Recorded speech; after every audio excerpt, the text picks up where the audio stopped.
We have a great event. We had a lot of great events during the last year.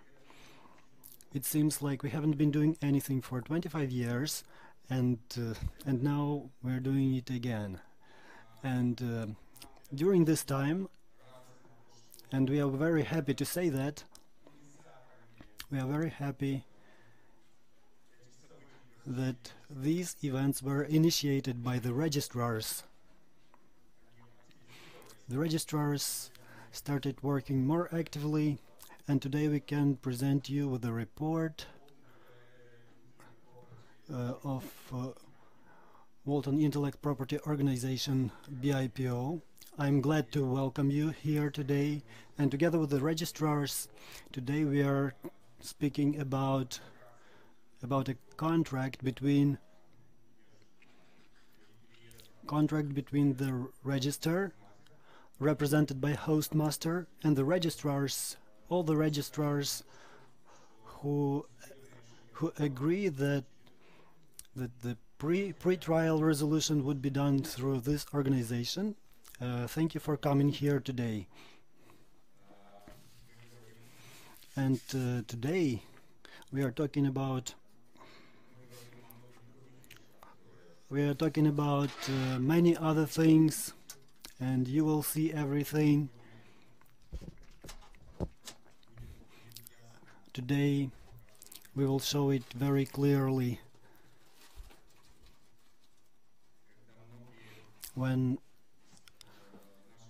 many of our colleagues today, they are dealing not only with the protection of intellectual property, but also they work with security of computer system, DNS security, and it's a very important thing today. So I don't want to speak for a long time. Let's start. Thank you. All right. I'm happy to see everybody here in this hall. Please take your seats. Everybody who is coming. Does everyone? You can take the headsets to listen to the interpreting. We have a lot of people, a lot of reports in this section, so please take your seats. Valery Bakalov, Deputy Head of the State Agency for Electronic Governance. Good morning. Thank you for the invitation. First of all, I would like to thank the Hostmaster company for organizing this event. ICANN Corporation, our general partner. And as for the event, you know that Internet is not standing in one place.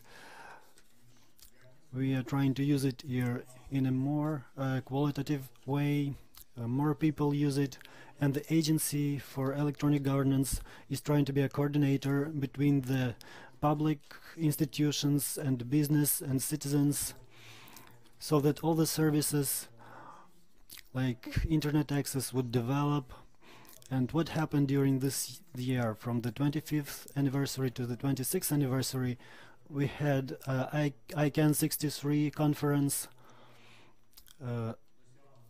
and an agreement was reached to sign a memorandum of cooperation between Ukraine and the ICANN Corporation, and it will give us the possibility to improve the quality, to open internet schools, to host events with ICANN in Ukraine. So this will be an agreement on the highest level on the development that we are supporting, that we are ensuring, so that the citizens and people would be able to use more services. So if we are introducing a new service, this is done through internet. So we are trying to ensure quality and security, because this means personal data, people and business. We cannot say that these services are provided without a high quality protection of information. So thank you once again for inviting me here. Thanks to our international partners who are visiting us today. I wish you a good, fruitful work during the conference, because these events are helping us. Maybe you can tell us that we have forgotten something. Thank you once again, and I wish you good luck. Thank you. Thank you. The next reporter is Alexandra Kulikova, head of ICANN for engaging Eastern Europe and Central Asia. Alexandra will be using Skype because we are living in the internet, and it's very difficult. Sometimes it's difficult to. Good morning. Good morning, everybody. I'm happy to see the full hall. Congratulations with one more UADOM.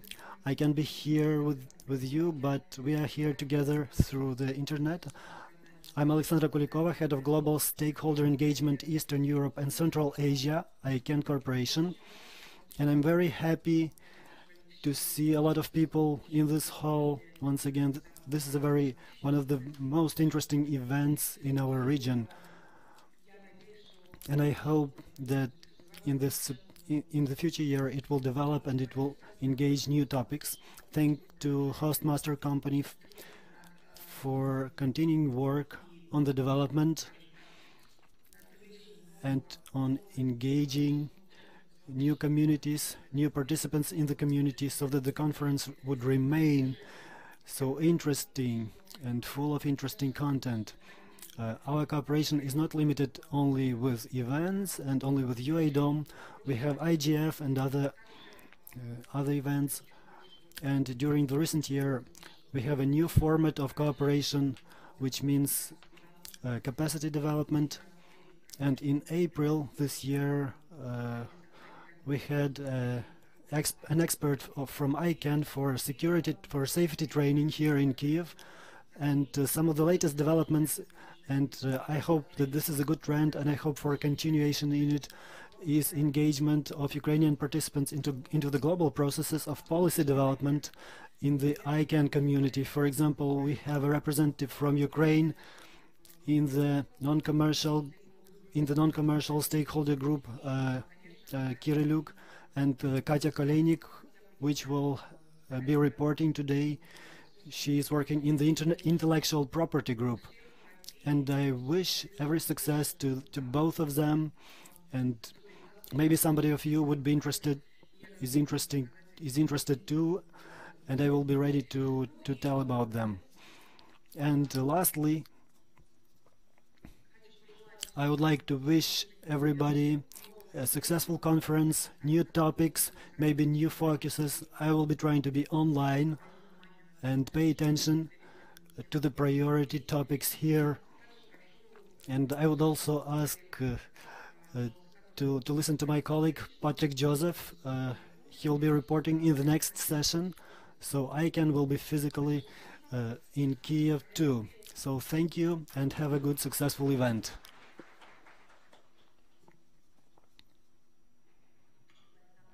Thank you, Alexandra, for support and for the wishes. We will try to live up to your expectations. So right now, Dmitry Krakhmaluk, he will be talking about the UA domain. So he was at the beginning of the development of this domain, and now we will have a perspective into the future.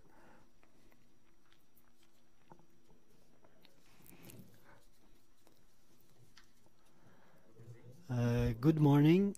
Good morning, everybody. I'm happy to see you. I hope that everything will work with our internet. So the presentation was planned, but there was a technical problem with my notebook, and I will tell you briefly about the IDN domains. So these are domains using Cyrillic symbols. They work as the same way.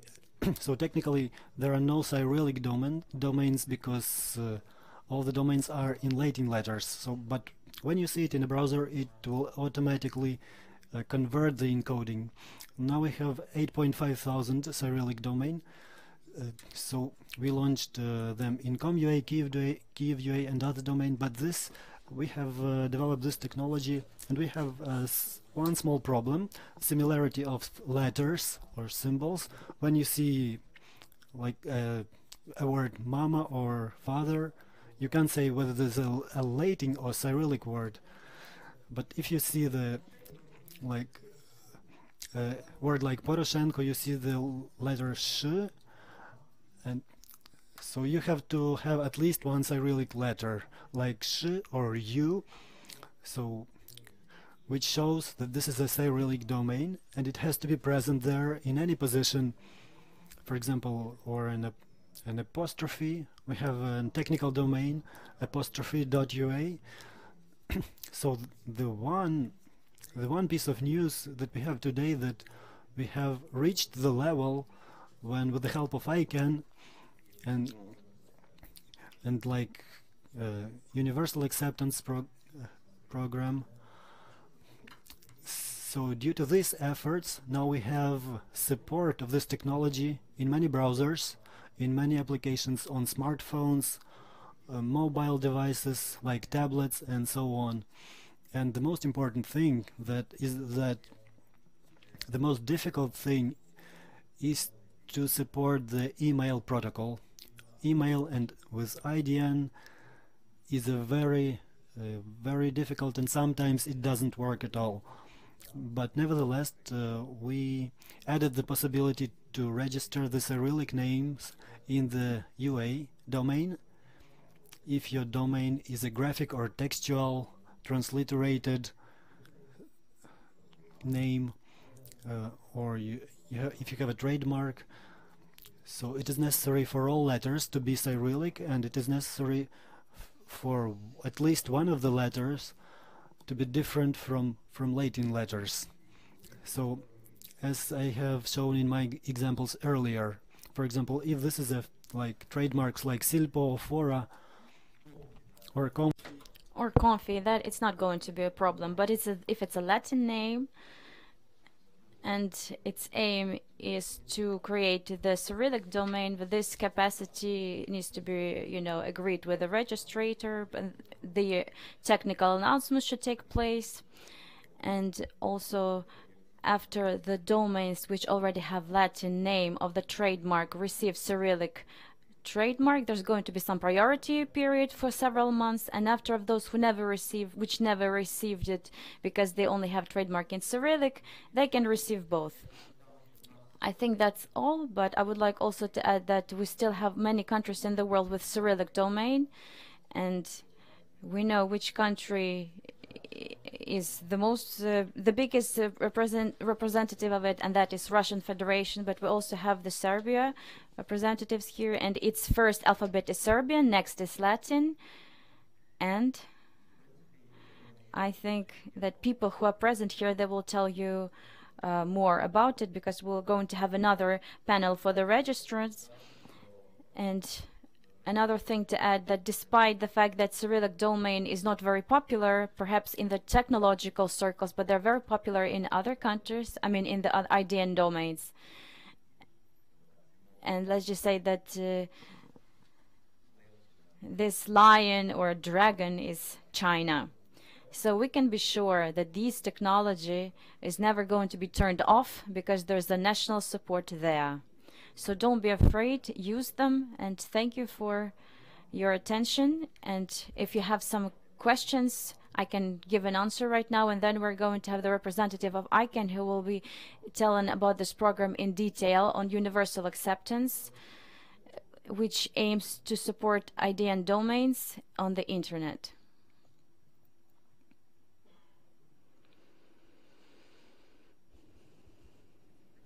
Thank you, Dima.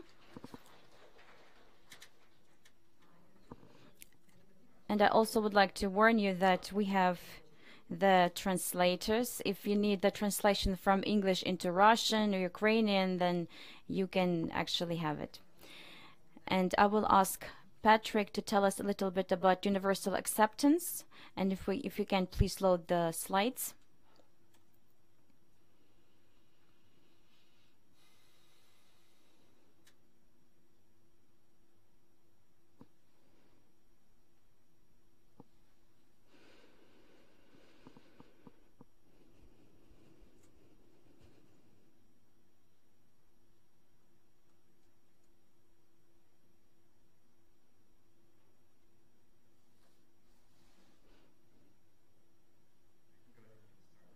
Я можу тоді почати вже. Отож, дякую вам. Мене звуть Патрік Джон.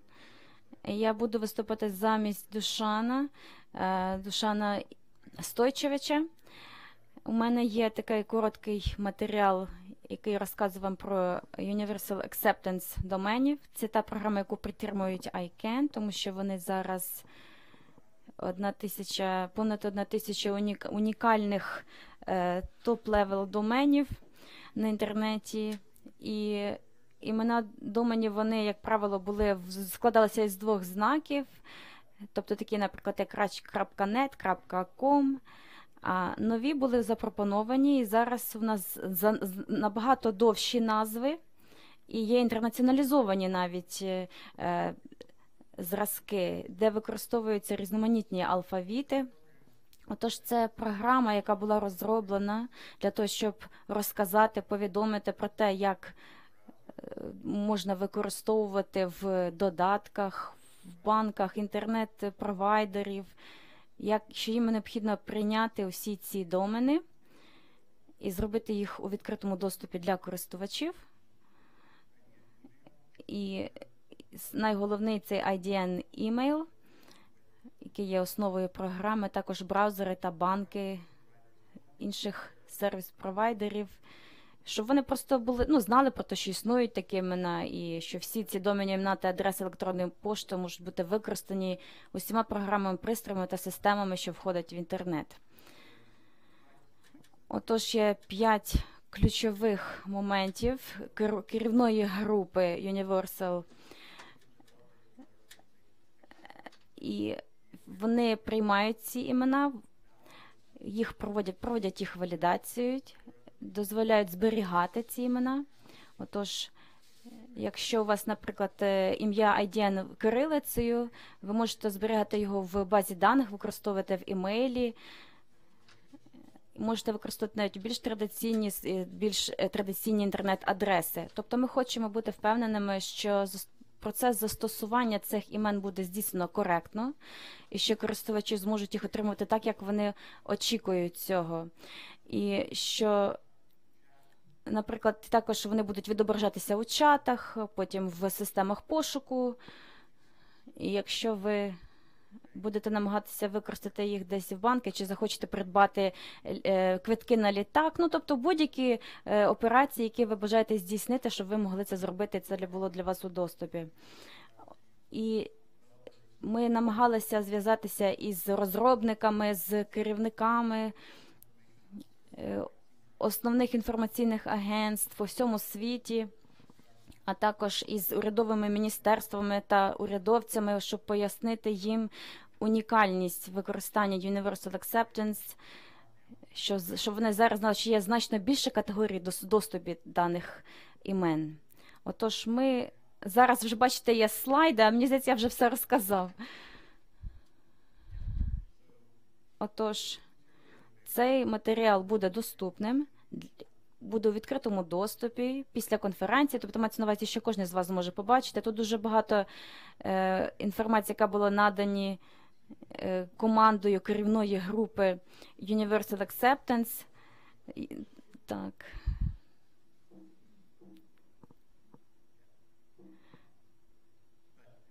Але в будь-якому випадку цей матеріал буде на веб-сайті конференції. Друга половина слайдів містить багато деталей щодо того, які є можливості, якщо ви є системним розробником, чи якщо ви намагаєтеся скористатися цими іменами, дізнатися про їх функціональність, як їх можна стосувати по відношенню до імейлів. Я буду радий відповісти на будь-які питання. Але я хочу, щоб ми з вами не відставали від графіку. So, Patrick will be here all day long at this conference. You can ask him questions. Дуже дякуємо за такий короткий огляд IDN. And now I will ask to load another presentation by Maxim Tuliev, who's going to tell us about IPv6, which is the new technology for mobiles. And I'm proud to say that Hostmaster was the first one in organizing and attracting attention of users to IPv6, and they did trainings, master classes, and brought the the speakers from the world. And now, IPv6 has become an integral part of our life. And now Maxim Tulev is going to say how it's happening, not only on the internet, but also in the mobile networks. So we will wait until the beautiful presentation is loaded. So do you have the clicker?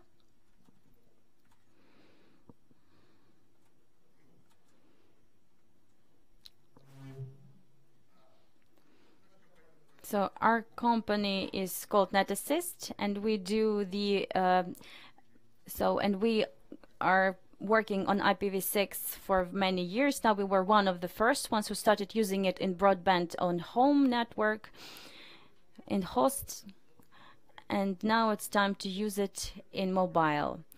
And not everything is so beautiful with IPv6 in mobiles in Ukraine. We were looking for the partners for a very long time, so then we chose Live Operator, and together we prepared the project to introduce IPv6 to mobiles with Live Operator. And in our cooperation there is NetAssist, point of access, who provides IPv6 addresses to everybody. I have several SIM cards to all those who are willing. Please put your name down the list. I hope it will be enough for everyone. And I will tell you about the technical features of IPv6 in mobile.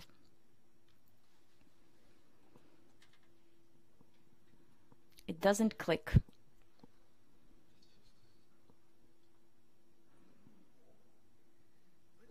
So what for?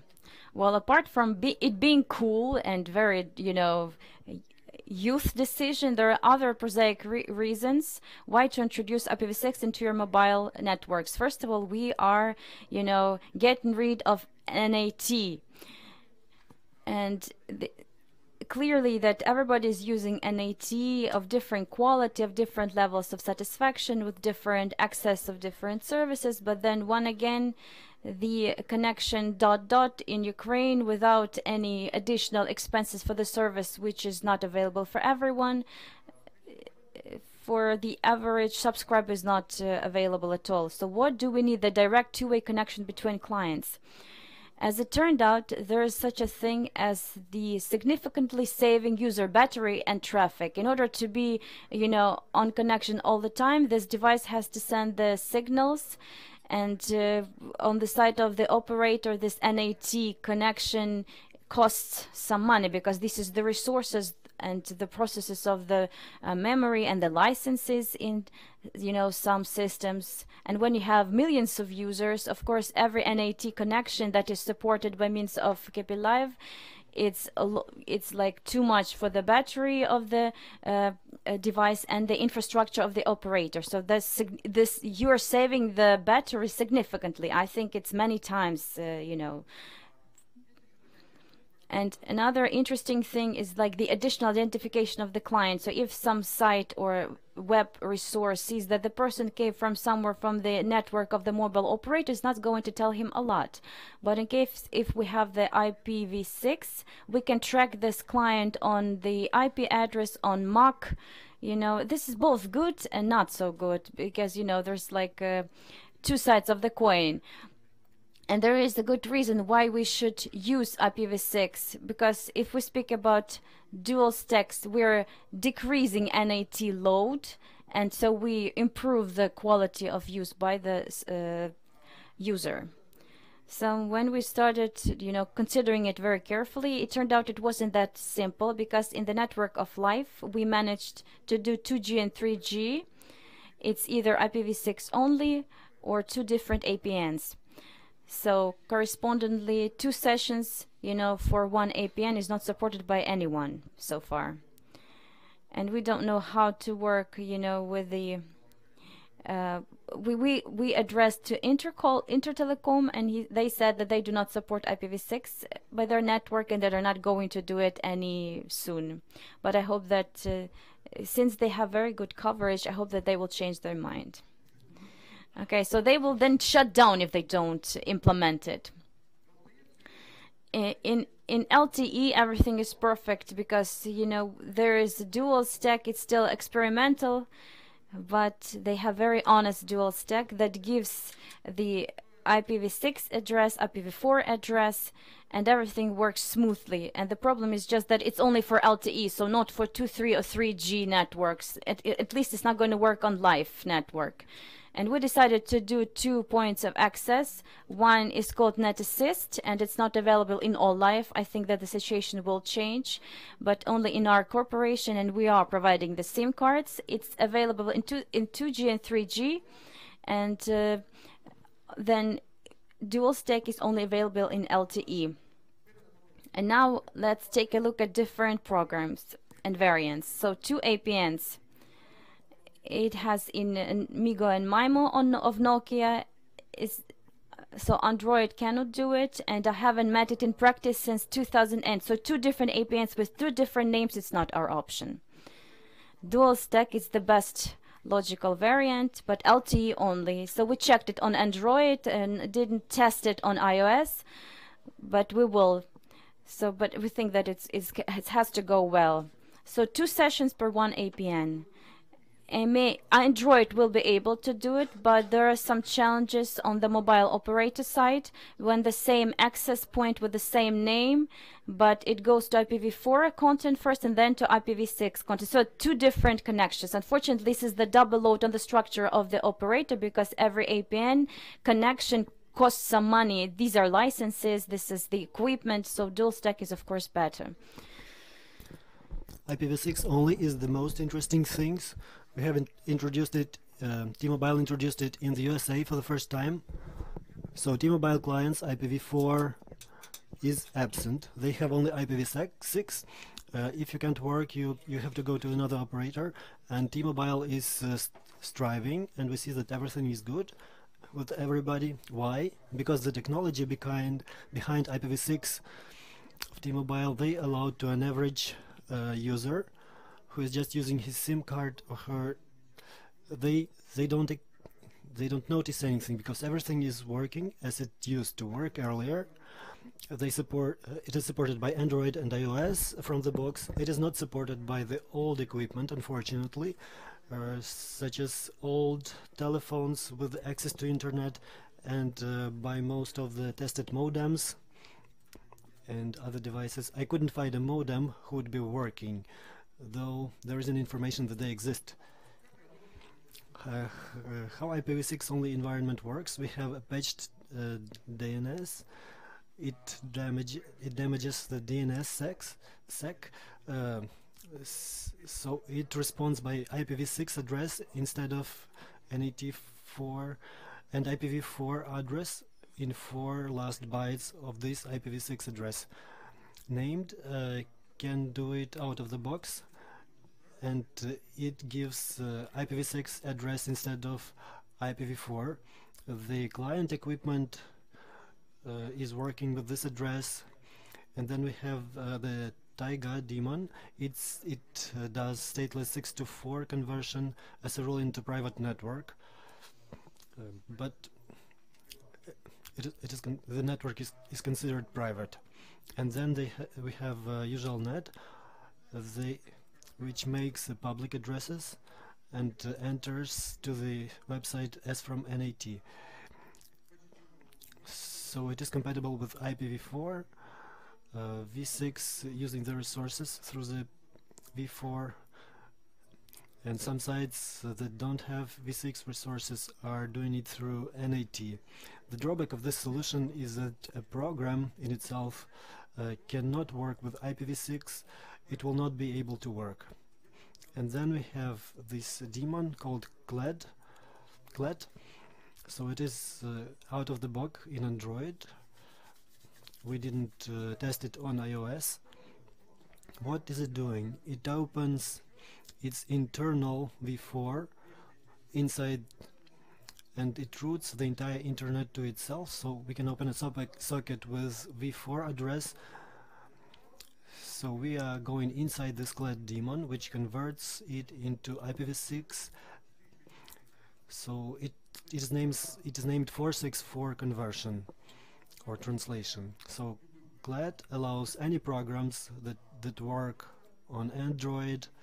They just don't notice that we don't have the v4 address. And respectively, everything is accessible as everything can be used. So what we have here, the client device has /64, so we know that this is some kind of bug. So even if it has /128, anyway it will be used as /64. So this means 4 billion addresses for each. And tethering is doing without NAT in the way of bridge, of Wi-Fi interface and the mobile network interface. It is quick and it has good quality, and it doesn't lose any capacity as it would be in case of double NAT.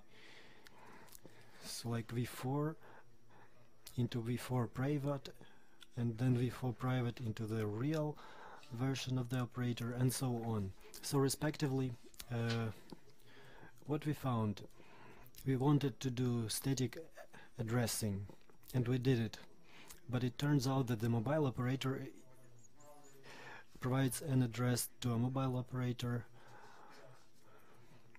with colons and so on.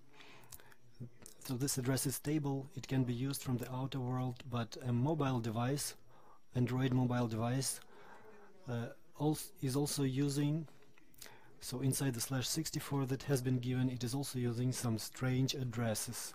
They are generated in a random way, they are changing with time, but they are used for work.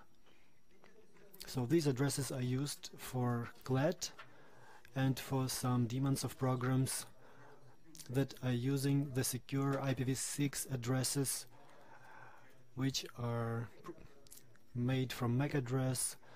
So this is the tracking protection, but it's not very good because /64 always stays the same, and respectively IPv4 and IPv6 mapping, so that every device of IPv6 would have IPv4 address, and it is impossible because one device is using a lot of different addresses, and we have to convert them into one or several addresses. Maybe we will be able to overcome this in future. So the global experience, T-Mobile, IPv6 only, MTS Russia has introduced the v6, so that you have to go into your personal account and turn on the IPv6. I don't have a Russian SIM card. So was it static or dynamic? So MTS Russia has it by default.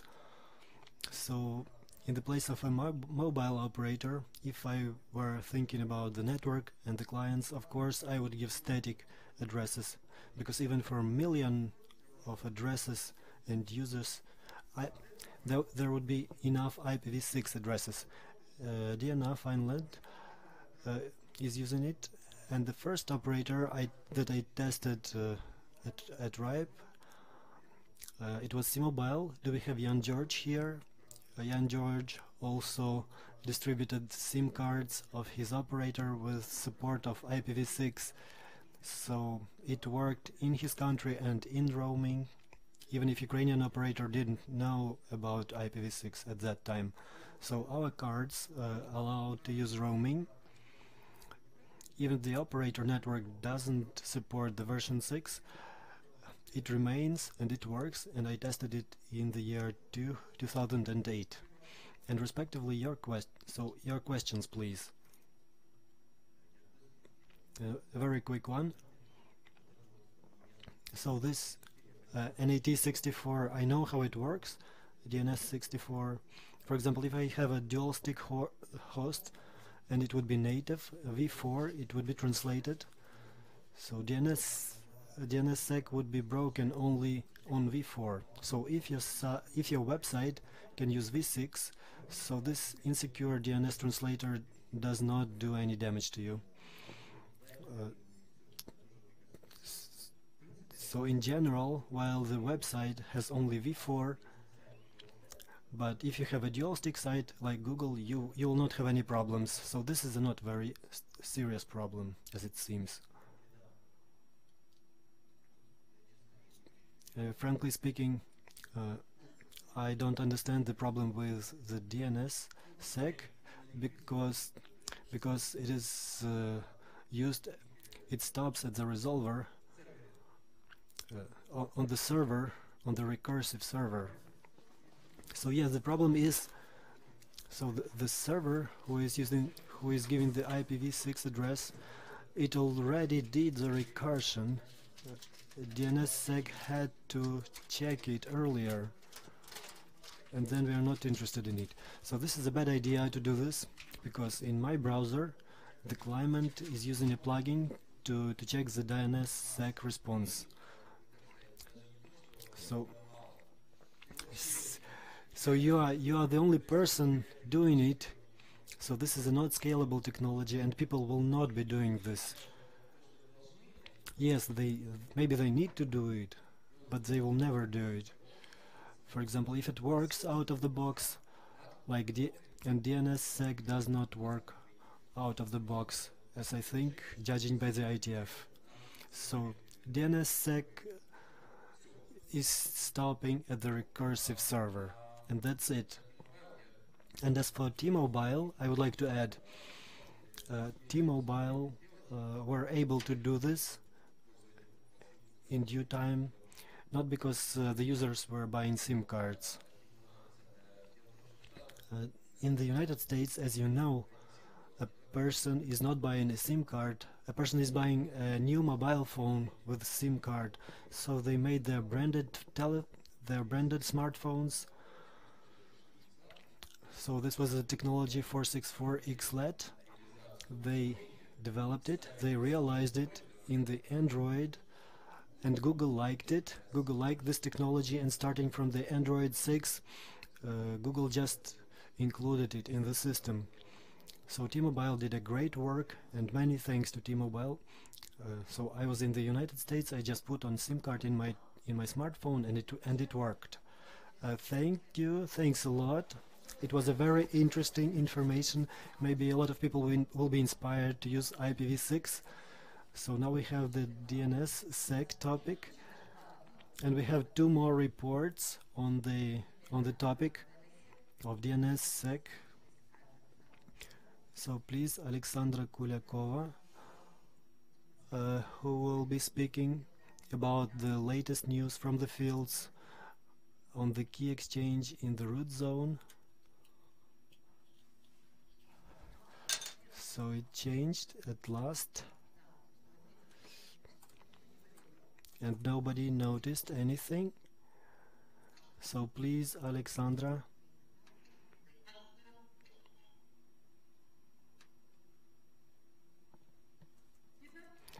So can you see it? No. So very good now.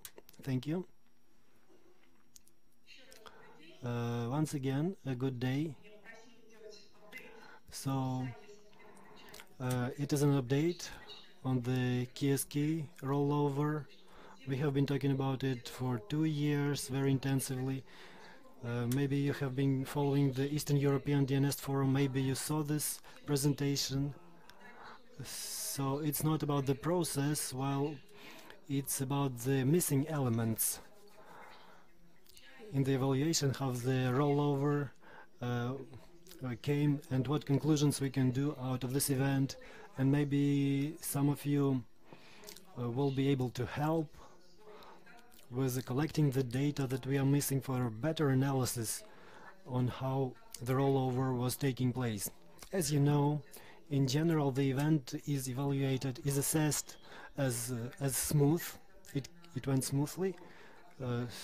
So it was on the 11th of October. It was 1 year late, and the key was rolled over at 4 o'clock UTC. This process started, and the root zone was published for the first time with the KSK key 2017, who was signing the DNS key records for the first time. and we had a very serious approach to this process. You see the tentative schedule which was developed, and part of the team was located in Los Angeles, and another part of the team was located in Amsterdam, because on the next day we had the DNS work conference, and maybe some of you were following the presentations there as well. But in fact, the two teams were sitting in one office. So this is the upper picture is the ICANN team and VeriSign. VeriSign is our partner for servicing the root zone. So they pushed the button to publish this zone, and in the bottom is our vice president for Matt Larson, and he has a pack of documents. So this is on the left is 2010. So very few pages, and the right photo you can see that he has a rather big package of documents. So this is how the zone grew during the last 8 years. So what were we looking at?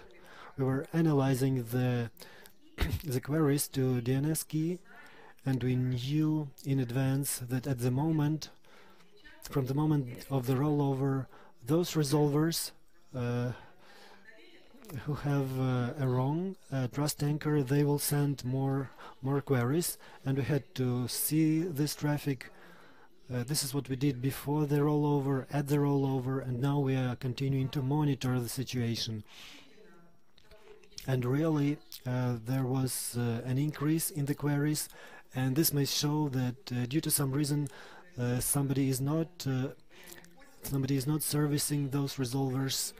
So for some reasons that we don't clearly understand, and maybe somebody could explain to us this data, or maybe we are collecting it in a wrong way. So why do we have this effect? You can check on this diagram. Here you can see specified queries, root DNS key queries, and the red line, it's like before the rollover.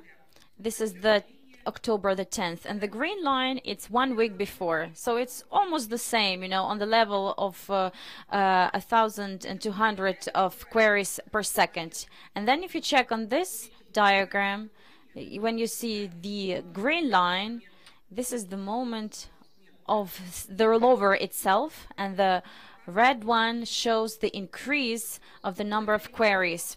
The green line shows the previous picture, like before, so that we could see the difference.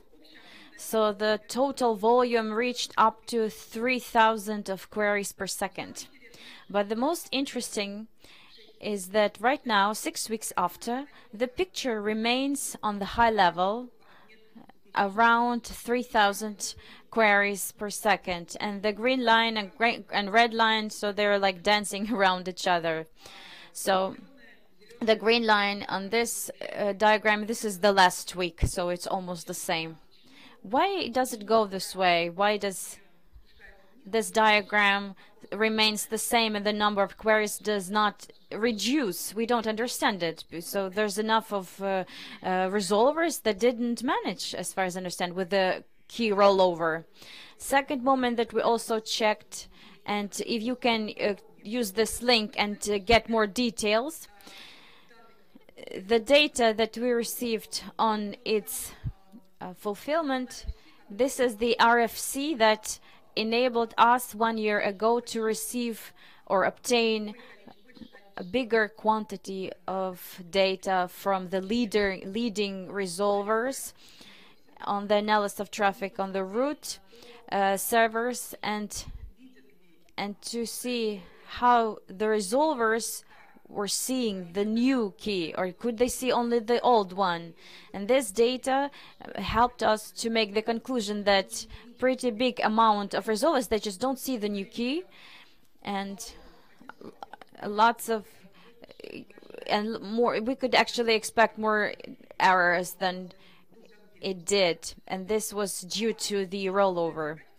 And in this diagram it is visible that the green line shows the number, well, we can say these sources that show or give data on both keys, and the red one shows the number of the sources which give the reverse data on case key 2010, and the black one is just the percentage line. It's not clear to us why in the moment of the KSK rollover, why is there this big hump, you know, and we cannot understand why the green line is decreasing. You can also pay attention to this dynamics.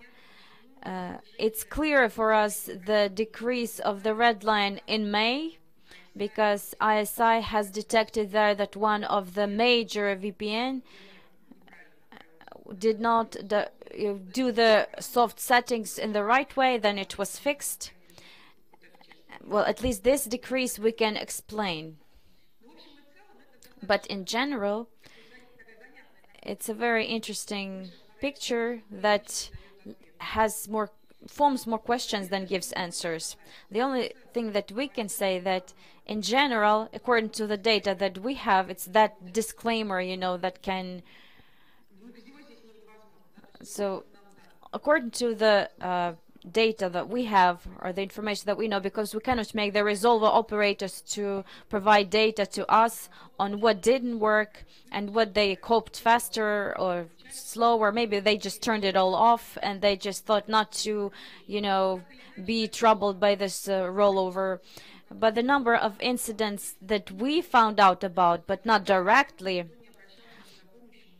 nobody addressed ICANN, you know, to a report of trouble. But what we found out, up to 10 incidents, and this information was received via informal channels. These are social media, mailing letters, and we coped with it pretty fast.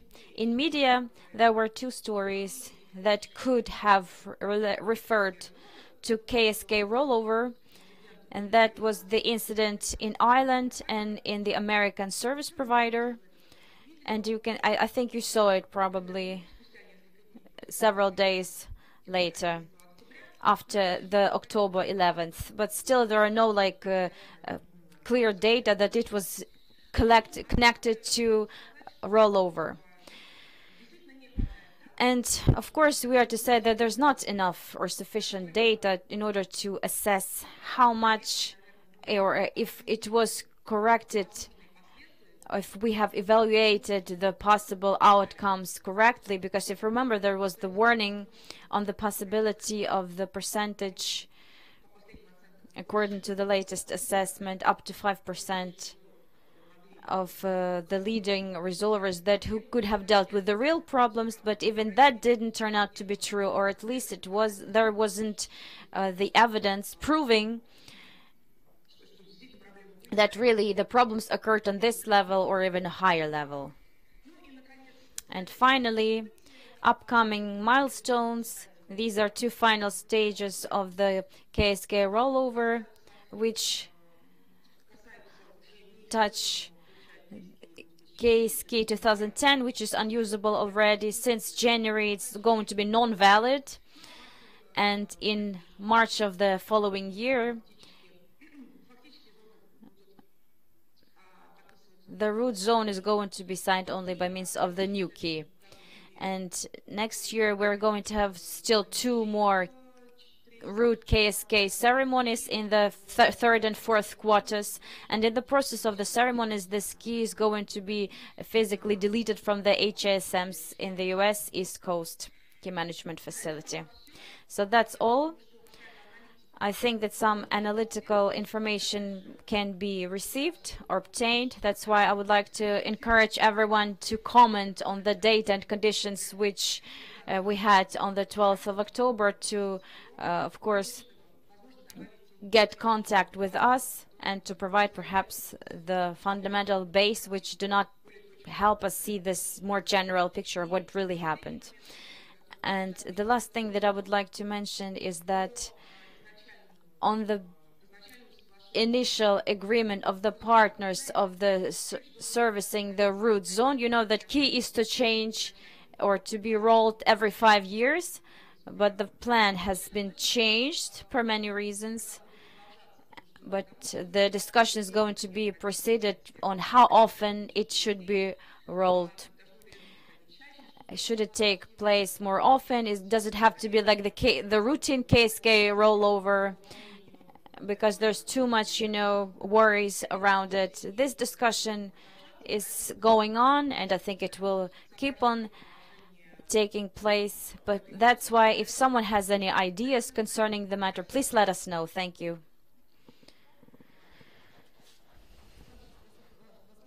I would like to ask if anyone has questions on KSK while Alexandra is online, and you can ask her.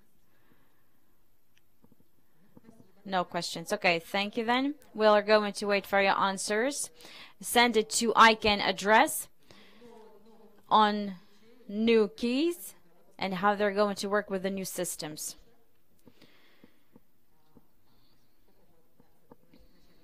Since we started talking about DNSSEC, Taras Heichenko is going to say about the perspective of work of DNSSEC.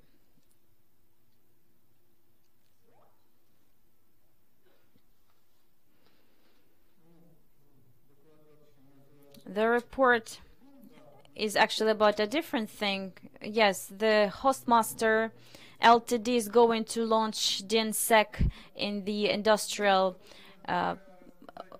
use, but I would like to say a little bit about the security in DNS, what capabilities to secure our work we have right now when communicating with DNS. So first, a little bit about terms.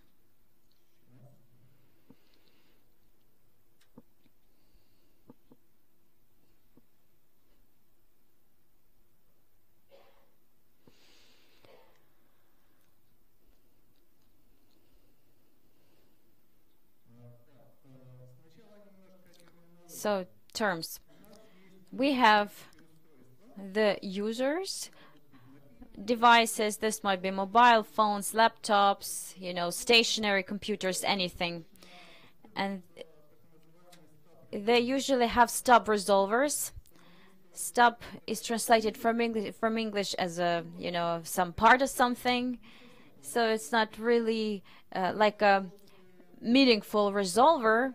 But in order to have the inquiry from the program and send it further on to receive the answer and to give it back to the program. These devices can connect to internet in different ways, via Wi-Fi, via provider, but usually when the device is connected to the internet, it receives on DHCP with the IP address, the address of the recursive resolver, which stub resolver sends an inquiry to. You don't have to use the recursive resolver because there are public recursive resolver. On these IP addresses, there's a lot more of them actually, which give the possibility to work not with the recursive resolvers of the provider, but via this recursive resolver. And there is a unique case of the advanced users that can have the recursive resolver on their stationary computers and use it. But these are all recursive resolvers, and further on we have authoritative servers, which are called either authority or authoritative in Russian.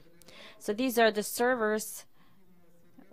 These are the authoritative servers which contain information on domains and with which the process of work takes place. Stub resolver inquires the recursive resolver.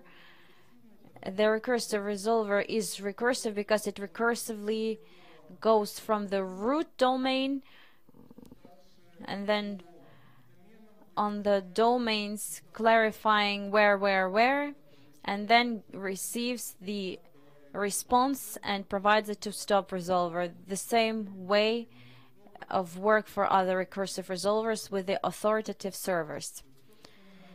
Actually, this is all about terms.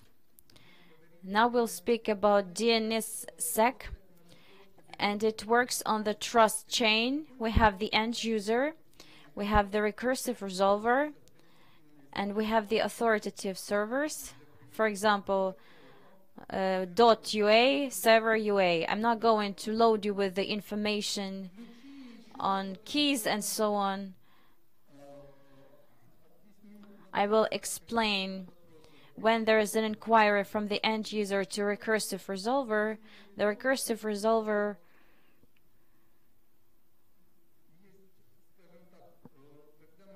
so when we speak about DNSSEC, the recursive resolver can be validating or not.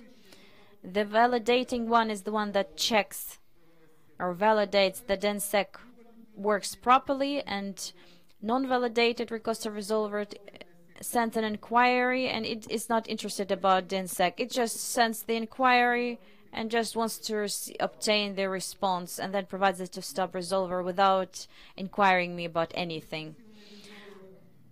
To make recursive resolver validating,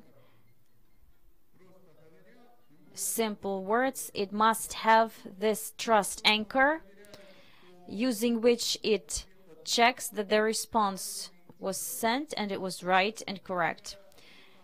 Receiving from the root server the response on another server of names, together with the response from the root server, also obtains the signature that it can check that the signature from the other level or next level of server is correct, and so on and so on. That's the infinite process. So this chain with which the validating recursive resolver is working, this chain allows us to be sure that the response was not counterfeited at any stage, that we have the same response that the domain owner presupposed for this name which is being inquired. And in all this scheme we still have the traffic between the recursive resolver and the authoritative servers. So the traffic is open, it doesn't use any closed protocol, so if you hear it you can see the entire traffic, but at the same time you cannot counterfeit it. So what we are getting is correct, and if it has been checked by the recursive resolver, it is correct. So this is the real information meant by the person who is owning the domain. And we still have a weak point in this scheme. This is the connection between the end user and the recursive resolver. So anything can happen at that stage. As Alexei has been speaking about this stub resolver,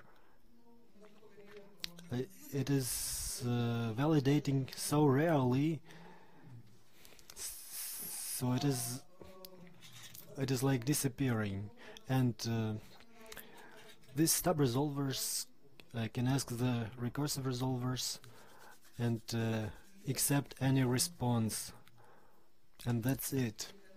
And if this channel of connection between the stub resolver and the recursive resolver is open, if it is not protected, so at this stage we can be doing anything.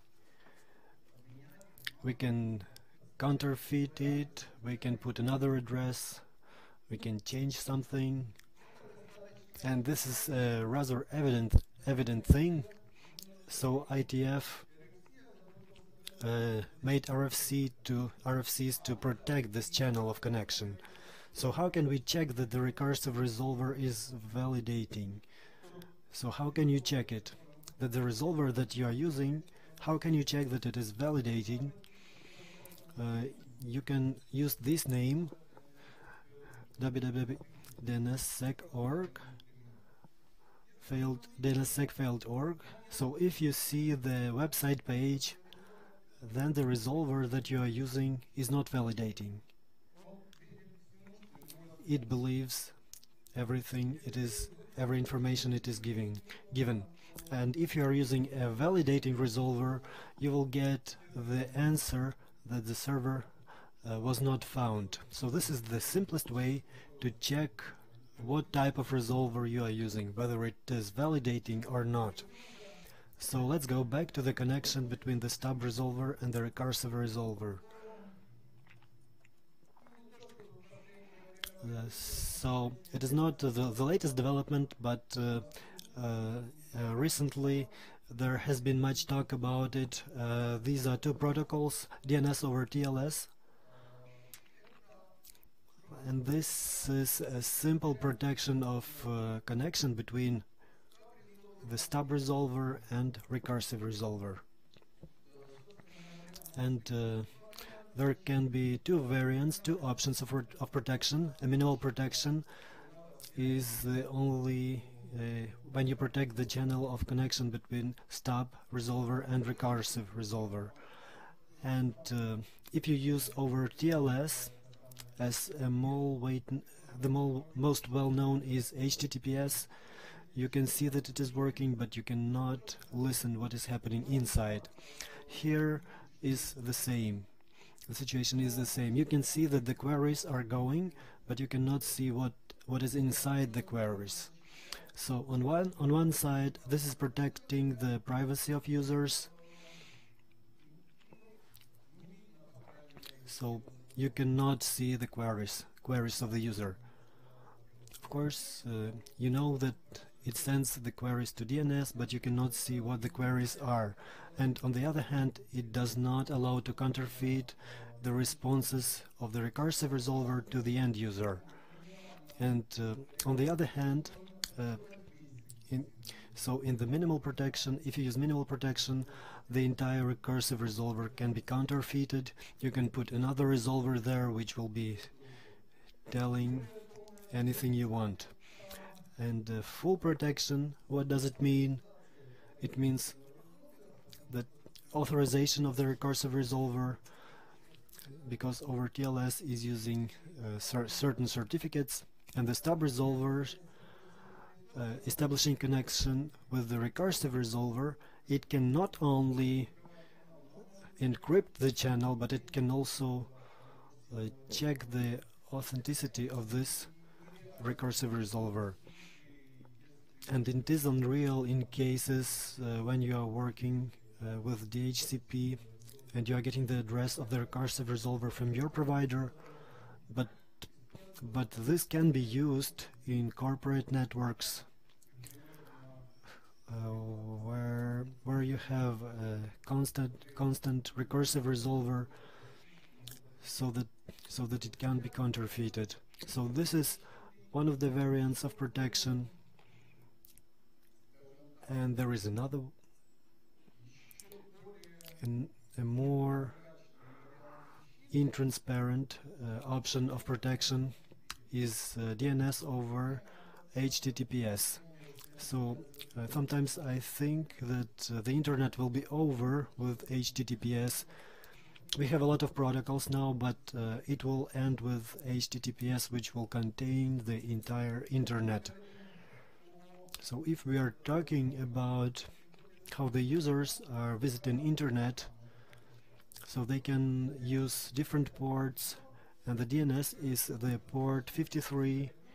It is very transparent. You can hear, you can see everything, all queries and all the responses, and there are no questions.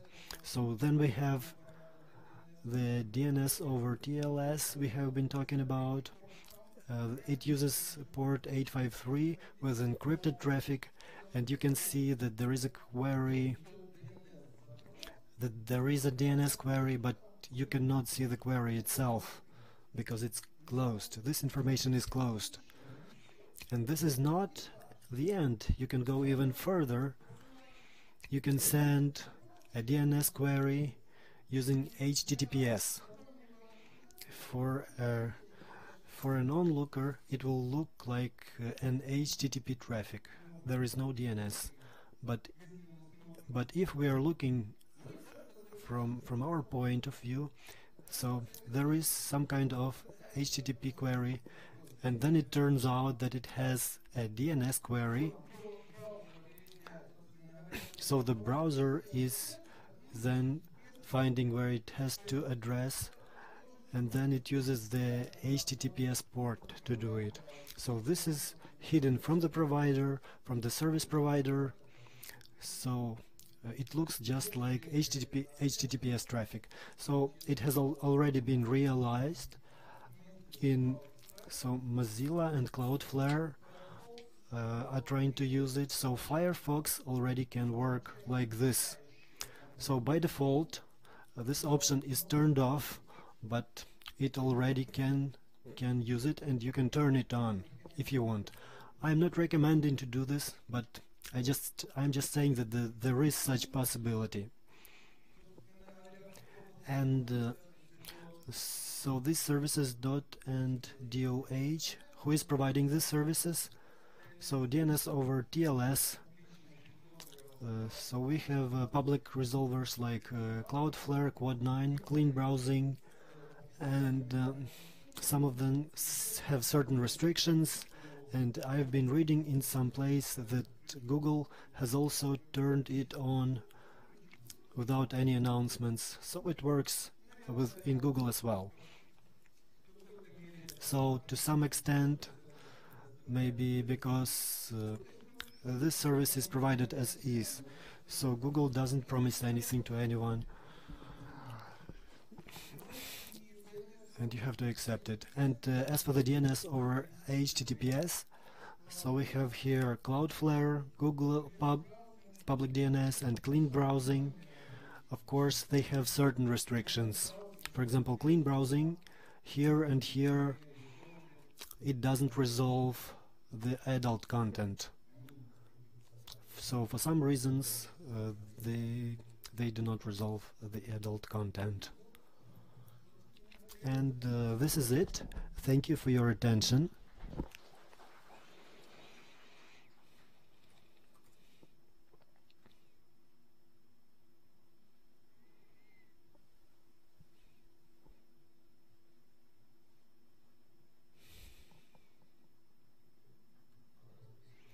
Thank you, Taras. I would like to suggest to our participants to have some questions. I just installed the application, the Cloudflare application, into my telephone. It turns off the VPN for DNS, so it turns on the DNS traffic into the Cloudflare, and you can turn on the DOT and DOH. So it is only an option. You can turn it on. So maybe we have. So I'd like to comment on Dima's words. So I'm telling you about this, but it doesn't mean that I'm recommending to do this. So it is very good to have some experiments. So it is very difficult to distinguish between DNS traffic and over TLS traffic. So where does this resolver go? To the specific addresses of DNS servers, and you can see that. So far we don't have a lot of those resolvers, and we also have another microphone, standing microphone, or you can just raise your hands and I will bring the microphone to you.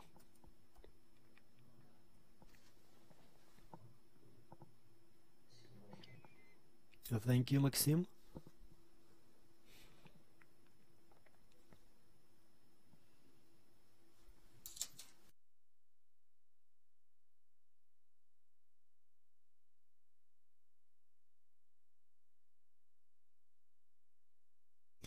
So we have been talking about the existing technologies working more or less in a stable way in the world.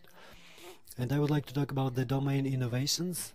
Maybe you will not see this in real life, and maybe not so frequently, and not so many new things that we have, and we have to be critical and skeptical about all the innovations. For example, the smiley domain or emoji domain. So what is you know about the emojis, and you use them regularly in your telephones, in your messages. There are domains that have decided to use those emojis as domain names. Emoji appeared in the previous century during the epoch of pagers, because instead of words you could use a picture like a heart, and it would be understood very well. And the effect was so good that the author of this heart, they composed 179 new emojis. They are very small. They were very small at those time, and at those time we had to economize the space and economize on every bit and byte. And in 2010 the Unicode Corporation made the emoji as a standard. It encoded the symbols. There are several categories of symbols like people, professions, travel emojis, animals, and some others. And right now the standard has about 1000 emojis, so this is a very small part of what we have in the standard. How they are using it in domain names. According to Unicode, emoji is the same symbol as IDN. So from the point of view of technology, this is only some sequence of symbols. So this is how the domain looks. For example, this sign, this finger. So as it is here, some domain names, top-level domain names, are accepting the registration of domains. For example, this is in Uzbekistan, Samoa, Tuvalu, and 17 others. It is not Ukraine. No, Ukraine. Yeah, of course we can try to register it, but I doubt it, and I will explain why. So, in 2017, ICANN Corporation saw in Emojo some challenge or threat to the development of DNS system, and gave the Committee of the Security Stability the task to study this matter. The report was, unsatisfactory. Emoji were very dangerous, and in domains, especially in top-level domains, because, the ICANN is responsible for TLGs. That's why the report concerned TLGs. But the country, so the country code TLDs, they are actually using it, and it looks fun on visit cards, on stands, but as a working domain, I doubt it. I see that a lot of people are smiling. So the key problems, which the Committee on the Security of Stability outlined, was that the Mojo have a very, so you check on the upper ones, and these are all smiles, and they don't differ much. They are pretty similar. So Emojo, from the point of view of Emojo, these are different symbols, or from the point of view of the domain, a person will not catch the difference. Another thing is that you can use several symbols used together and receive like 3 persons. So it's a one symbol with 3 persons. Questions later. And the third problem is that Emojo has the five gradations of color. Six, okay. I have a problem with numbers, so yes, 6 gradations of color. We have thousands of emojis. So it goes that emojis are very good where people are communicating between each other, and when some distortion of meaning is not going to be a catastrophe. But in a domain industry, no, it's a definite no, because it's going to bring many problems, and confusion in domains is better leave identifiers clear and strict and readable, and the Mojo are for communication. Next, innovation. Can we use domains as passport? Let's see.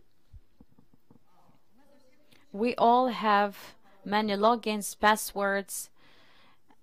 I think that even the security specialists are using the same password for many, sites. They don't change it the way it is recommended to be done, or they're using identifiers from the social networks for the authorization on the site, on the website. It's not good from the point of view of the security, but it's practical. We're all human beings and we're trying to simplify our lives. The German registry of the domain suggested new technology, which was called domain ID, and now it's called ID for me, where they suggest to use domain as the universal identifier.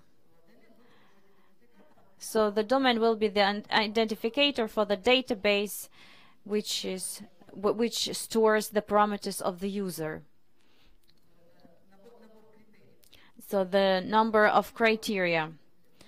Apart from that, in Google or Facebook, having agreed on use of these logins as identifiers for some site, you cannot recall it back because you cannot change the criteria.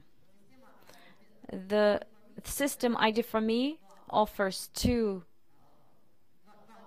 agents. So there's a authorization provider and information provider. The user comes to the identity agent, provides his data and the conditions according to which the data will be transmitted to other sites, and this identity agent in the world of the domain is the registrar, is going to store the technical data on this user. So this is the scheme of work of that system. So we have the division. The user is providing the information not to one organization but to two organizations at the same time, and this increases the security of work and the reliability of work. Why as an identificator we suggest a domain? Because it's clear, easy and reliable and stable. It is safe, especially if the domain is signed by DNSSEC. So the level of security increases, easily scaled up, and it works in all over the world. It can be translated into a bigger space and to proceed functioning. And the most important thing is that it's a ready infrastructure. We have the identity agent, which is the registrator, and we have the registry. So this innovation of using domains as passports, as universal login of password for any service or site. Next possibility, can we use domain as a wallet? So I understand we all pay for domains, but can it be used as a wallet? When we speak about wallet, of course, in the world of electronic money, we think about blockchain first, but blockchain is not only cryptocurrency and money. This is the technology of the distributed registry and the possibility to sign smart contracts between people, users, without going to some legal documents. So on the level of trust, you can use blockchain to sign contracts. There is a system which is one of the cryptocurrencies, Ethereum, which is developing very well, and the key attention of it is given not to cryptocurrency but the possibility of signing crypto contracts, smart contracts between individuals, and creation of the dynamic applications. The domain looks joined Ethereum to create electronic wallet on the basis of domain, because usually the wallet has a great range and string of numbers and book and letters, but for human beings it's easier to memorize words. So for example, if you have a domain, it's going to be your wallet, and you can use it as a crypto wallet, but it's going to have normal clear presentation, and this domain can be used for mail, for web, for other apps. On the 6th of November of 2018, there was the launch of Lux domain, and these contracts were signed with operators of cryptocurrencies in order to use this technology. Moreover, domain Lux even has changed its name. It was used Lux as luxury, but now it lets you exchange easily. So let's exchange with data in an easier way. And one more aspect of the domain: can the domain be a picture, a painting, like a piece of art? Let's check.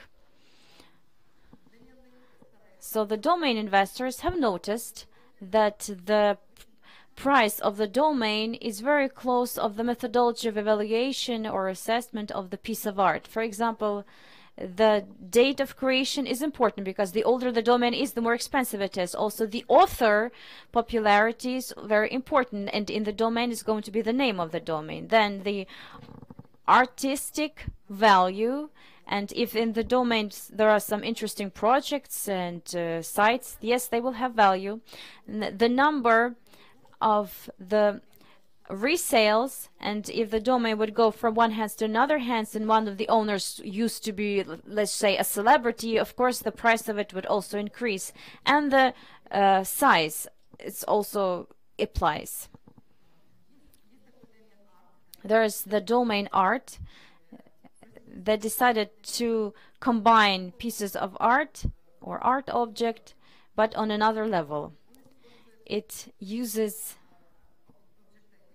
object ID. This is the standard that is applied for the piece of art. This standard was adopted in 1995. It describes any pieces of art, including the date of creation, the author, the material it's made of, technique, many other parameters. And this standard is used by UNESCO, Interpol,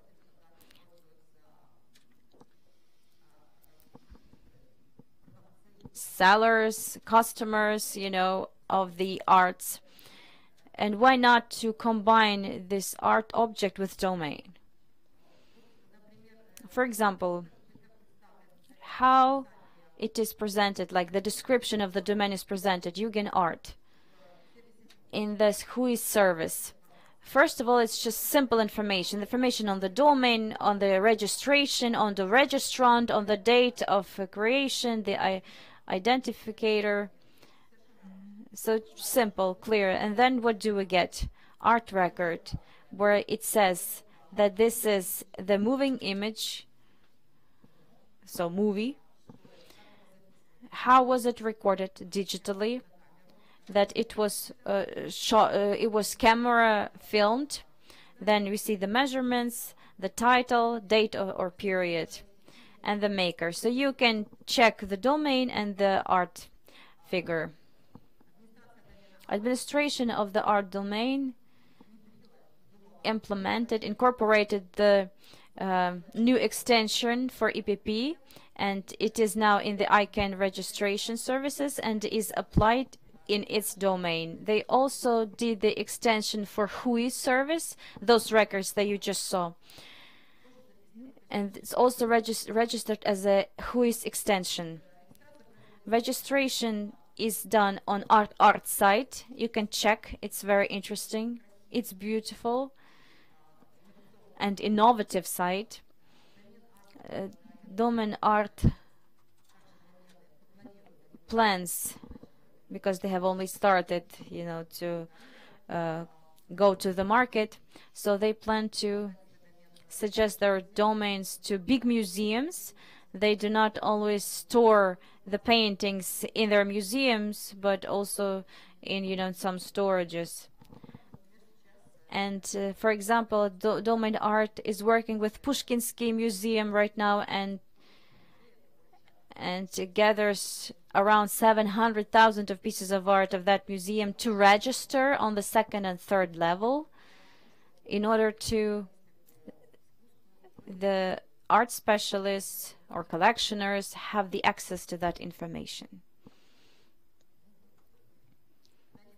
I think that someday we're going to be in the domain world viewing the pictures or paintings. That's all. Would you give me another ideas how to, combine the domain with real things? What I haven't highlighted or mentioned?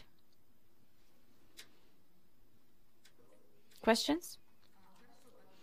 Okay. Thank you.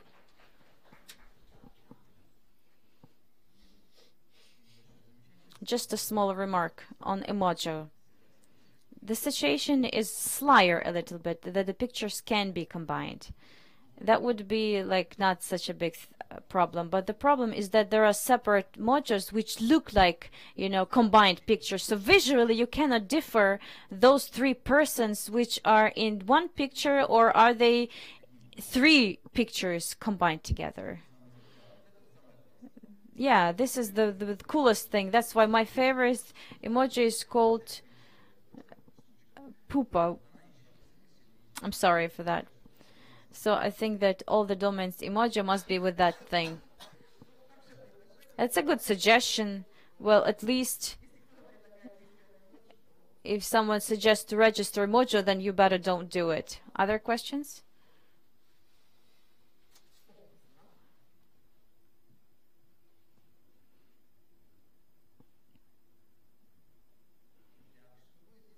And what will happen if I try?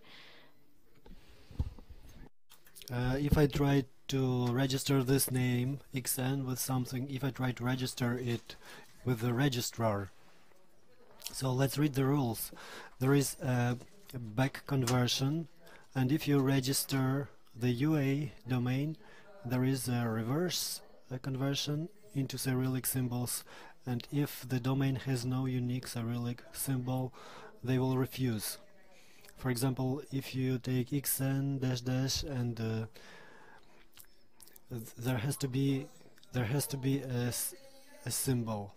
So at least we don't have emojis in the UA domain, thanks God, and Uzbeki domains have a lot of them. They register a lot of things. They have a list of limitations on the pictures. Out of thousands of pictures presupposed by the standard, they accept only a limited number of pictures. I don't know the exact number because it is very big, but I don't see any logic in the system. Any other questions, please? So it is the end of our section. Congratulations. Now we will have a coffee break. In the end of the hall, we have another hall. We have a special wall. You can make photos. Please post your photos with the relevant hashtag. You have hashtag on your badges. And please come here in half an hour for the second session.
Please take your seats. So we had something to eat. Let's continue our work. The second section is dedicated to the safety and security. So it is a traditional topic, traditional part of the UADOM conference. I would like to represent Sergei Semenyaka, Communications Director of RIPE-NCC, organization that controls IP addresses in the European region.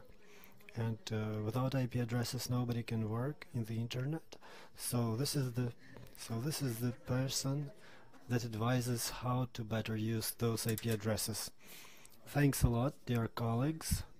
So yes, RIPE-NCC is representative of one of the organizations of the umbrella organization of ISTOL, and unlike the ICANN Corporation, I'm here physically and chemically due to my chemical background. Today we have several multifaceted, several different reports on the topic of security and safety. I would like to return the microphone to the ICANN representative who already had been here on this stage, and he will tell us about the ICANN Corporation's program DAR. So, please, Patrick Jones. Дякую. Гаразд, я буду говорити на тему про звіти про активність, про діяльність доменів. Ми з команди ICANN з безпеки та стабільності офісу CTO. Програма розробляє інструменти, які беруть дані із каналів доменної діяльності і надають відкриті дані, відкриту інформацію як для спільноти ICANN, і дослідники можуть використовувати цю інформацію для відслідковувати рівня неналежного використання доменів в інтернеті. Я трошки поговорю про те, у чому полягає система. Це наше нове зусилля, нова система.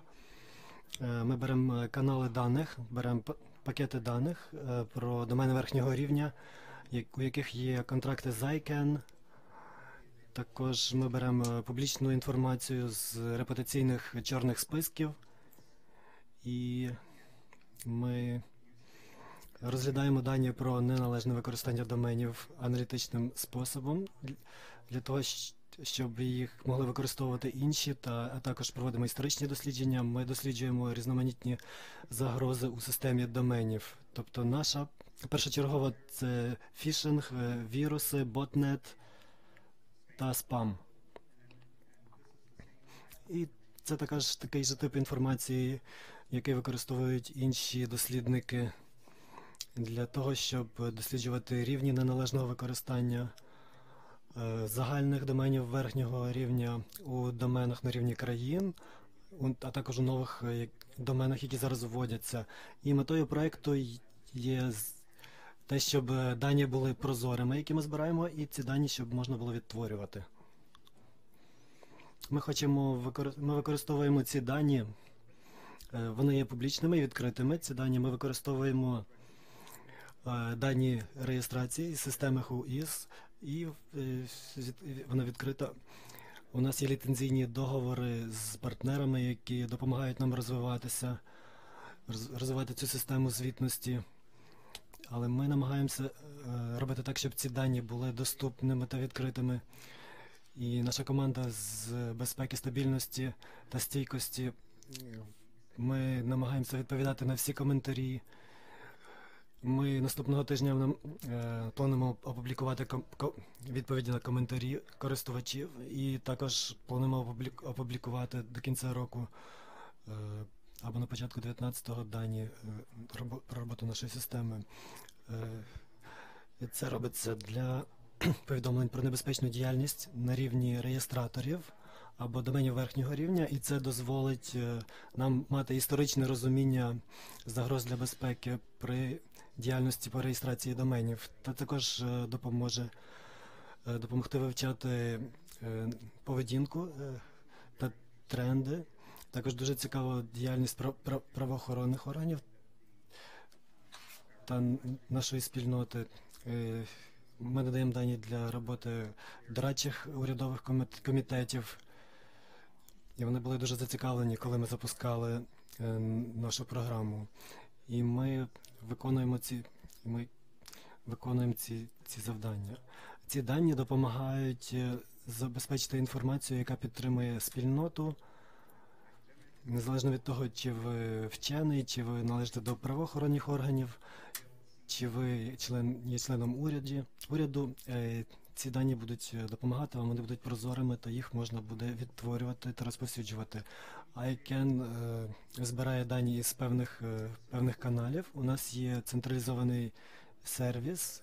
Ми використовуємо домени, які є у DNS зараз. І зараз система збирає інформацію з 1240 доменів верхнього рівня, і ми відслідковуємо 195 мільйонів доменів. Це приклад відповіді системи ХУІС. Технічний комітет знайомий з цим. Тут використовується інформація, яка знаходиться у відкритій системі ХУІС, і ми беремо її і заводимо в нашу систему, і в нашу систему звітності про діяльність щодо доменів. І ми використовуємо цю інформацію частково для того, щоб мати розуміння та відслідковувати рівні небезпеки. Частиною системи є, ми отримуємо інформацію через канали про реєстраційні чорні списки. Вони походять від різних організацій, які подають ці звіти. І ця інформація пояснює, як організації поза спільнотою ICANN розглядають екосистему доменів. Зараз трошки інформації, я трошки розповім, як ми ідентифікуємо загрози. Отже, це не є список абуз, а список зловживань. ICANN не створює свій список, репутаційний список. Ми отримуємо дані тільки від своїх партнерів через канали, через які вони розповсюджують інформацію. Дуже часто ця інформація збирається комерційними організаціями або дослідниками, або спільнотами. Вони роблять це для того, щоб захистити мільйони користувачів. І перш за все,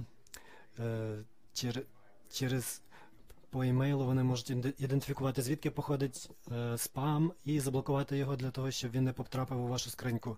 Google, Facebook та Yahoo і всі провайдери електронної почти використовують ці чорні списки для того, щоб зменшити кількість спаму, яку ви отримуєте у вашу почтову скриньку. Є останні розробки для нас, останні події, які у нас відбулись, це те, що використання цих чорних списків, воно всеохопне, вони встановлюються в браузери, і Google Chrome їх використовує, також робоча група проти фішингу також їх використовує, а також спільнота правоохоронних органів все частіше намагається розповсюджувати цю інформацію. Система даних URL та Safe Browsing, Akamai також їх використовує. Це одна із найбільших мереж постачання контенту. Вони використовують Surbel, репутаційний чорний список. Також така компанія, як Symantec, служби Amazon їх використовують. І зараз вони дуже розповсюджені. У системі доменних імен інтернет-провайдери та приватні мережі використовують ці зони на рівні резолверів для того, щоб обмежити кількість спаму та небажаного матеріалу, який доходить до пристроїв, на яких працюють люди. Я трошки пропущу. Гаразд. Чи система допомагає ідентифікувати всі порушення та зловживання? Ні, вона не всі, але це значний крок вперед. І ми намагаємося, щоб ця інформація була публічно доступною, відкритою. Ми працюємо з певною кількістю доменів верхнього рівня та доменами в країнах, і оператори також дуже зацікавлені в цій роботі.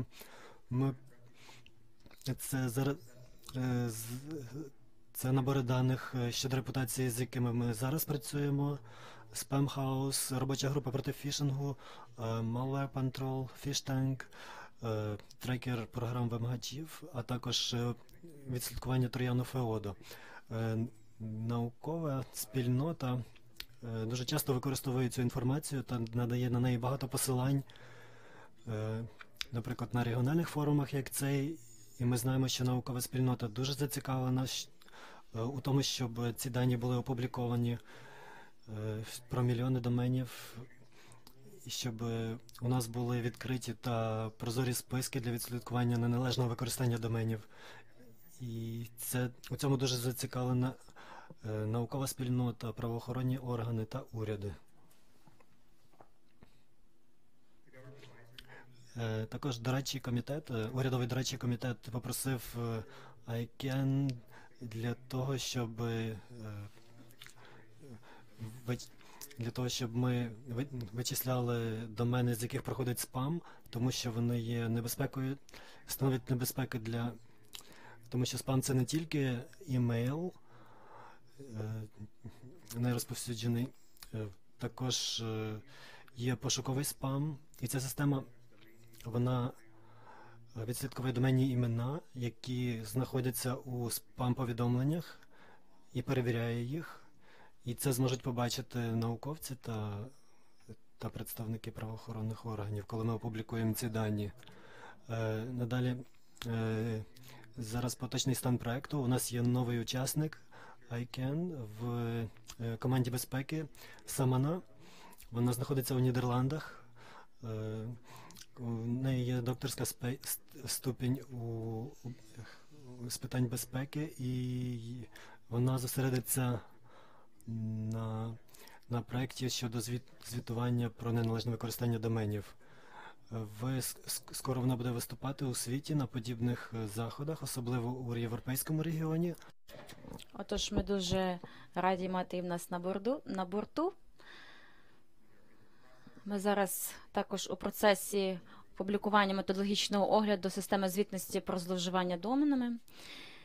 І якщо у вас є якісь коментарі щодо системи, або типів, або видів методології, досліджень, які будуть опубліковані, можете надіслати нам їх в DAR. І, як я вже казав, ми будемо мати більше інформації опублікованої дуже скоро щодо того прогресу системи, а також про всі ті перші дані, які ми включимо в звітність. Я думаю, зараз я надам слово іншому спікеру. Дякую вам. Perhaps there are some questions on the program. So, okay, questions?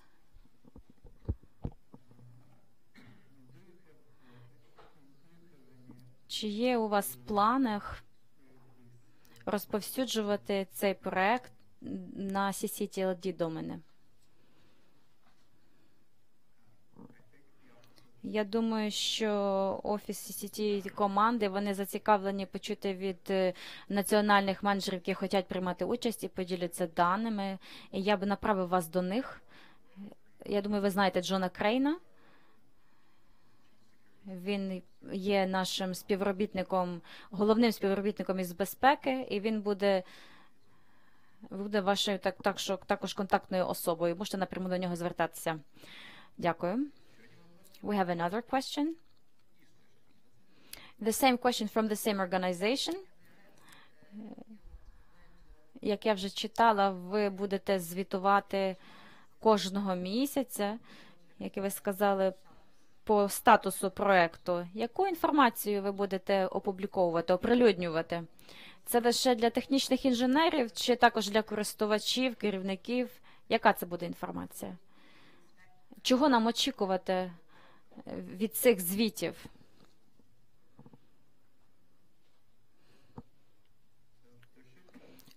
має бути тобто певні заголовки різноманітних видів зловживання, а також загроз, які помічені в звіті по активності доменів. Я не знаю, як часто вони будуть оновлюватись, тобто це буде, я думаю, що це будуть найновіші версії, і десь наступні тижні буде це вирішено, і час, тобто вся інформація щодо змісту, видів цих звітів, чи часу їх опублікування, це все буде ще вирішуватися наступний місяць, можливо, тобто в найближчий час. Тобто ми хочемо їх зробити корисними і для наукової спільноти, і для правоохоронців, ну і, звісно, для комуни верхнього рівня. Тобто, я думаю, що наступного разу, коли ви будете тут, у вас буде вже звіт про прогрес. Так, дякую. So next report is going to be provided remotely. Unfortunately, the speaker couldn't make it, due to some his personal reasons. So this is Dmitry Belyavsky. This is the record, as far as I understand. So we will show you the record of his speech, and after that, the speaker is going to be available via Skype, and you will be able to ask his questions. So his topic is dedicated to a very topical infrastructure topic. So it's especially if we have new approaches on DNS.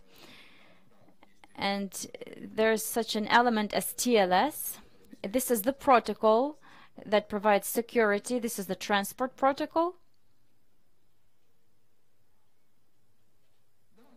Okay, so actually the speaker can do it via Skype and it will go live. So he's just not going to be physically present here. Right now there's another version of TLS, TLS 1.3, and in real the changes are quite significant. So this is a very big step forward, and it's going to be useful to know what has changed, what are new peculiarities of this protocol, why it was done, and what they managed to achieve. So now can we actually hear Dmitry? Okay, so we are turning on Dmitry. So very, very familiar sounds.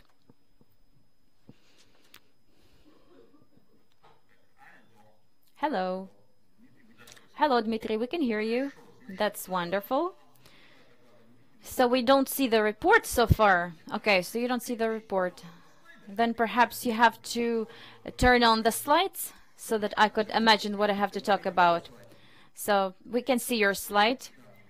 I don't see my slide yet. Just a second. Can you actually show it?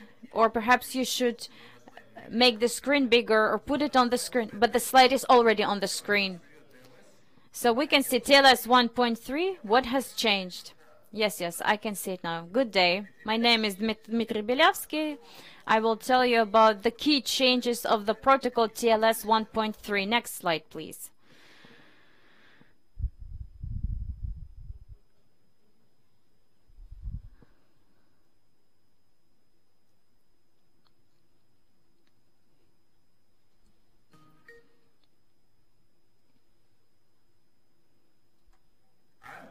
Hello.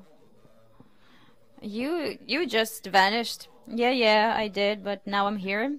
So please go back to this previous slide. Next slide. So on this slide, you can see the history of the versions.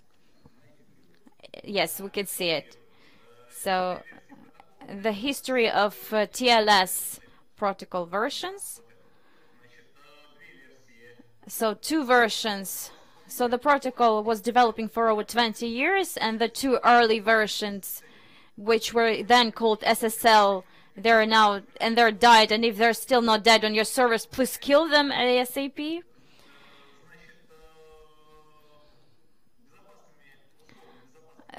You can say that the safe ones are the versions of the protocol TLS, but they are, there are some still details. And the development of TLS 1.3 took place for the past 10 years. You can see from 2008 up to 2018. Next slide, please.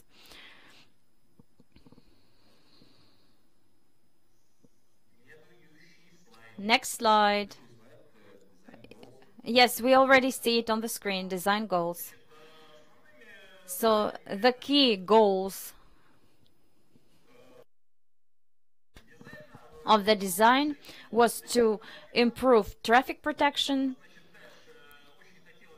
Also wanted to get rid of the outdated, garbage from the protocol because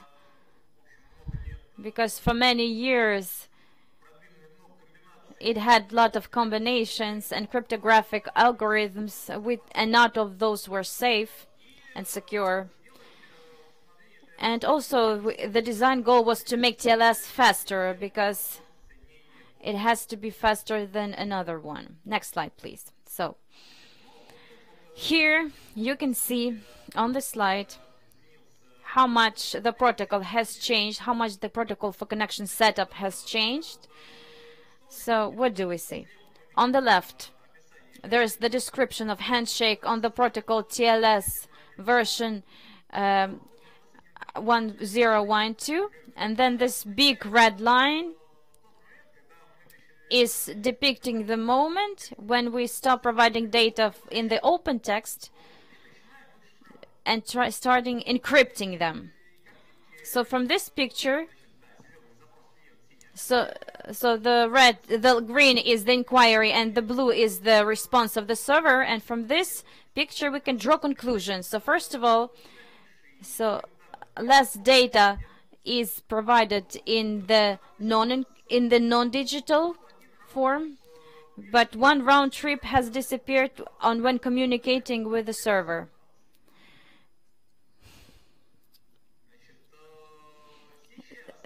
Now, in the previous versions of the protocol, in the plain text, it was offered the name of the host we were trying to connect.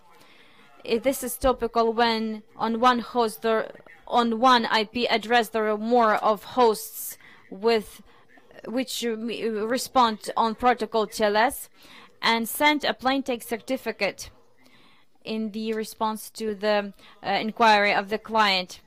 The standard of TLS 1.3 presupposes the encryption of the certificates, but still leaves a non-encrypted name of server. But I don't think it's going to last long. We are very close to standardization of the decisions on encryption of the server name, encrypted names indication. It means that with implementation of the TLS 0.3, DPI stopped working on the level of the certificates, but with the encrypted SNI introduction, DPI will stop working on the level of handshake. And together with what Taras mentioned before the break on the DNS TLS, this means the DPI is going to be very, difficult.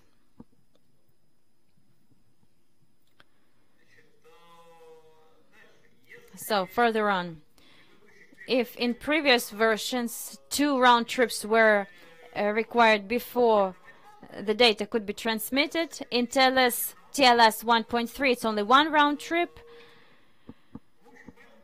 and everyone is happy on that account because the content is given sooner and the load is decreased and the end user receives the content earlier. So this is the typical win-win situation.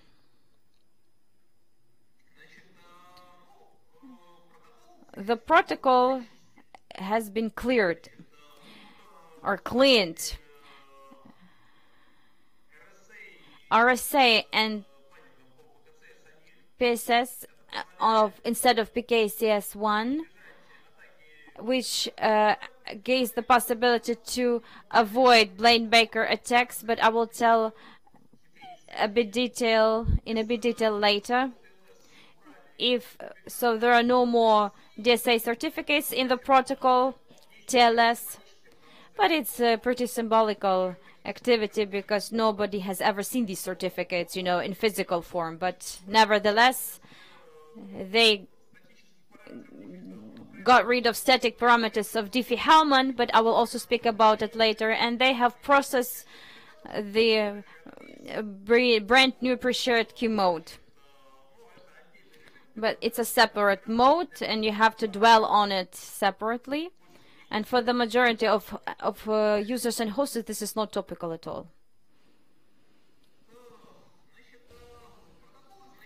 The protocol initially was done in order to avoid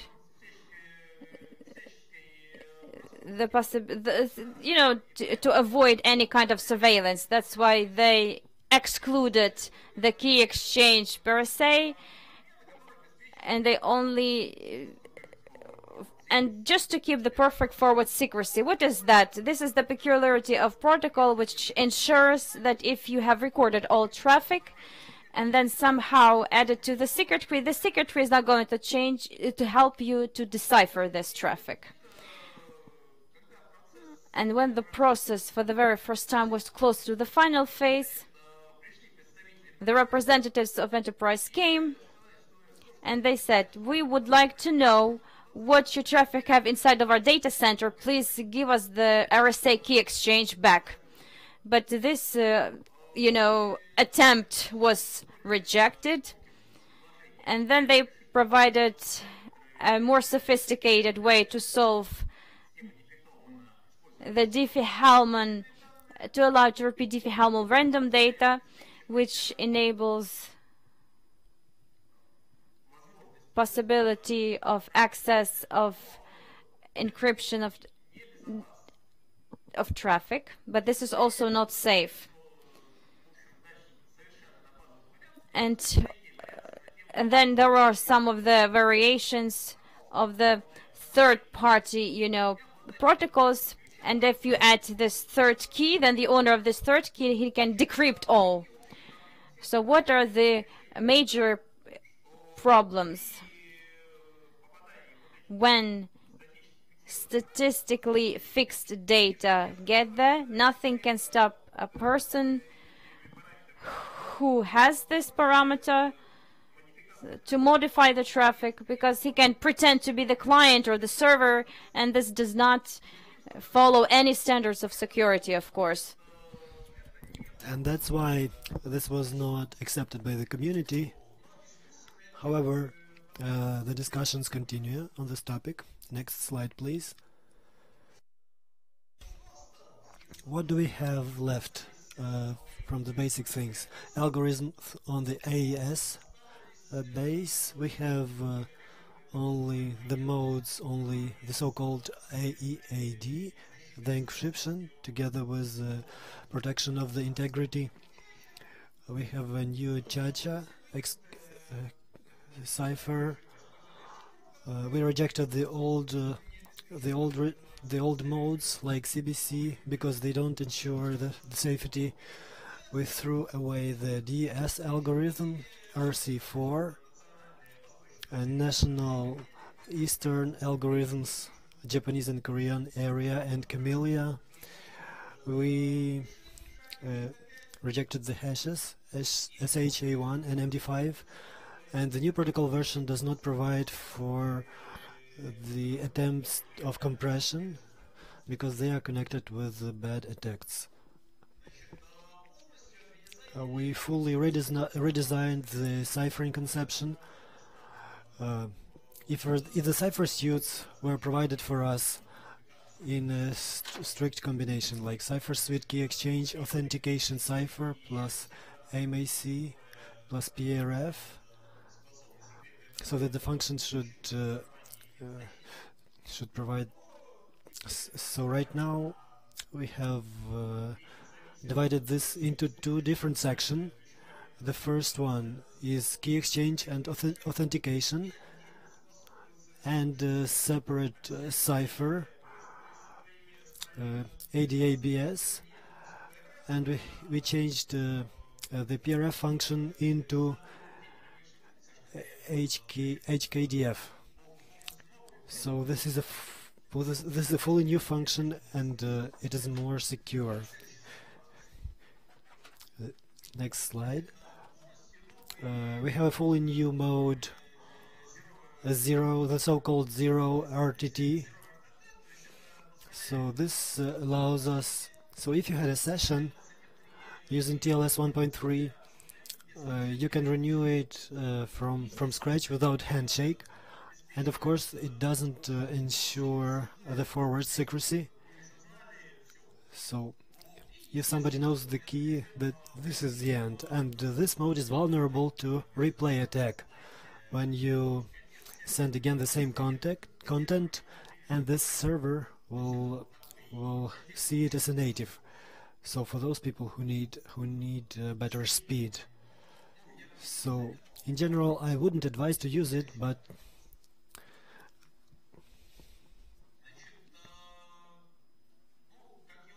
as I have already said, a lot have been thrown out from the process of establishing of connection. At first, we had the idea that the TLS protocol has to be reworked at the head for the handshake, but then we found out that there are middle boxes in the real network, and they don't let the simplified handshake, and they drop it because they don't know what it is. There were losses of about 5%, and as a result, we had to use the TLS handshake 1.3. We had to unify it with the old handshake with 1012. So of course we had to add something and make it more bulky. It's a pity, but we wouldn't have been able to introduce it relatively quickly. And as for the introduction and implementation, we had RFC in the late August. The OpenSSL support appeared in the middle of September in browsers, except Firefox's it was at the end of September.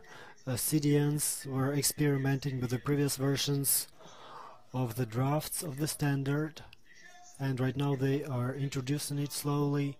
And here we can see the rating for 150,000 of the top level of Alexa, SSL Pulse website. So we can see that about 10% are supporting TLS 1.3, and I think that in 1 year this figure will be over 70%. So if you have the possibility to turn on the TLS 1.3 protocol right now, so you can turn it on.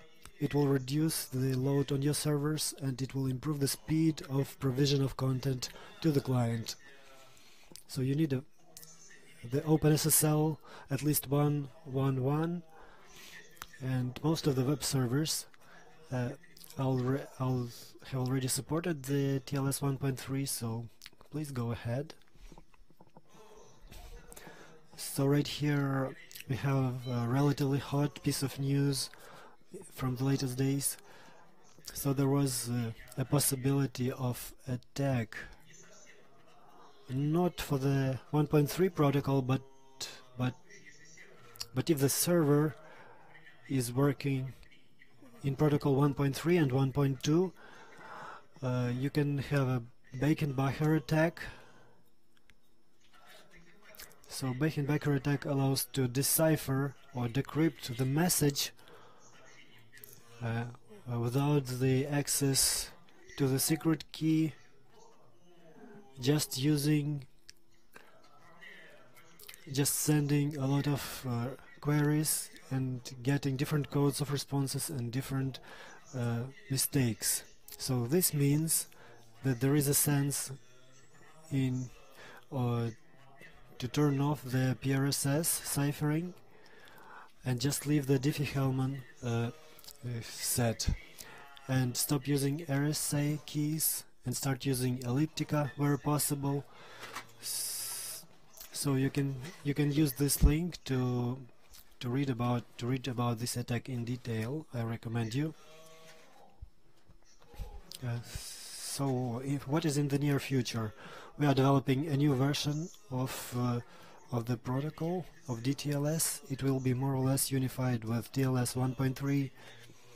And the last thing that was presented at ETF, they said that they have protection from the replay attack. They will be encrypting the packet numbers. It has encrypted SNI from the wiretapping and blockage by way of analysis of the inquired host, and right now they are writing the document on the deprecation of TLS 01 and 1.0 and 1.1. I think this is correct because we are reducing the sphere of support and reducing the sphere of attack. So this is it. The general conclusions that we have the safest version in the entire range. So it's almost brand new. It is of course the fastest of the TLS range, so it is a reason for including it in your work. So I would like to speak more. I would like to tell you one more story, a recent story. I mentioned about the discussion on the possibilities of wiretapping. So we found out that one of the companies, UADOM, launched a product, the product named Enterprise TLS. So they said that they will use static keys of Diffie-Hellman. Server has to notify about it in its certificate that you are being wiretapped, and once again there was a big reaction in the community, and we had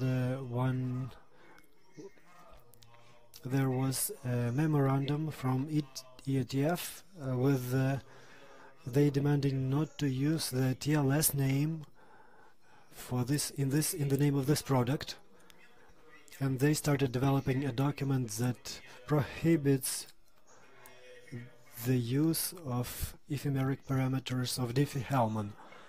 So in fact here we have, so it's difficult to say what will be the result of it. Maybe there will be some obligatory measures and some countermeasures. Maybe somebody will invent a protocol that will allow to do this, only to analyze the traffic, but it will not allow to interfere. So then maybe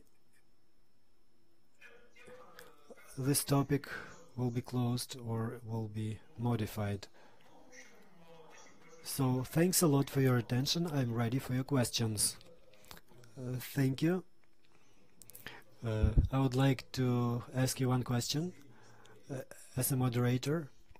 As for the last story, is there any reaction from the CAP forum, which is connected by 100%? For example, Google is an active participant of this organization,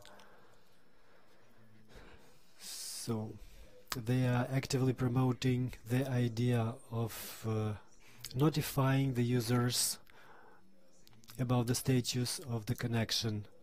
As far as I remember, there has to be a connection using clear HTTP without encryption, and Google browsers have to show them as incorrect. So is there any idea to identify those connections that use static Diffie-Hellman to notify users that this connection can be heard or wiretapped? Yes, this idea is present, but how can you know that this parameter of Diffie-Hellman had already been used? You can see it in the context of one browser and one site connection, one website connection. Yes, if the server has to signal that it is using this type of Diffie-Hellman, for example, if it becomes one of the parameters, it can be shown. Yes, it can, but this signaling is the goodwill of the server. Yes, we have to understand this, and we have to understand that it is possible not to use one parameter, but we can use a dozen of parameters, and client can rotate them, but in fact there is no one good solution for this. So I don't know what is happening in the browser fora on this topic. So ATF has a desire to limit this process. And of course, if the server is deciding whether to show your data or not, it has a lot of possibilities to do this, not on the level of the network. Yes and no, because if you are using the same parameters of Diffie-Hellman for a long period of time,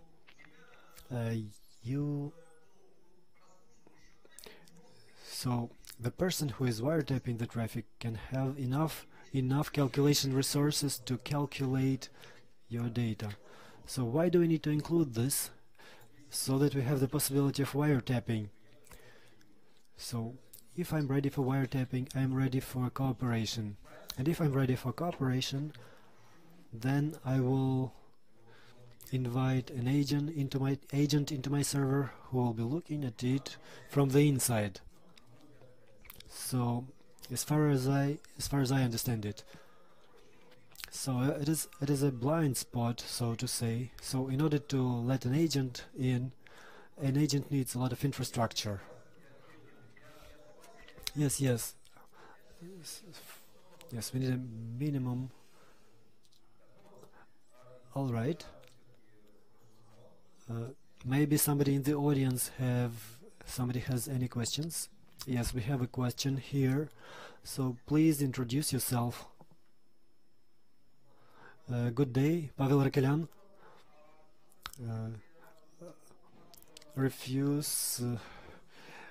So the refusal of handshake in the era of the JavaScript and internet, is this refusal forever or no?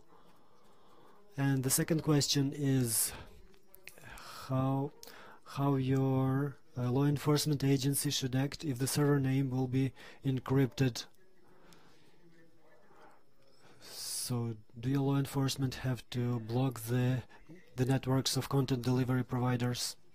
So our network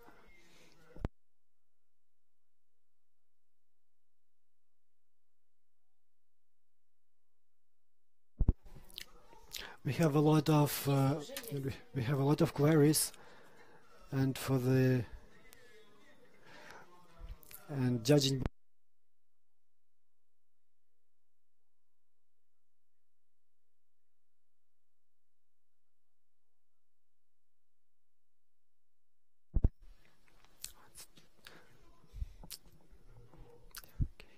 Okay, so it's easier to stop using the compression rather than risk such attacks. Okay, so we have to, grow the channels. Are there any more questions? We have comments. So speaking about compression, nobody actually precludes you from doing it with a traditional way. You can do it, but you have to remember that when compressing, there are signatures which are easily to, obtain. Is there anything else to be said? Probably there are no more questions. Thank you, Dmitry. So, and next speaker is Konstantin Korsun. He's going to share his peace of mind on program speech, actually, I would say. He's going to speak about the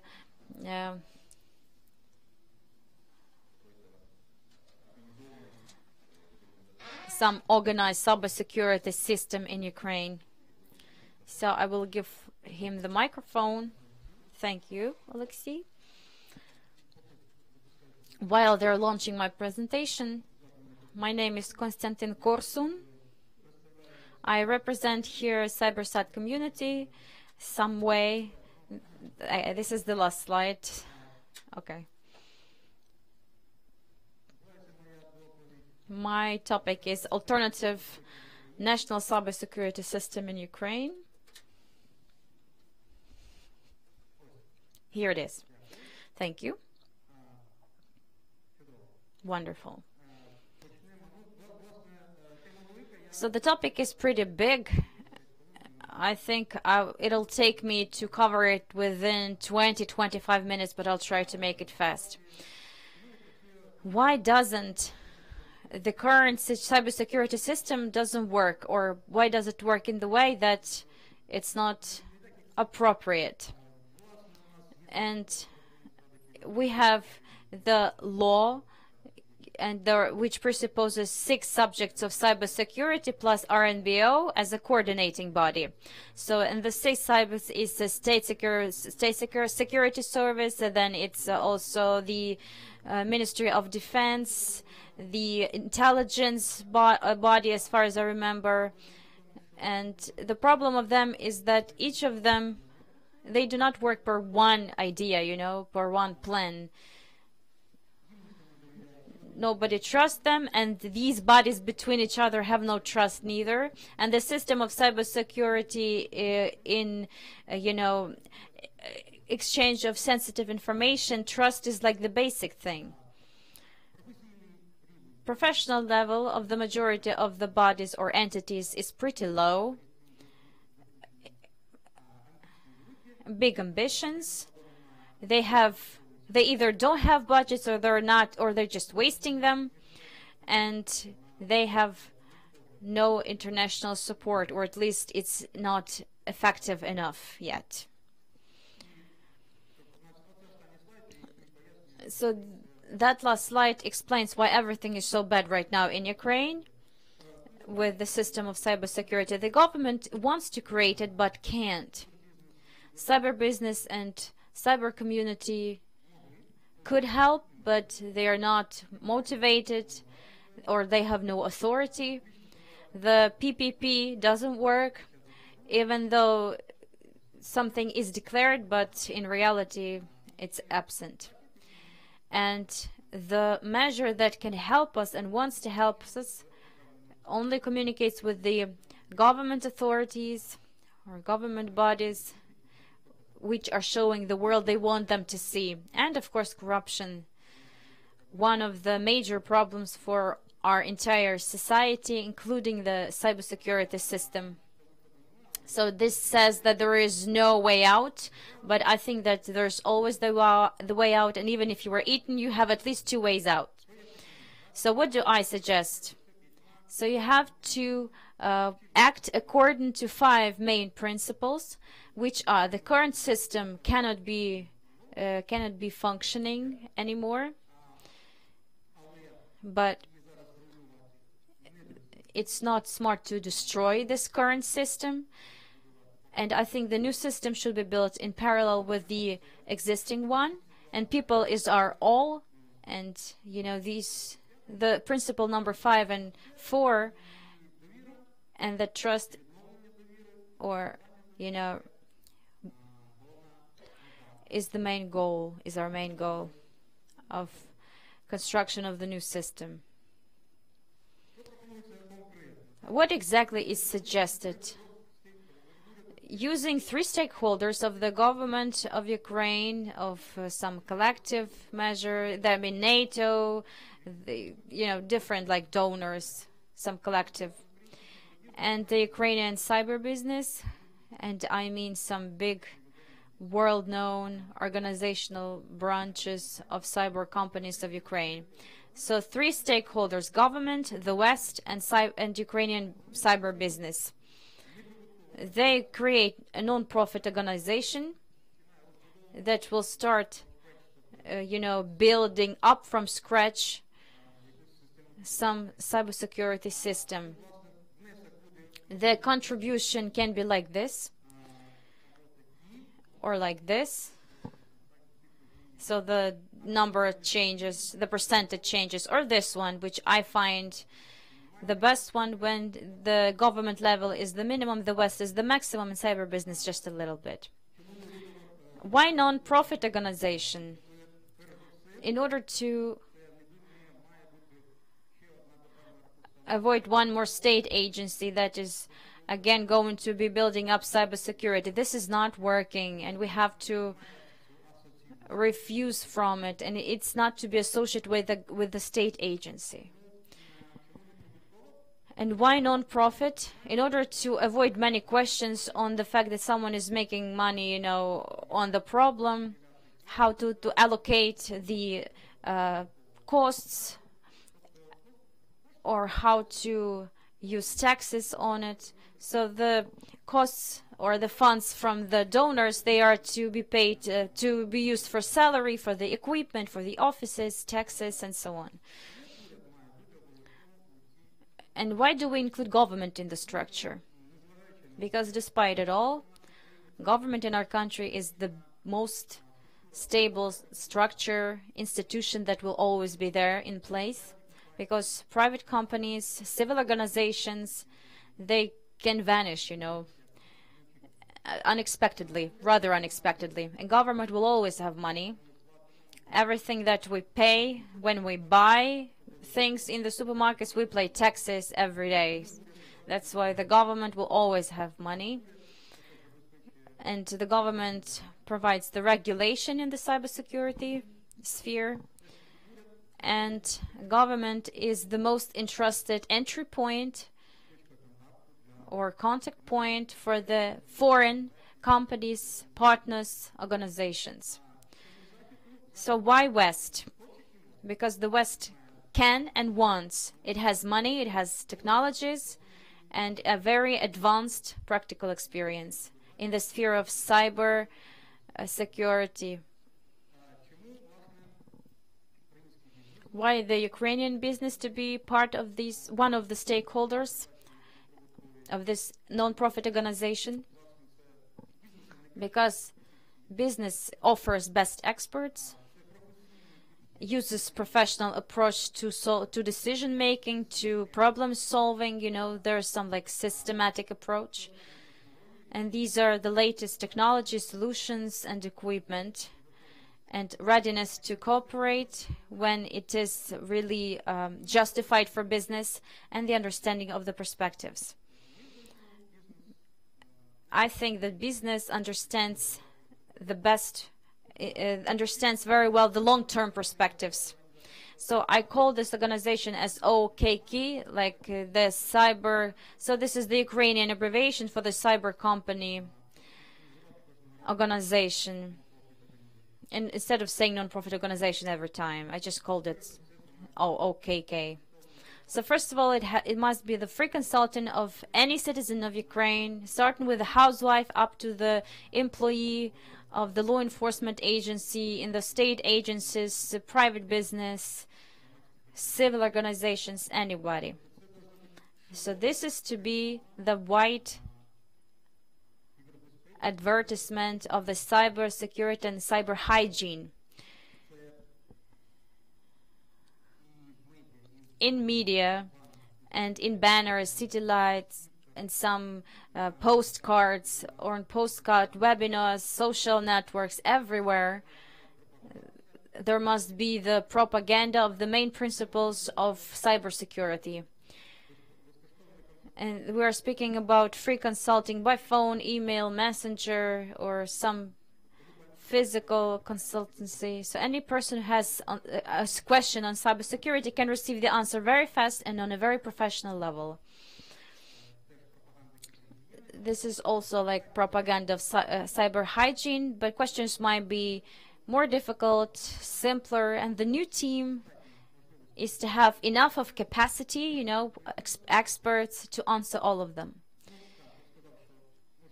And I said that any person can address it, and it will be free of charge.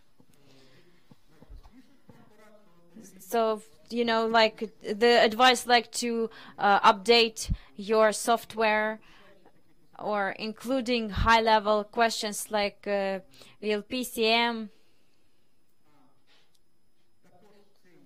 Also, this new organization will have a constant host for events on cybersecurity, up to 100 people. It must be the regular host for Capture the Flag, the hacker competition. This must be this news center to publish news alerts. Everything that this way or that way informs the society of the latest news in the cybersecurity, and we have up to 10 pieces of news per day, and they have the direct relation to our country usually. Also, this team is going to consult the government on the questions of developing cyber legislation, because the legislation that we see and read in our community treats it very skeptically because it's not working, it's contradictory. That's why I think it can be also one of the center expertise as well. And the main aim is to become the point of trust of let's just say the national system of cybersecurity, including every citizen, every organization, critical infrastructure, state agencies. This is a big system, and it requires to accumulate trust as much as possible. And this new team is to hire professionals, the best experts. This is the approximate scheme, that there must be like the team leader, his deputy, then security officer, 5 engineers, 3 analysts, and 1 of them can work at night and 2 per day. And of course the PR manager, who's going to take care of communication with media and everyone. Bookkeeper, plus HR, and the call center operators. The salaries must be like this, approximately. So the best people came, you have to offer them good salaries. And these salaries are a little bit higher than the industry in Ukraine offers. So on the previous calculations, for the first 12 months, including all expenses for like own expenses of this newly built team, it's up to 900,020 per first month. And if there is a positive risk that it will come into play very quickly, we have to add about 30%. Maybe I'm a bit wrong in these calculations. So this is about $1 million for the first 12 months. Is this a big amount or not? For example, the State Special Services budget for the 2019 is 195 million. ULEAD project has already spent about 6 million euros for the support of cybersecurity of Ukraine. The United States government is planning to finance next year, is planning to give us about $10 million,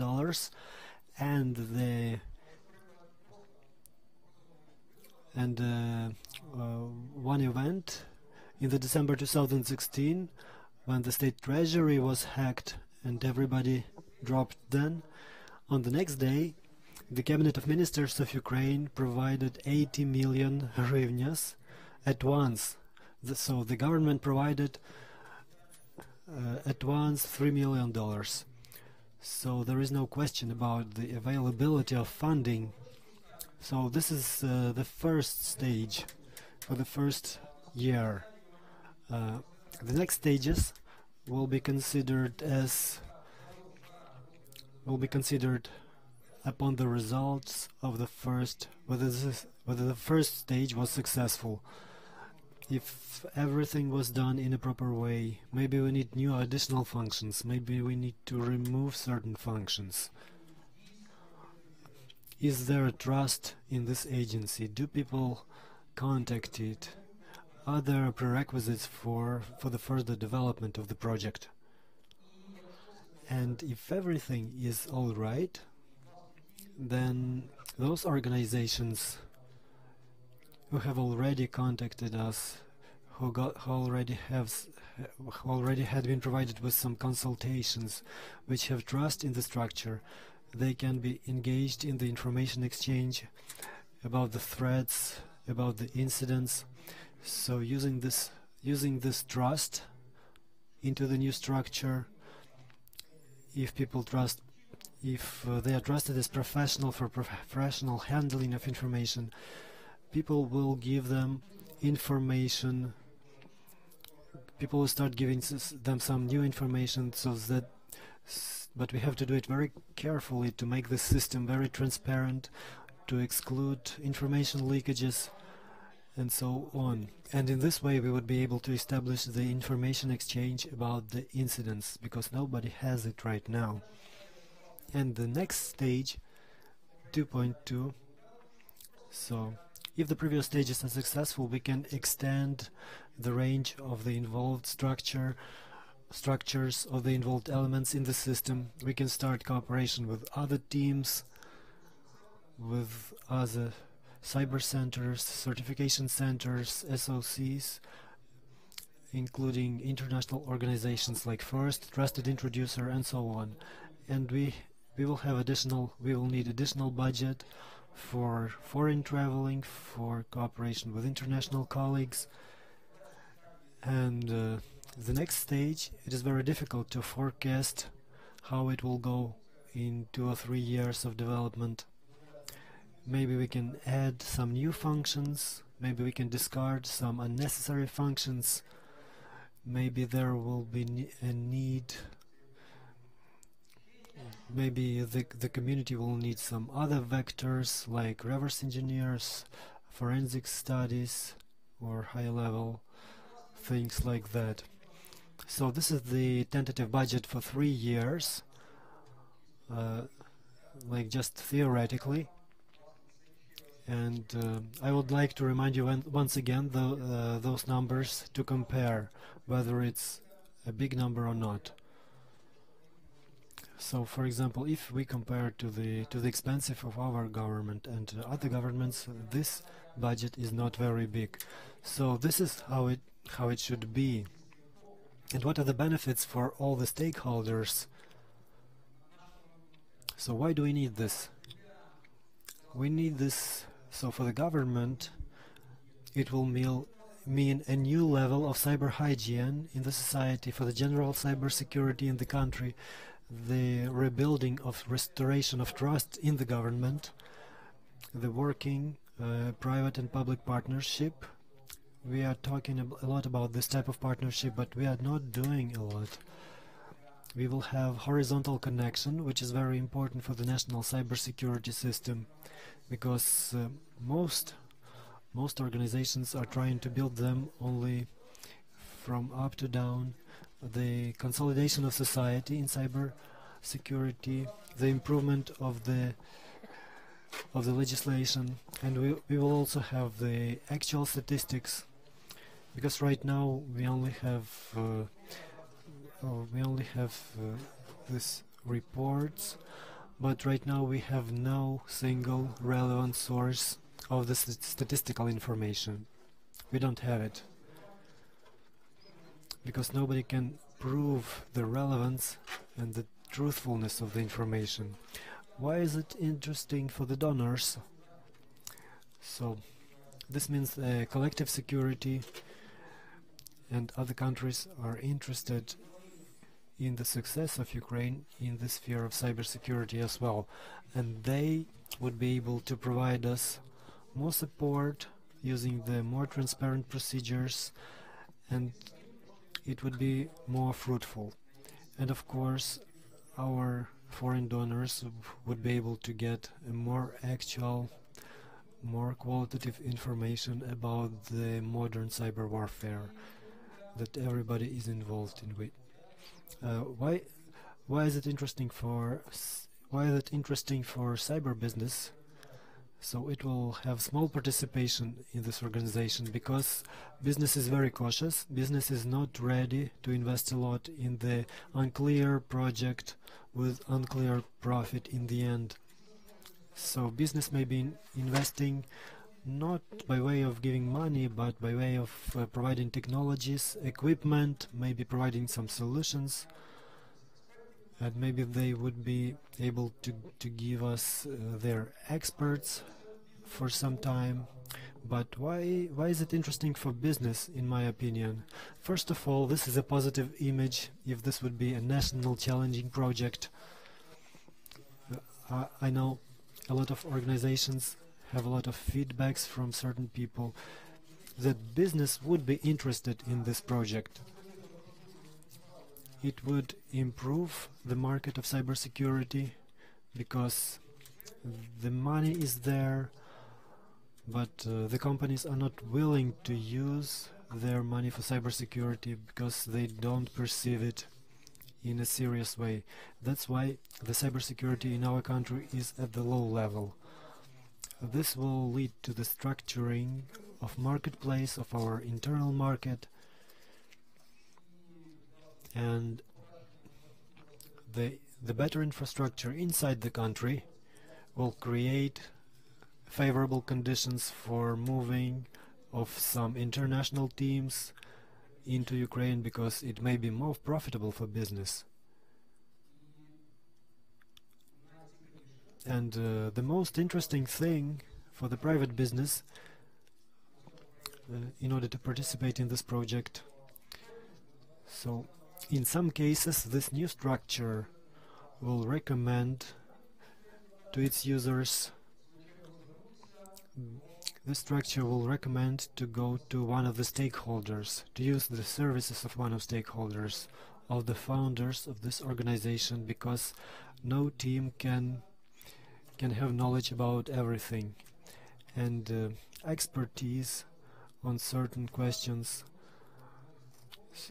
So their organizations may recommend people to turn to one of the stakeholders for services, for professional services. And the conclusions: yes, we have to start from scratch.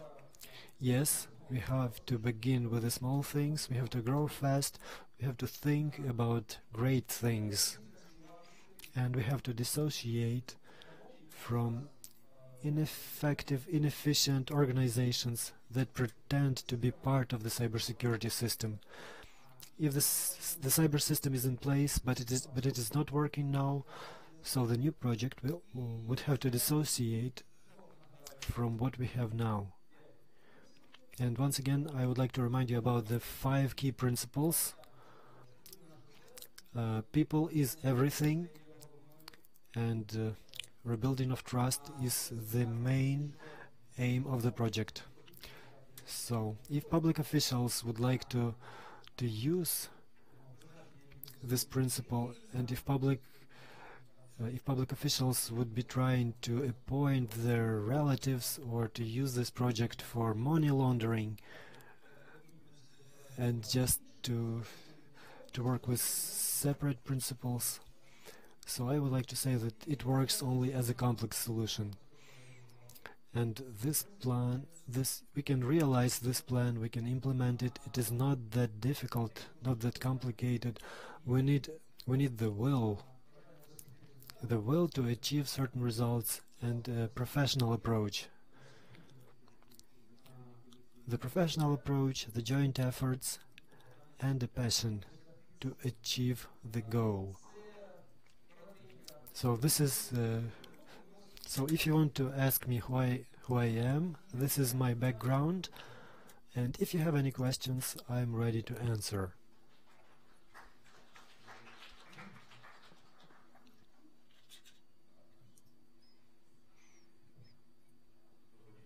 Good day. State Security Service of Ukraine, Department of Security. So you said that there are already 6 structures that pretend to deal in cybersecurity. So would you like to become the seventh independent body with a small budget? But you have to see that there is a possibility that this is a question of responsibility. If there is an incident, who has to respond to it? Who has to put the things back right? So who is responsible for that? As I have seen from your slides, your organization is going to be a consultancy, some sort of consultancy. So of course the money is not that big, 3 million. But if you are going to be trying to resolve real problems, at first you will have to take responsibility on the legislative level. If there is a cyber incident, I am coming to that place and I'm restoring the things. So does your team plan to reach this level of responsibility? If you plan to do this, maybe you will offer certain changes in the legislation. Maybe thanks a lot for the question. I know that I need to tell you about my presentation once again. Yes, this is an alternative system. Yes, it doesn't exclude the existing system. It is a parallel system, and it will not be hampering. It will not be interfering with the existing system. First of all, we need to restore the trust. We need free of charge consultancy, free of charge advice. So if we manage to win the trust of society, yes, we plan to use this system. So if it evolves quickly, we will have to see the results. If the first stage works well, we go to the second stage, and so on and so on. Yes, we will have those functions, but we will need a lot of trust to this organization. So if people trust our organization and doesn't trust others, if people would be coming to us, because not everybody is coming to the security service of Ukraine despite your achievements. No, not everybody is coming with their problems to you. So if we have evolutionary development, yes, we will have response to incidents, we will have visits and legislative initiatives. So if we need to put it into the legislation, right now this project doesn't need any legislative changes. So we are working within the legal framework on the cybersecurity. So far there is no need for new legislation or for changes into legislation. If we register as NGO, we are working within the legal framework. We need no additional regulations. But first of all, we have to start with the restoration of trust. We have to provide high quality, free of charge services and improve cyber hygiene and improve the public awareness. So the level of awareness in cybersecurity matters. That's what we have to increase. And this is going to be the basis that's going to have a sort of impact on the entire level, like the average temperature in hospitals, like we say, is going to increase. But this is going to be a good problem. Maybe it was not a very successful example, but I hope I have answered your question. Yes, I understand that it involves lots of questions, and I'm ready to answer. So I see a person who's raising a hand, and she was first to raise. I would like to add from my side that I have communicated with the colleagues from GIBA, and for example, you have the information from the source on the virus attack. And I don't see Max Tuliev here. I would like to hear what he would comment if I offer him that the security service of Ukraine would, on the basis of legislation, inform me which addresses are to be blocked and what is going to be his response. From my point of view, this is exactly speaking about trust. In Europe, France, Germany, Great Britain, despite the Brexit, they have the same construction.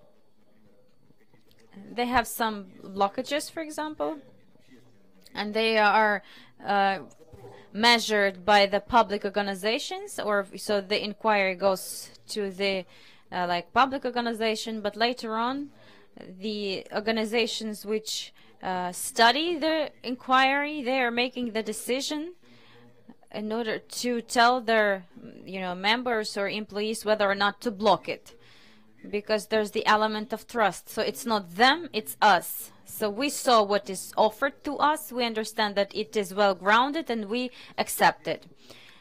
So I think this is the mechanism of interaction with the civil society. That's just what I wanted to say from my side. So I give the microphone. Please introduce yourself, indicating your affiliation, I think. Pavlo Rakalyan. When I was a boy, ATS was working so interesting that you could eavesdrop or wiretap. And I listened to people and I asked them, what do you think? Is it okay that I listen to you, wiretap you? And they said they didn't care. I think that the majority of population of Ukraine just doesn't give a damn, And to advertise cybersecurity and cyber awareness has to be started from the school, table.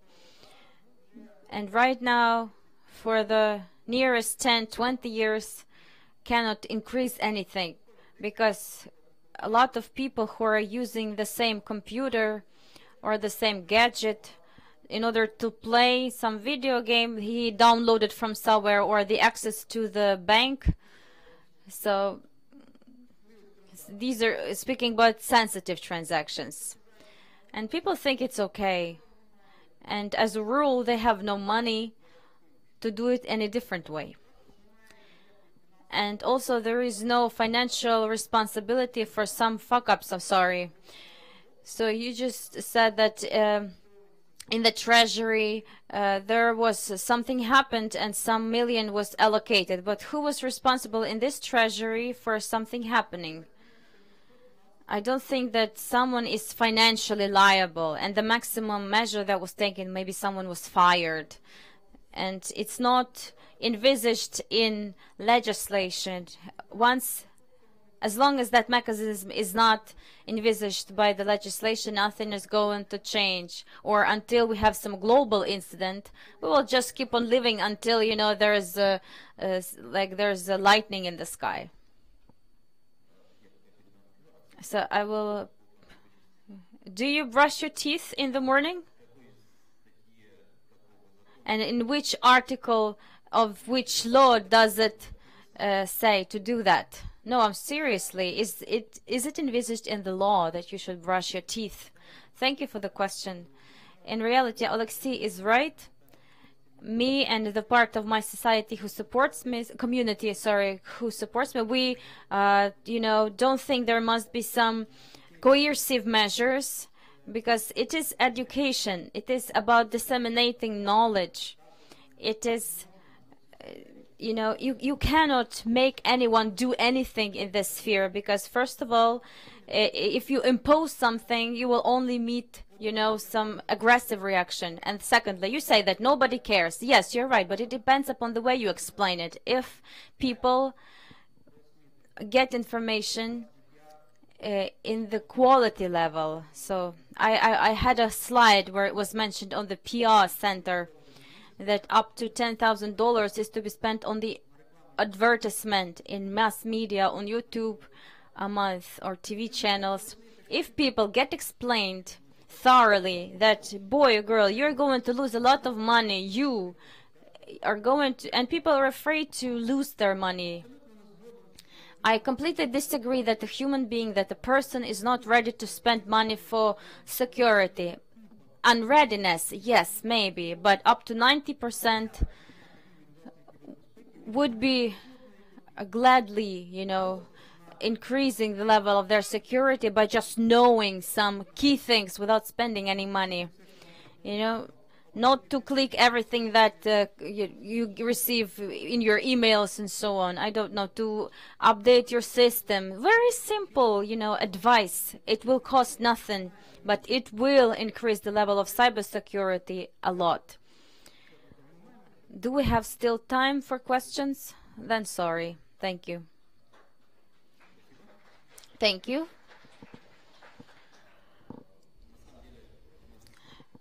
In fact, after this session, we're going to have lunch break, and I think that you can individually communicate or ask questions. So And Roskomnadzor was mentioned today, and we have a speaker from the organization which is called Roskom Svoboda or Roskom Freedom, who's going to highlight the topic of what happens in our neighbor, Russian Federation. So this is going to be the presentation by Alexander Isavnin via Skype. So he's already ready to talk. Oh, sorry, this was a different person. So, dear colleagues, good day. I'm very glad that I have this possibility to deliver in front of you.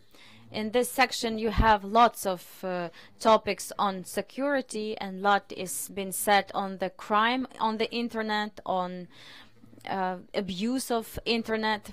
And I would like to talk about sad experience of Russia, how they abuse internet, or how internet is abused by those who are to protect us against crime and violation of rights. So, internet was designed as a very reliable means of communication, and it was not designed to comply LIA's requirements or complete their tasks. And by LIA, it's law enforcement agencies. But law enforcement agencies, they noticed internet and they liked it because it would help them to solve their tasks. Of course, they needed to protect children against some malicious information, to protect us from terrorists or other criminals. Well, for our region, of course, the law enforcement bodies would like to receive more authority because they have trouble in cooperation with colleagues with from other countries. So what do LIAs want? They would like to know more about their citizens, want to control their behavior, want to control the situation they check and disseminate. Of course, they would like to receive more powers, to receive rewards and promotion without doing nothing. And sometimes to do provocations to do that. And internet makes it all possible for them. So let's speak about the mass surveillance. So everyone knows that we have the system for operative search activities, black box, which are connected to the network, operated without any possible control by operator. So this is SORM 1, which is block telephone wiretapping, and then there was another uncontrolled by operators, SORM 2, for data transfer, and a 24-hour traffic storage was added to it. And then this terrible Yarovoy package was added to it. Apart from that, special services would like to have the complete identification of the users. They demand, to sell SIM cards only per passport. And another requirement, which is also fun, and that is the provider to know all the users of its corporate clients.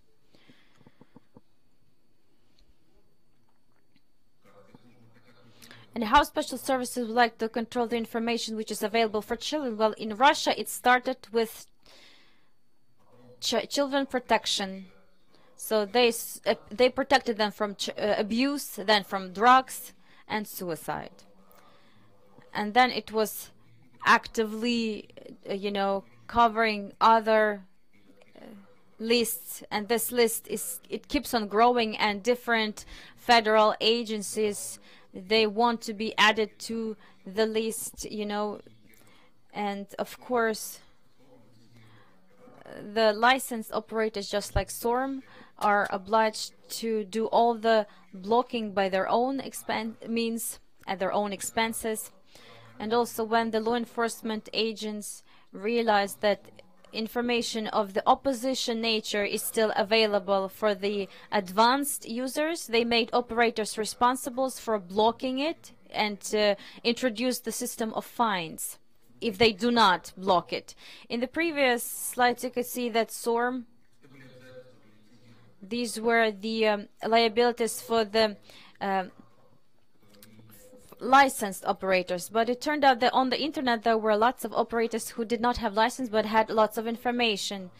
That's why recently they had the term the tome of the organizer of distribution of information. So, and they were made to store all the messages, no matter what it means, from the IP packages up to telephone calls. But unlike licensed operators, information distribution intermediaries, they're not protected by the law on communication. And it's very interesting that a number of organizations which are not operators 6 years ago, when the regulatory of blockage was appearing, they were supporting it in a very sensitive way without talking against it. And now they are the organizers of spreading information, and they have to do the same thing. So this is like, don't dig the grave for another one. So now you see the effective measures list, because there is no evidence that implementation of different levels of SORM or Yaravori package, which is mandatory since of October, is to be stored by all operators. There is no information that this helps to solve crimes or to prevent crimes. So there is no data that the level of terrorist activity has decreased due to blocking some of the information or expanding the authority of SORM. There is no data from EU, but there is the information that blockage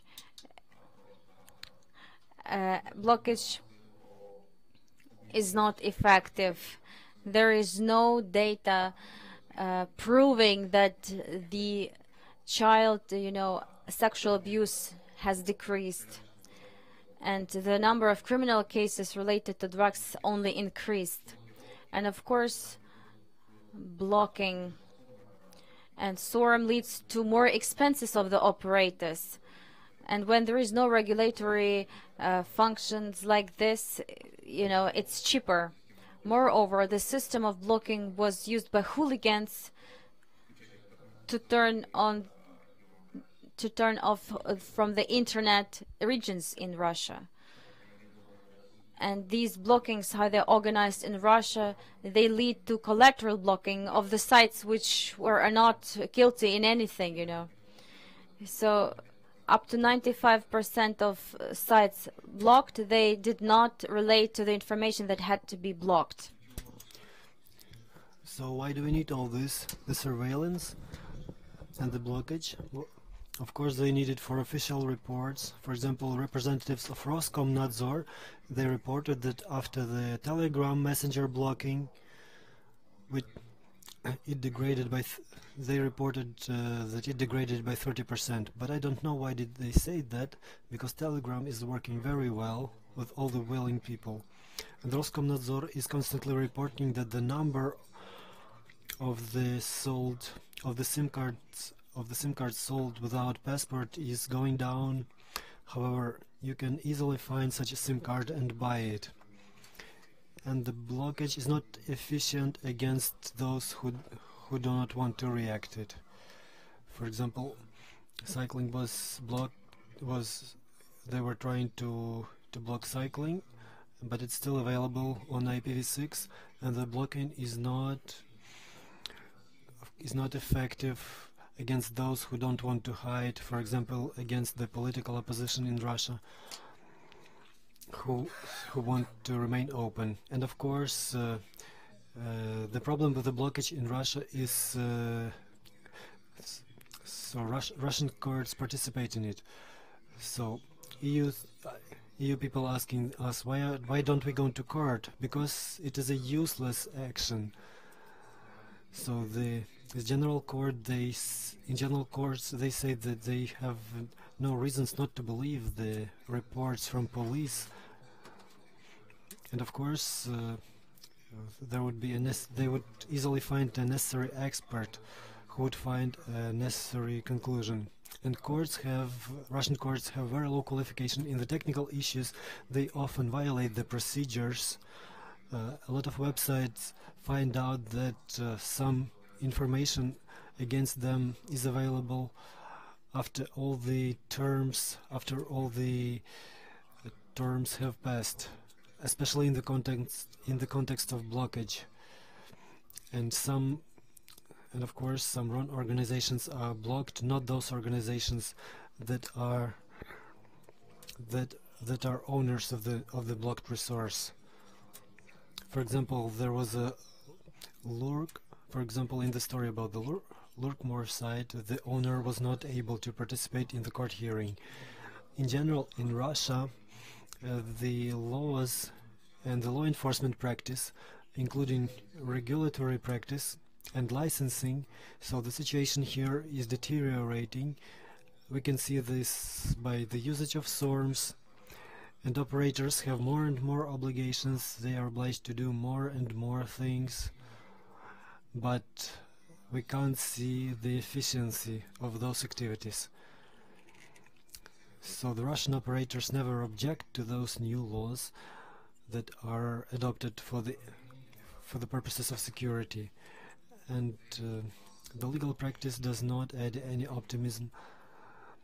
So we have our societies has the index of freedom of internet, and we are trying to assess the events connected with the regulation and so on.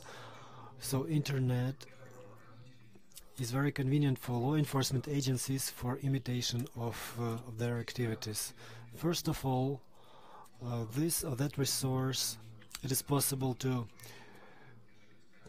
is easier to block some illegal activity rather than to try to find real crime perpetrators. They just block it and they report that they have blocked it on the one hand. And on the other hand, now it is possible to look for the terrorist without any risk, without leaving your cabinet.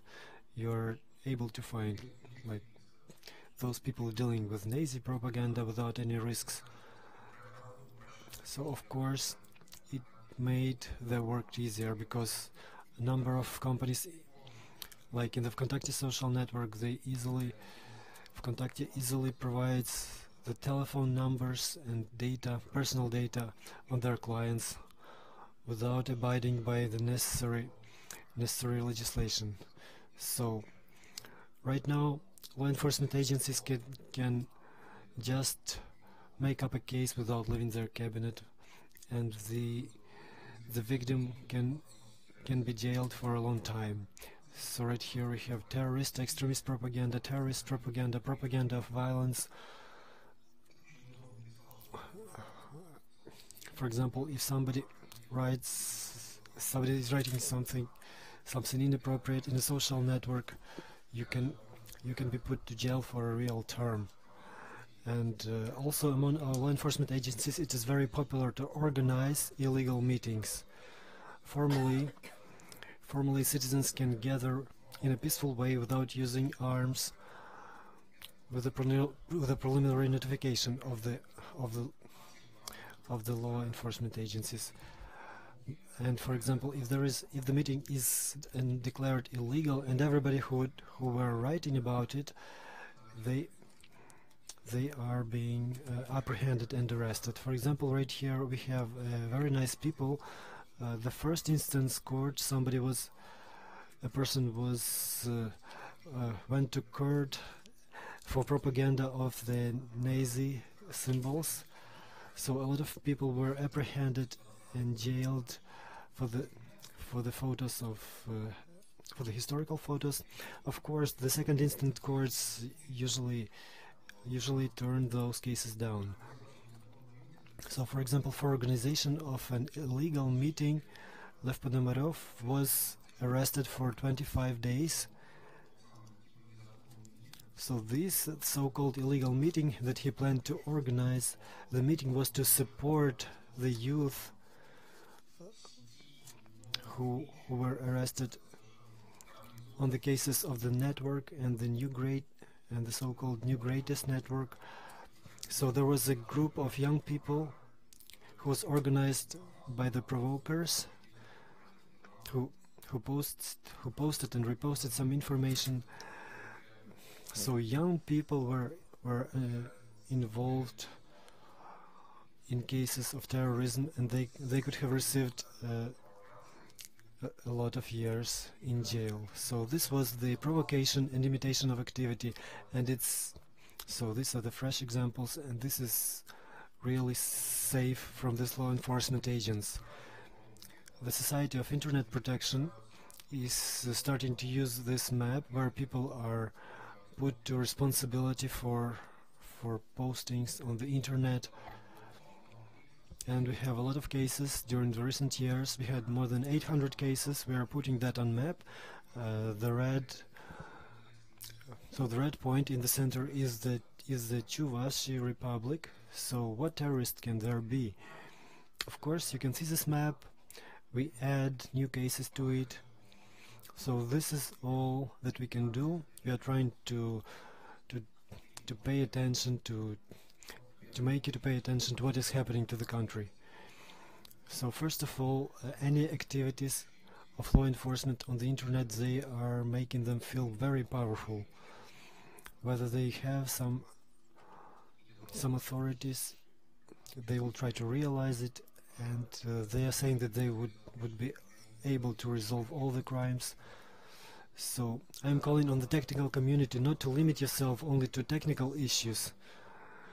For example, if the Yarovaya package and SORMs were only beginning to be discussed, so the technical community was not willing to engage in the politics, and now the politics is coming back at them, and so all the laws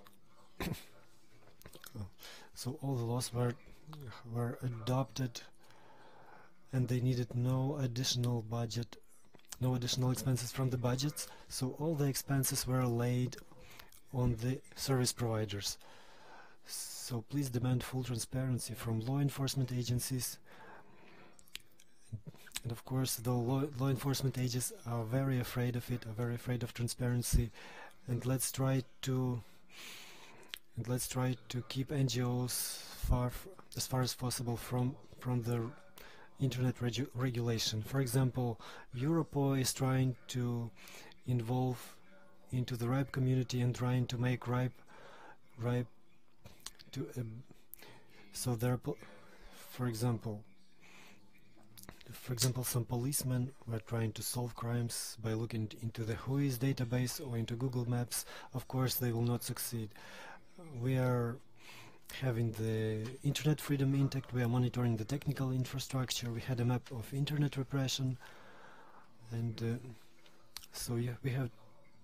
And the federal security services and law enforcement agents are not a uniform organization. Each region has its own security service, has its own service against extremism. So we have to put them to light, and this is one of our tasks.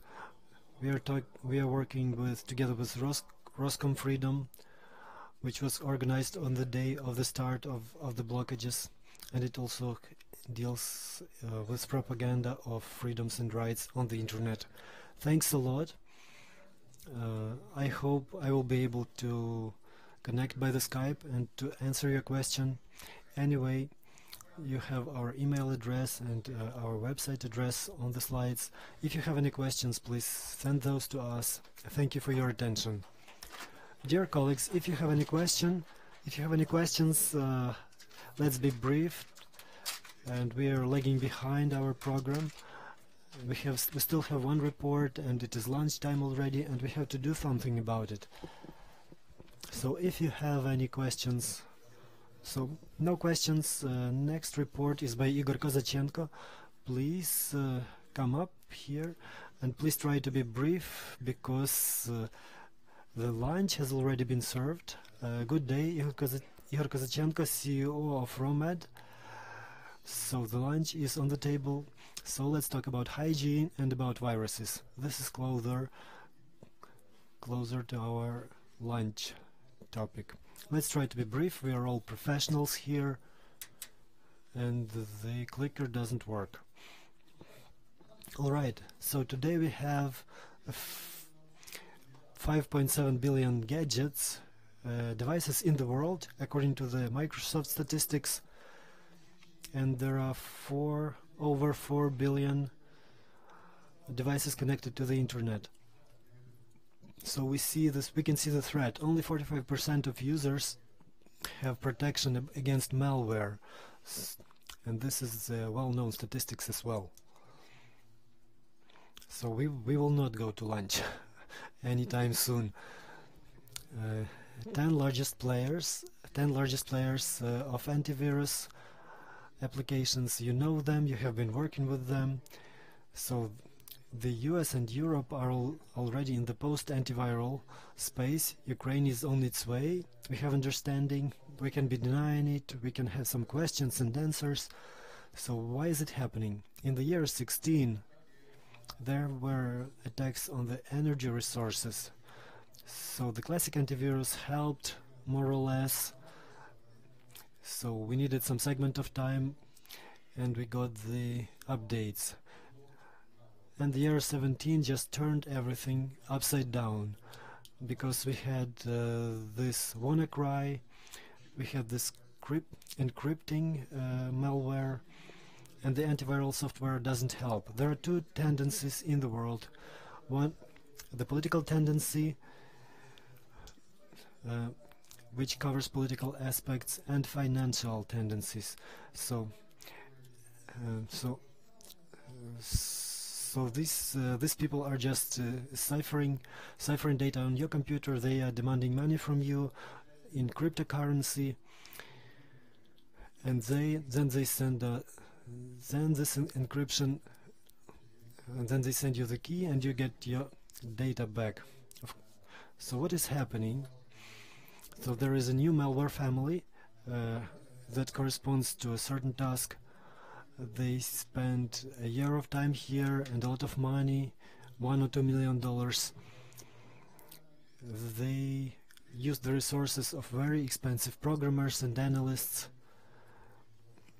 and then they provided the solution to the analysts that tested them on the classical drives,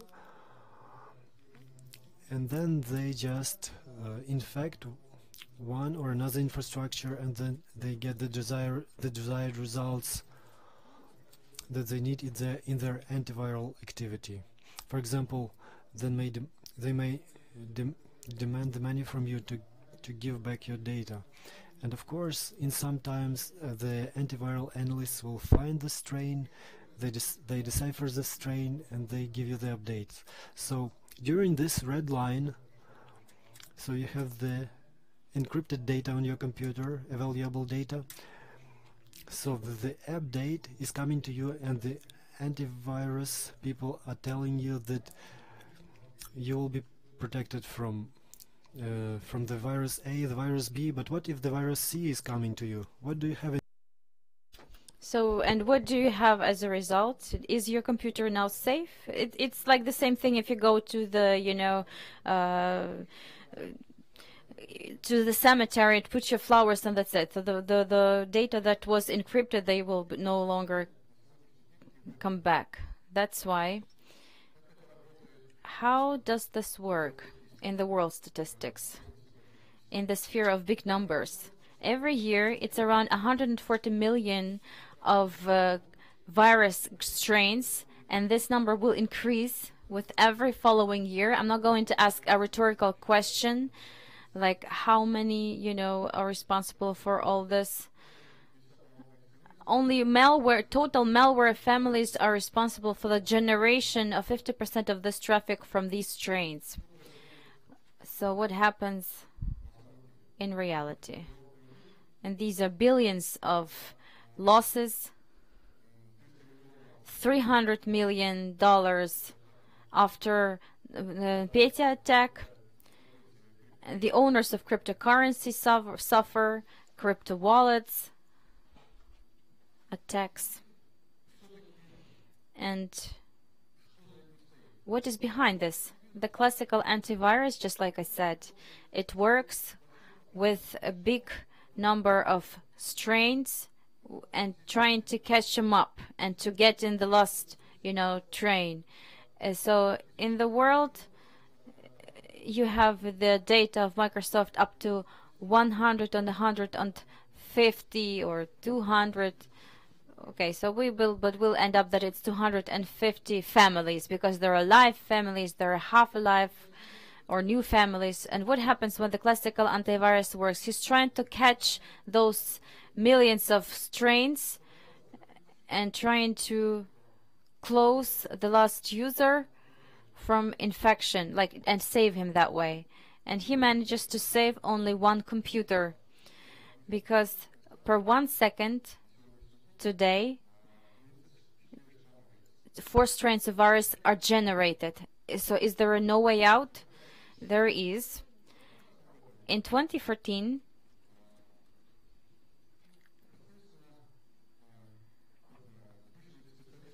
the leading specialist in cybersecurity was New Era on malware protection, not from viruses, but from malware.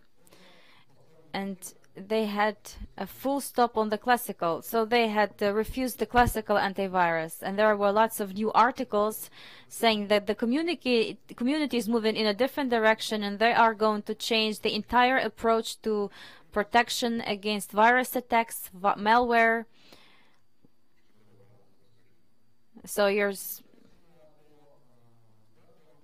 and according to Gartner, this classification divided into 2 categories: EPP, Endpoint Protection Platform, and EDR, Endpoint Detection and Response. So the EPP, this was the classical one. This is for anti-spam, anti-DDoS, protection of the flash drives, of the memory. And this combine, you could say that it's rather big and is trying to, find the malware. And EDR, this is the new direction, which has changed the approach in this decision completely. One more time, I would remind you that in this direction, the idea of fighting big numbers is no more active. Like, for example, if you have 200 families and you have to fight them all, this is a lot simpler than that.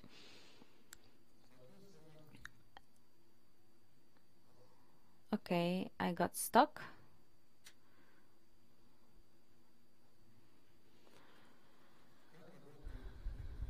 How does NGEDR works? And I'm being too fast. The slides do not follow me. So we do not check the 750 million of strains or 250 virus families. So we work with the 250 virus families. And how do we do it? We have many solutions, and we understand this is the new sphere. This is the distribution, and this is like the neural networks, the rules, and of course the sandbox. I would like to give an example of 2 solutions which have been processed today. And on the example of Silence, it was the first company that worked in EDR market using the neuron network. And the neuron network is a cool thing. The idea was the right one to provide to receive the perfect outcome using the neural network that will fight it very easily. But it turned out to be not that simple. And as an example, Google Translator work, it's also based on neural network, and it gave almost the same results. So up to 20% of the fake reaction. So they are developing this direction, and this will happen further on, because a lot of even writers have addressed the neural network. So we're going to wave our hands.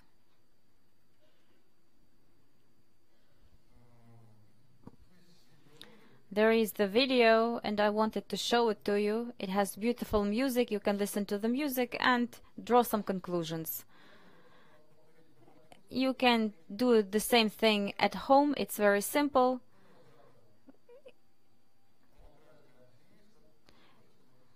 Can we show the video? Let's try. the classical antivirus was taken. So, and thanks to this, we will see in what way, in practice, this happens. So this is the comparison work of classical antivirus and the decision of RDR. So the basis that we took was like on WannaCry, VirusTotal. We took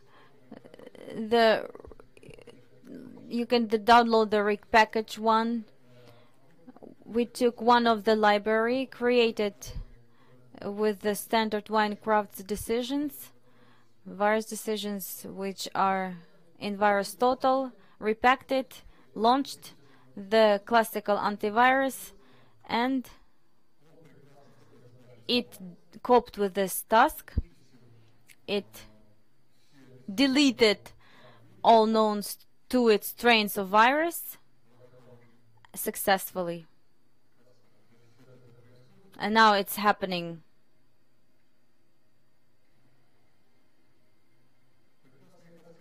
It scanned it and deleted it from the folder.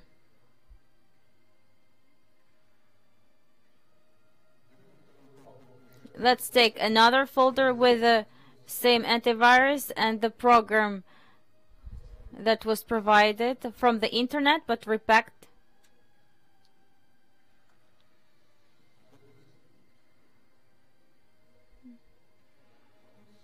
And here is the problem, which touched the attack in 2017, NotPetya, and what happened in 2 hours and a half when half of the Ukrainian information resource was encrypted. So we know this screen, the data is encrypted, and as you can see, you saw the cyber attack on the information resources on your computer. So I'm not going to show how EDR works. EDR was perfect in both cases. So let's go back to the presentation. And the music was really good. So this is like the mood setting before lunch.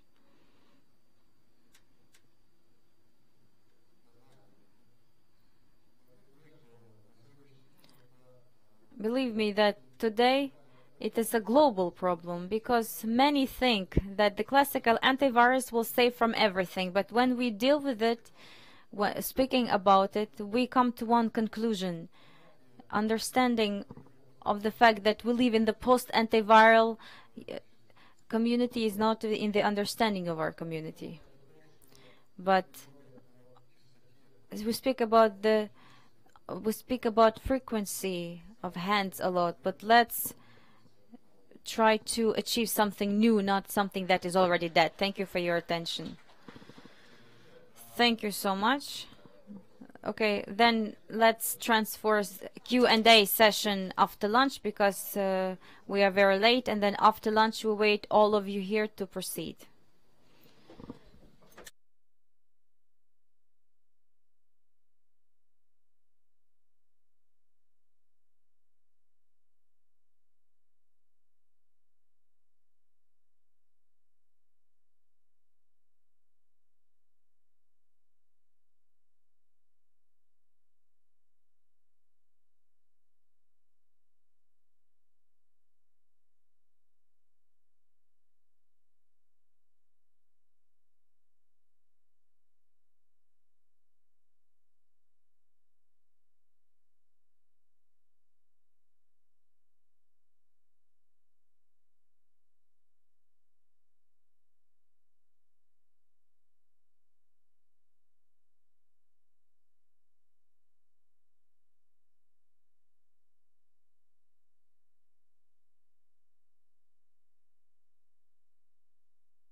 reports. I would like to Mr. Semenyakov to report at the beginning of this section, but later we will have the discussion of the registrars after this one.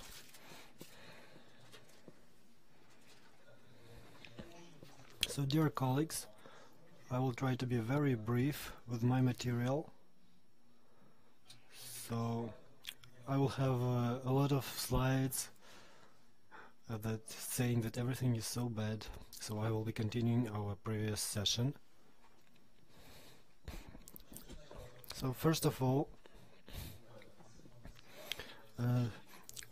I'm from RIPE NCC registry, the registry of autonomous systems in the regions. So this is the global network. So from ICANN and IANA subdivision, and this is how we subdivide according to the geographical subdivision. RIPE NCC, the largest region of the world, Europe, Middle Asia, Middle East. RIPE and RIPE NCC are different things. RIPE is a community. These are people without any barrier for entry. So they are making up work groups and they take technical decisions.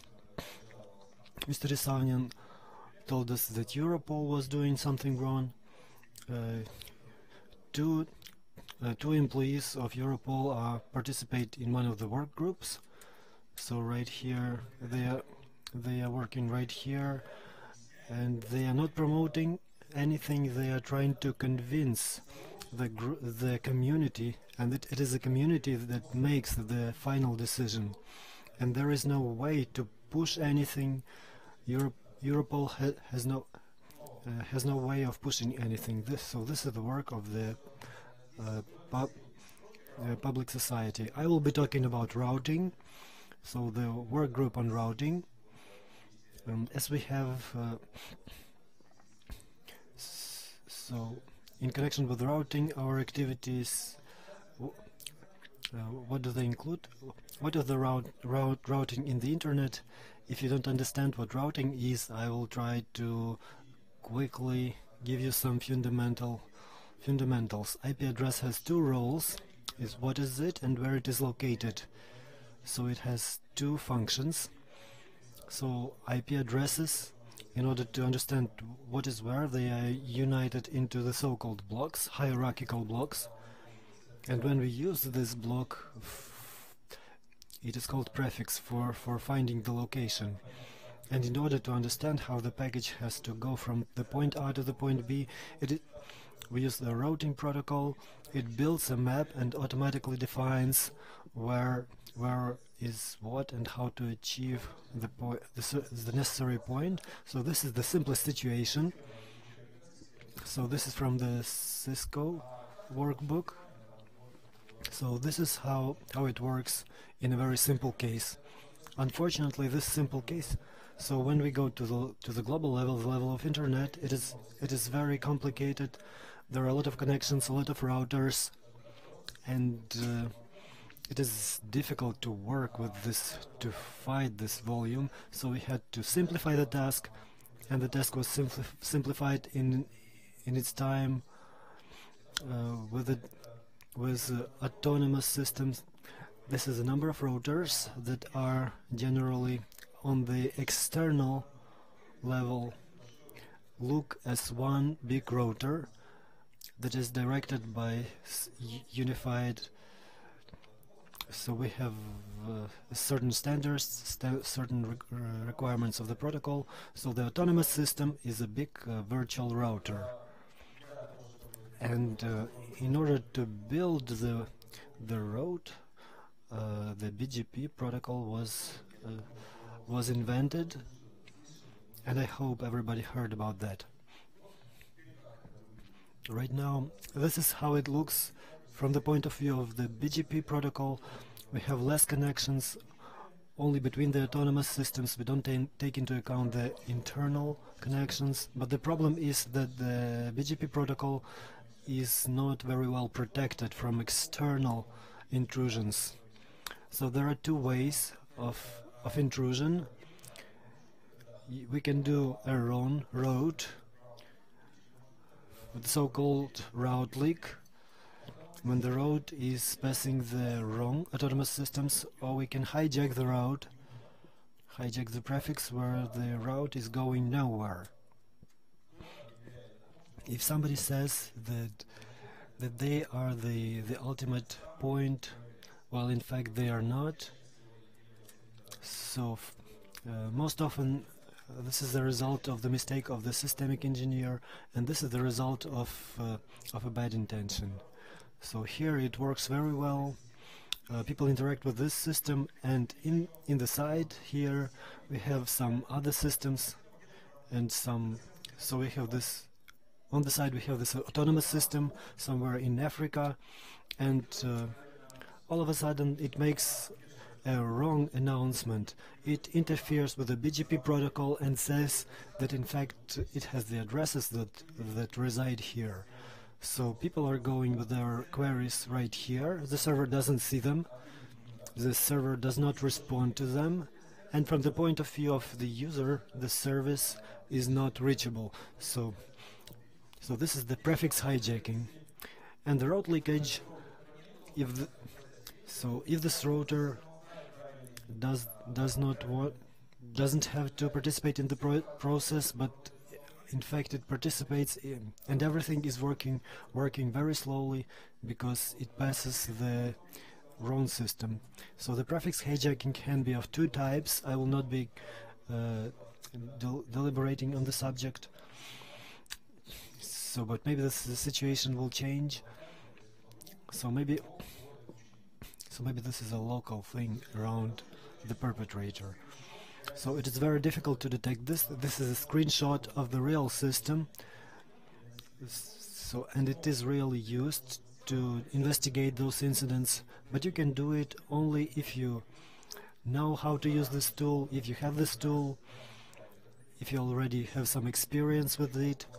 But if you are a new person, you get there and you see this picture and you can't do anything. So what are the practical consequences? Of course, this is DOS, denial of service, when we are not breaking the system, but we are making it unreachable. And the prefix hijacking is the DOS attack. So this is this. So a regular user cannot just visit his or her internet shop. Though this shop can be working pretty well, the user cannot reach it, and in this way the business is going down. And there may be another way. For example, if we hijack the prefix, so if we just show that we are a service for example, we show that we are a certification service. For example, here is the certification center for TLS protocol that Dima Bilavsky has been mentioning today. For example, if we reside on the IP addresses of a real service, from the global point of view, we are this service. So if we hijack, if we do this routine attack, we can pass ourselves as this service and we can obtain somebody's certificate. And the TLS protocol protection will not be able to protect this from us if we fake the identity of another resource. So for example, we can get this certificate and it will be valid, and it will be maybe used for subsequent attacks. So this is the scenario here. So if today we carry out this routine attack today, then tomorrow, for example, it means that tomorrow we can do the attack of the man in the middle, because we have all the parts, all the necessary parts for it, and it's not that difficult. And the second option,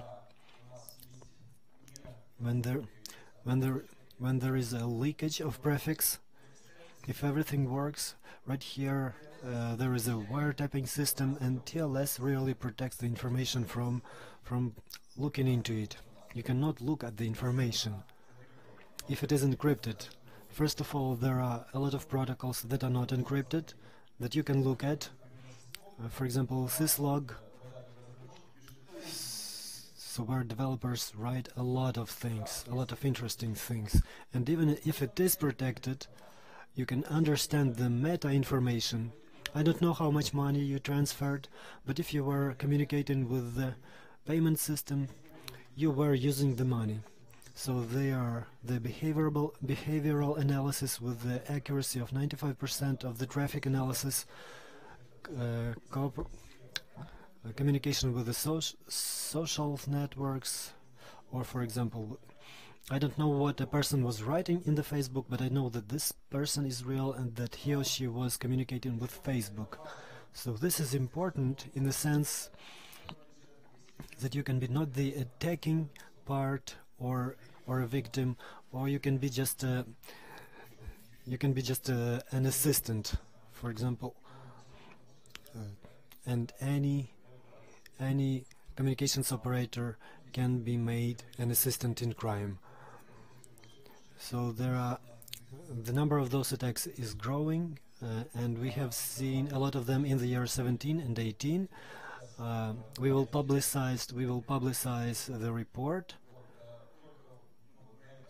So right here we have a list of actions that we are doing today and we can do today. There is no absolute protection, of course, but at least you can do a lot today.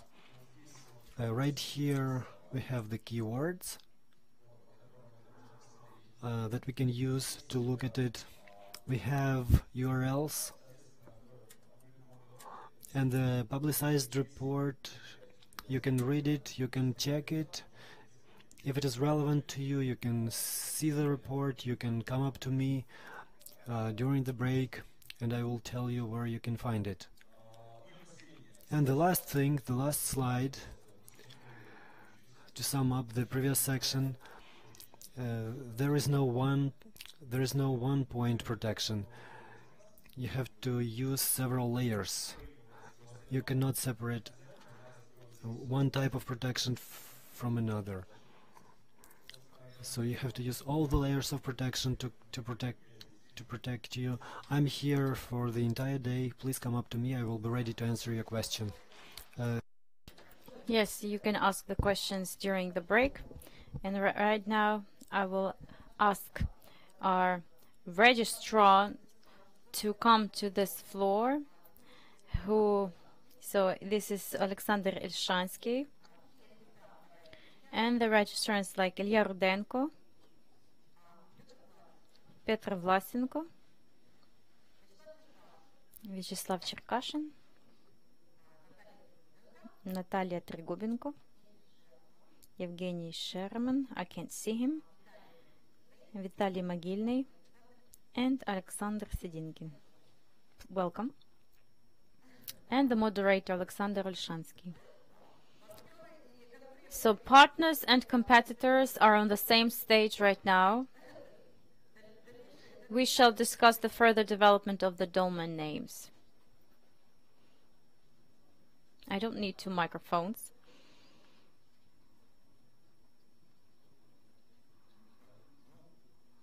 So, the organizers have prepared the number of questions. I'll start with the beginning of the list. Maybe there are some other ideas. Please tell us. So question number 1 is rather provocative. What is the biggest challenge for your registrar business? I have some, prepared answers. For example, administration of domain UA, the law enforcement agency, the state, the legislation, the general state of the economy, the stars. I don't know. I would be interested to hear the answer to the question, what is your problem number 1?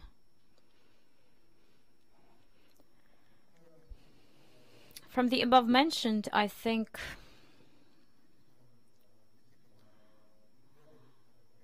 and which can be rather problematic ones. I think the most unpleasant is the economy state.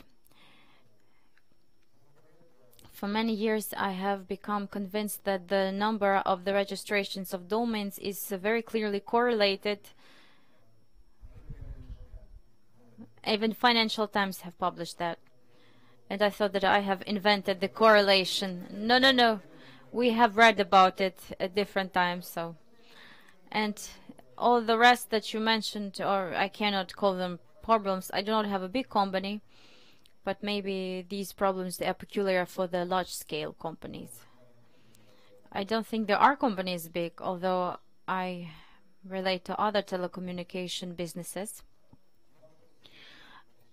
With us is the same, like the average temperature in all hospitals is the same, and in most cases the biggest problem is the manual operations. When we start doing something by our hands, when you need another employee to do something with his hands, that's where the problem comes. The operations, they don't all usually refer with the services provided, but when the client comes and when the client leaves, especially when the client leaves, when a set of documents is requested, scans and so on. So we are trying to do the automated procedure, but we barely communicate with legal entities.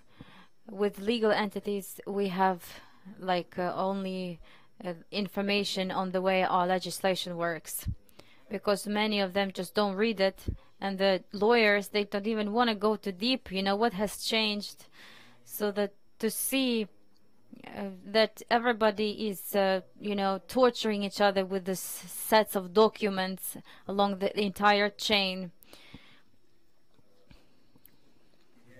And they are confused in the simplest situations. I have lost the password and please help me, you know, up to this extension. Just please press, I forgot the password, but they sometimes don't even know that they need to do that. Yes, good day. Saying on what Sasha mentioned, I would add another interesting moment, and that is the legal basis for what we do for domain names. The thing is that our practice has shown that many situations happen when there is no clear understanding of what we're talking about. What is domain? It's the property. Is it the least resource? Even what is delegated domain? It's a very common question that our subscribers ask us. And if you go on the level of the applied ones, the questions, you know, of the proceedings, of court proceedings, when you have to find out who's the owner of the domain, I will tell you the way it is. For many times we have dealt with the situations that when we were the respondents in the court, or the representative of the third party from the side of the responder, the evidence base, you know, we were suggested by the plaintiff, you know, from the site UA, and this is the practice. I only mention it to say that what is domain? Currently, maybe someone will correct me, from the legal point of view, what is this in the legal field of Ukraine? I have asked this question to many people, but I haven't heard a consolidated opinion or answer on it, unfortunately. I support what has been said. And another problem that I see on our side of the registrars, everything is clear, yes, what we work with. The clients don't understand it. In most cases, the problems occur when the person has no understanding what he works with. Okay, domain. Is it my site? What is that? And the second problem is, of course, paperwork. It's so hard, even for clients. It's always so hard for them. They always wonder, why is it so difficult with you? Why do you need so many documentation? That's why we are trying to do the e-documentation. But they would also criticize the procedures, which they also find very difficult. I think this is the key one. An interesting story, of course. So speaking about who's the owner of the domain and the owner of the site, right? Or the domain? Okay, domain. So we do not differentiate between these two notions. No, in the court practice they are differentiated. So speaking about the owner of the domain, there are no differences. But speaking about and there is the court decision on discrepancy, but this is the court ruling, and it says that the owner of the site is the same person who has the registration for the domain. I don't remember this case, but the Supreme Court made that decision, so I think it's reliable. We have a lawyer of ours somewhere here. And the second question, it's a lot more interesting. It's also a question for me. How do you imagine domain? No, how do you introduce domain to the registrant? Is it a service? Is it the name in the service, in the network? Is this trust? Is this ownership? And the second related question to it, how do you explain your activity to them? What is registration? Who are you and what is your role in this? It is an interesting question. And you raised it, of course, but I would like to hear others' opinions. What do you say to your client? So the domain, what is this? Domain, we tell it to a client, this is the service of addressing his resources. So it is provided as a separate kind of a service, and the rest, like hosting, can change, provider email can change, and the domain is something that stable. Any other ideas? Our clients call us often and tell us, we lease a domain from you. And there is no, point of explaining it to them because they're constantly calling and asking these questions for the past 17 years. And no matter what you say and, what information you provide, in most cases, clients ask for the document which will say that they are the owner of the domain. And very often, right from the start of the work of our enterprise, we had the automatic UANIC for every client in our domain. That's why we didn't deal with questions like that. Yeah, we did the same thing. But separate contact under each domain is a very widespread practice.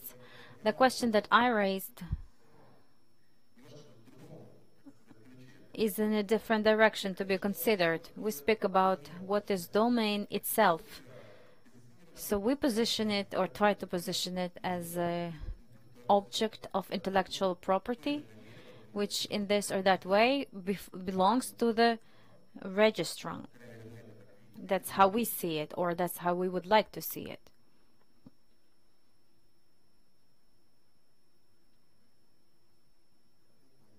Okay, I understood.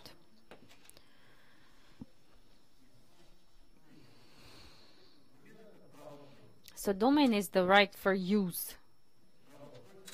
The right for use with some identificator. In our activity, we always say to our clients that domain is in fact the only digital property, and no other digital property exists in the network of the internet.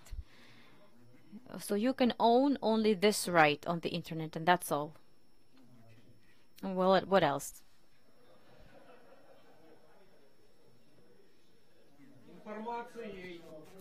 For the regular user, no, blocks of IP addresses for the, for the regular user, it's like not topical. So everything you built on the internet, you can build on this domain, and you have nothing else. If you're not on your domain, then you own nothing.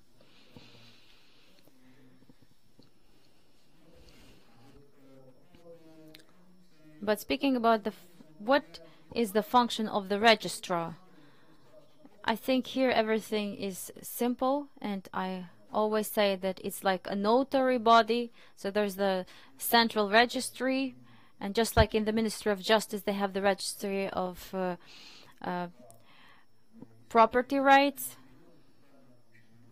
and the qualified personnel is working with this or processing this, and they are, so this is like the notary body. The same way in the digital world, registrar is a notary body. He has no interest connected with the interest of those parties.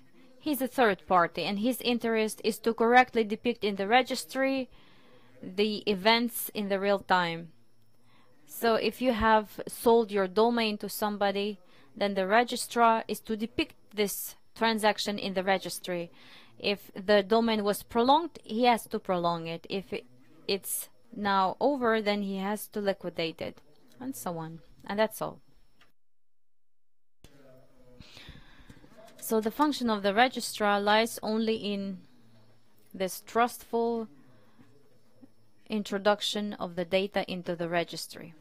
That's why only on this reason the registrar, according to us, and we always prove this position in the courts, that if the company is the defendant, then we're going to fight till the end.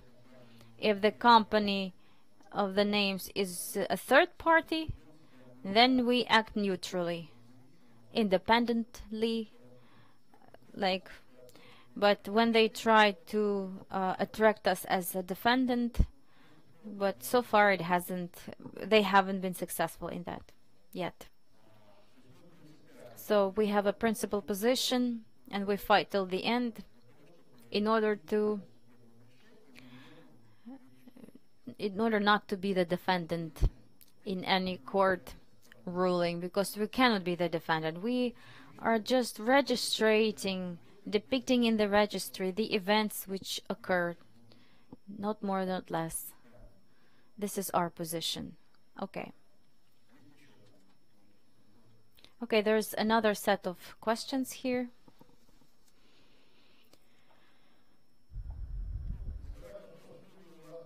So asking question whether or not you had the negative or positive experience in the courts or in arbitration court. Due to the fact that we're moving very fast to QDRP procedure, I will not ask this question. I think all those present here have the experience, court experience. I wouldn't say it's positive or negative. They just have it.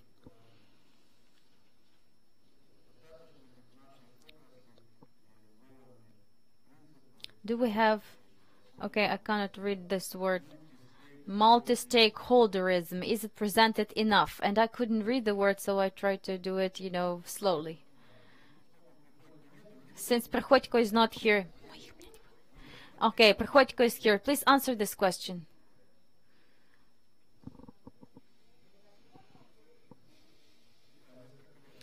For several years, I've been training to pronounce this word, multi-stakeholderism. This is the question that touches, if you consider it in total, in complex. It will take a lot of time, and it will touch spheres of the legislation and some, public control. It has been digested for the past 20 years on all domain meetings. I just don't want to talk about it. Okay. So you cannot answer further on. So my answer is the following. I will answer it. I think that the domain system is the subject of the private law. The domain system didn't come from space. Who knows the Martian name? Who brought the domain system to Earth? No.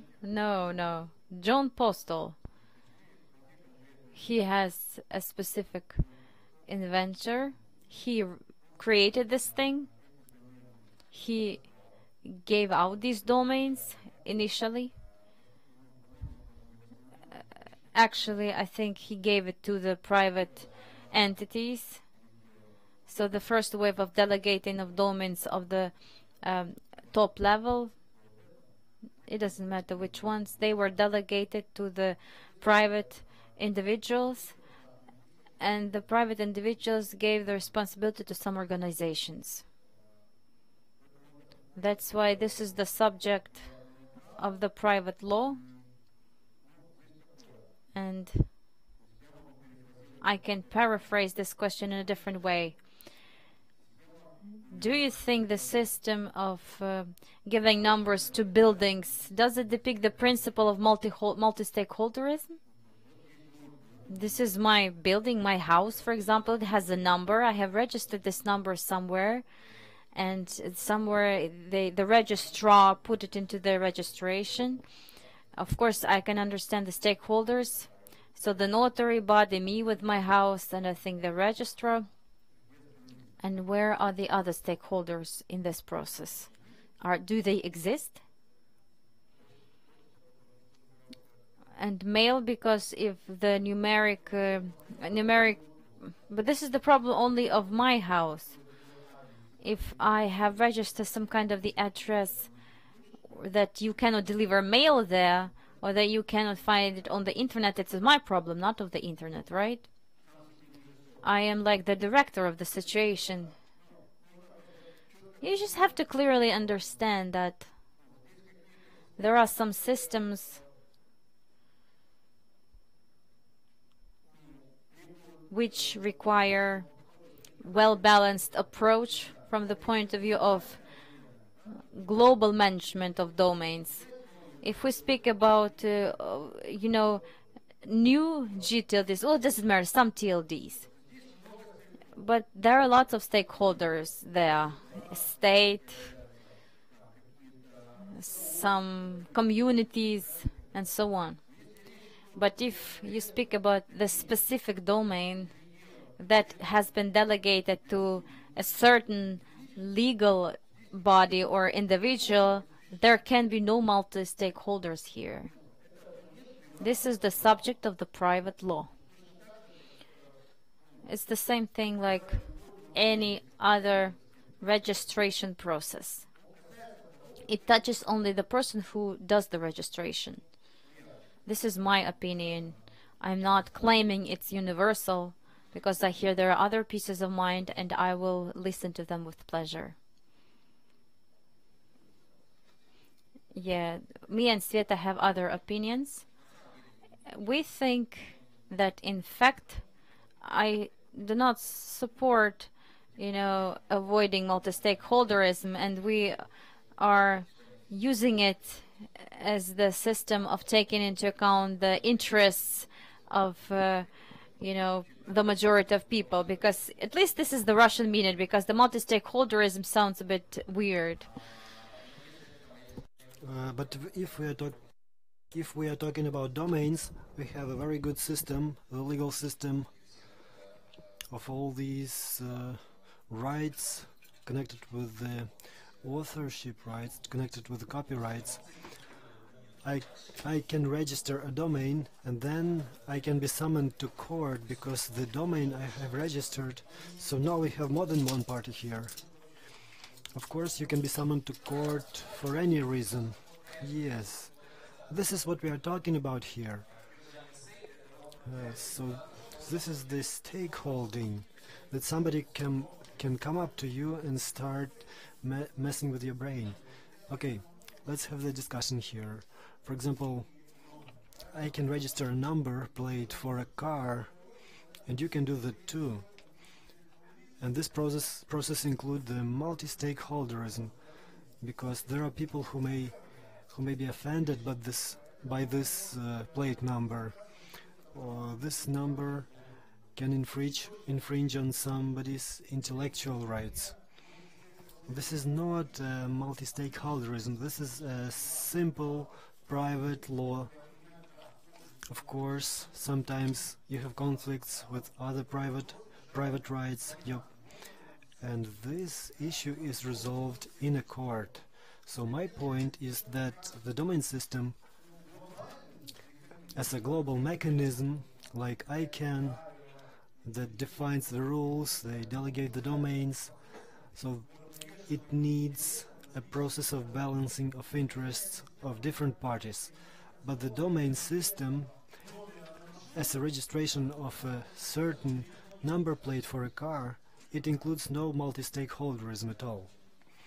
All right, Sasha, maybe you got me wrong. I can say that there is a possible interest. My multi-stakeholder approach. Please let me finish. Please let me finish. It is not obligatory. It is only one of the possible models. We can use it or we can refrain from using it. It is not obligatory, but we can use it when we have several interests. If there are no several interests, it is absent, of course. So potentially, if there is a desire, it is possible to do it, but your objection is very fair, because we can do without it, because there exists a good legal system and rights. Yes, of course, there are contradictions. So how can we talk about the multi-stakeholderism here? There is a common law that has been existing for 2000 years, but not multi-stakeholderism. Of course, even the fact of me and you sitting here on these chairs, they may involve the interests of third parties, but it is not in any way connected.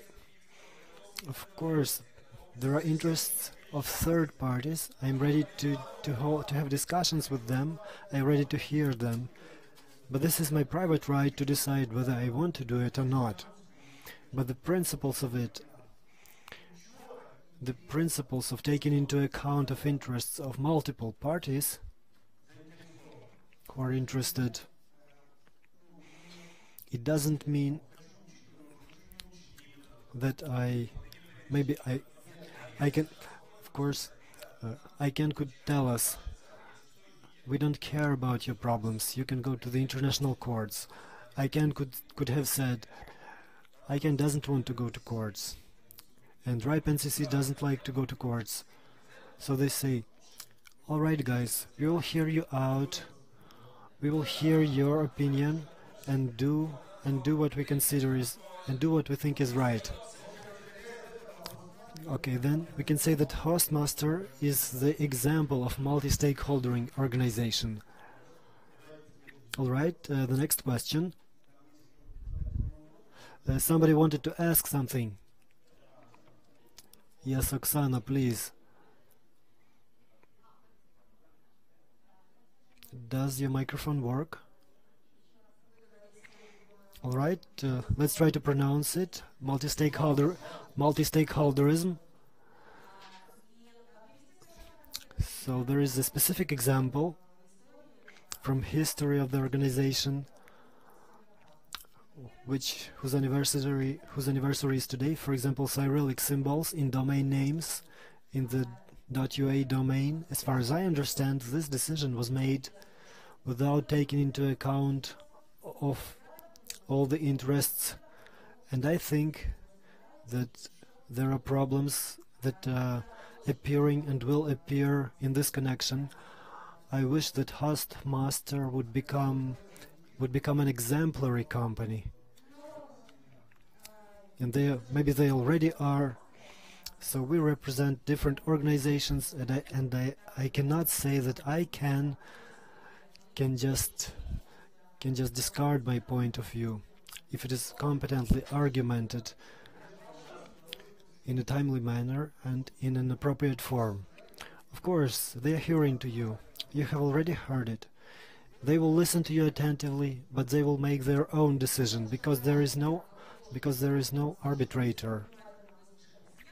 Of course, if you listen attentively to everybody's position, maybe you'll be able to reach a good decision, including the Cyrillic symbol system. As far as I know, there is no such decision, but there is the process of discussion of how to reach the UA, of how can UADOM can reach the IDN, because there are problems taking that you have to take into account the points of view of different trademarks. We have a lot of trademarks. We have to decide whether we do it in the future or not. So this is the difference, the general directions and details. So I would like to sum up this question. So what do we know now? That the organizations that promote the principles of multi-stakeholderism are the organizations that are acting in the following way. They are listening attentively to everybody, but then they make their own decisions. So this is what we can understand from this discussion.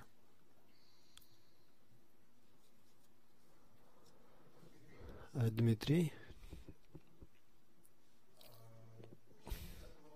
It was very interesting to hear what the UA domain administration the administration wants to take into account the interests of the old trademarks and new trademarks. So everybody heard about that. It is interesting what makes the administration, what is the motivation of the administration to take into account of these stakeholders. The motivation, I can say for Dmitry, they have their internal motivation.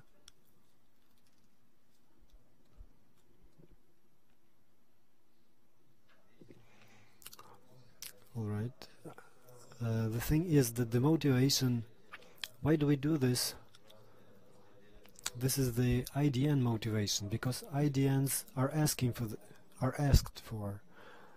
Sometimes there are trademarks that look good in Cyrillic symbols.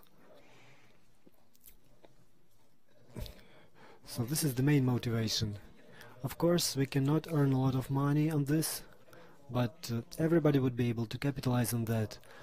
And we don't have a lot of those trademarks in Ukrainian, because most of them are using Latin letters. I don't think that there are trademarks that existed only in Cyrillic symbols. So I would like to open a new round of discussion on the issue that I don't have in this list, on the issues of introduction of implementation of IDN as it is, and in the UA domain in particular. So everybody can have their say on this question. We don't want to have a dialogue between two persons only. Please, everybody, have your say. Does anybody have any comments on IDNs and on the on their future in the UA domain zone? Do you have any thoughts? It's just my subjective opinion. IDNs in the UA zone, as well as in the COM UA and Kiev UA, they are not necessary. They are sort of not necessary. So, who can logically explain, for example, and then you write your website address, you write it in Cyrillic letters, and then you put a dot, and then you put Latin letters. So how can you explain that? And do you have any arguments against this? I can tell you. Look, there is with IDNs, there is. This is my opinion. The main thing is in the balance of advantages and disadvantages. When people say that it doesn't interfere with anyone, it is not so. The IDN complicates the system. It is complicating the system for the users. So what do the users need? What is the advantage for the user of the domain system? It is a transparency of identification, and then IDN has a lot of complicated limitations. For example, we can not use letters with the same form, because this is a way to phishing. There is a serious problem in implementation connected with the protection of the trademark owners. For example, there is a trademark, a certain trademark in Latin letters, which has been here for 10 years and using the UA domain name. And now we are saying that we are introducing the IDN, a similar trademark, a Cyrillic trademark, has already been existing or will be registered. So who will have the priority in registering of the new domain? For example, Silpo in Latin letters or Silpor in Cyrillic letters, which has no connection with Silpo, but people are used to this identifier and they are using it as a clear-cut identifier for a well-known company with a protected trademark. So this is a big problem, because on the one hand you have to give the priority to the company that has Silpo written down in Cyrillic letters, and on the other hand those people say so the Latin domain name owner will say that they have been doing this for 10 years, they have been investing money, they were working for 10 years, and now somebody says that all the squatters come to us, you can come up to us and register the Cyrillic trademarks, which are in fact an actual transliteration of the Latin trademarks.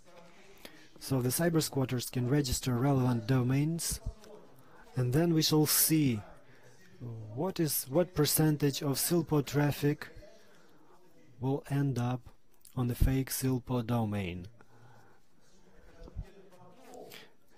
And the court hearing will be later. Look, yes, of course, you can go to court, but you have to right now we are discussing a regulatory procedure, an introduction of a new possibility in the domain names. Once again, I will try to divide this issue into two questions, into two parts. So from the regulatory point of view, you have to take into account the opinion of two parties, and in the regulatory procedure we have to balance the interests of all the parties. And I'm saying that introduction of IDN domains is not free of charge. It brings together with it a lot of risks, and we have to assess those risks. And if there is an argument, what are the disadvantages? I can tell you about a lot of things that will be a disadvantage. The same thing is with the key of domain. For example, KYIV and KYEV. So we have two domain zones, and it is supposed to have no harm, but on the other hand this is a very big fishing hole for everybody who is registered in the key of domain zone. Of course, if not to copy the zone. So I just talk about that decisions like that, they always have the price, and saying that this is a null price, that's not true, or zero price. You have to check the balance and see how these risks, can be mitigated and so on. Anybody else? Okay, then next question. Even though I'm a moderator, you have to wave me and say when I'm out of time. Next question, also rather interesting. It is connected with the previous one. From some reason, people are choosing domains UA or com, or some info or com.ua. Well, com.ua is probably because of the price. It is simpler and cheaper and faster. But why do they choose UA? It is a difficult procedure. The domain is very expensive. So what is the reason that people choose UA? It's interesting that domain zone UA keeps on growing,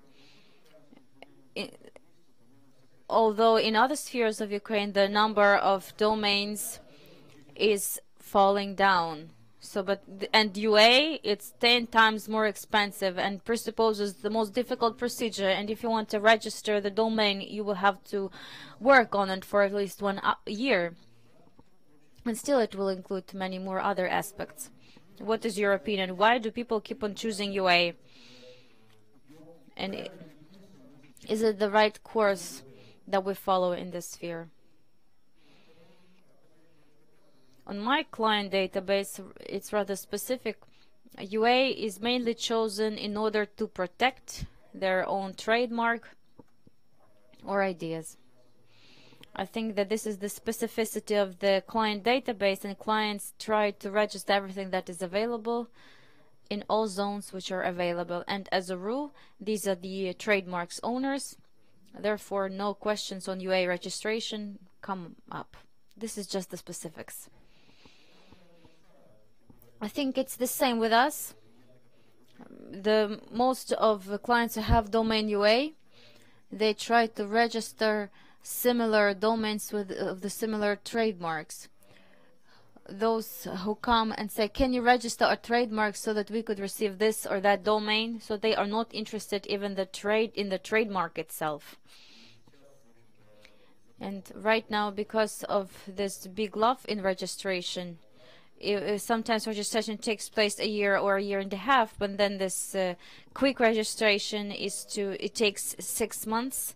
When something goes down for domain UA is not like that, because if you have a trademark and you would like to receive the domain, one particular domain, because sometimes the one owner owns the same spelling of the trademark and it's not connected with the owners, it's registered in the same bulletin, and then they have to compete who's going to submit first, or who's faster finds out the number of their trademark to submit the application. But that's normal.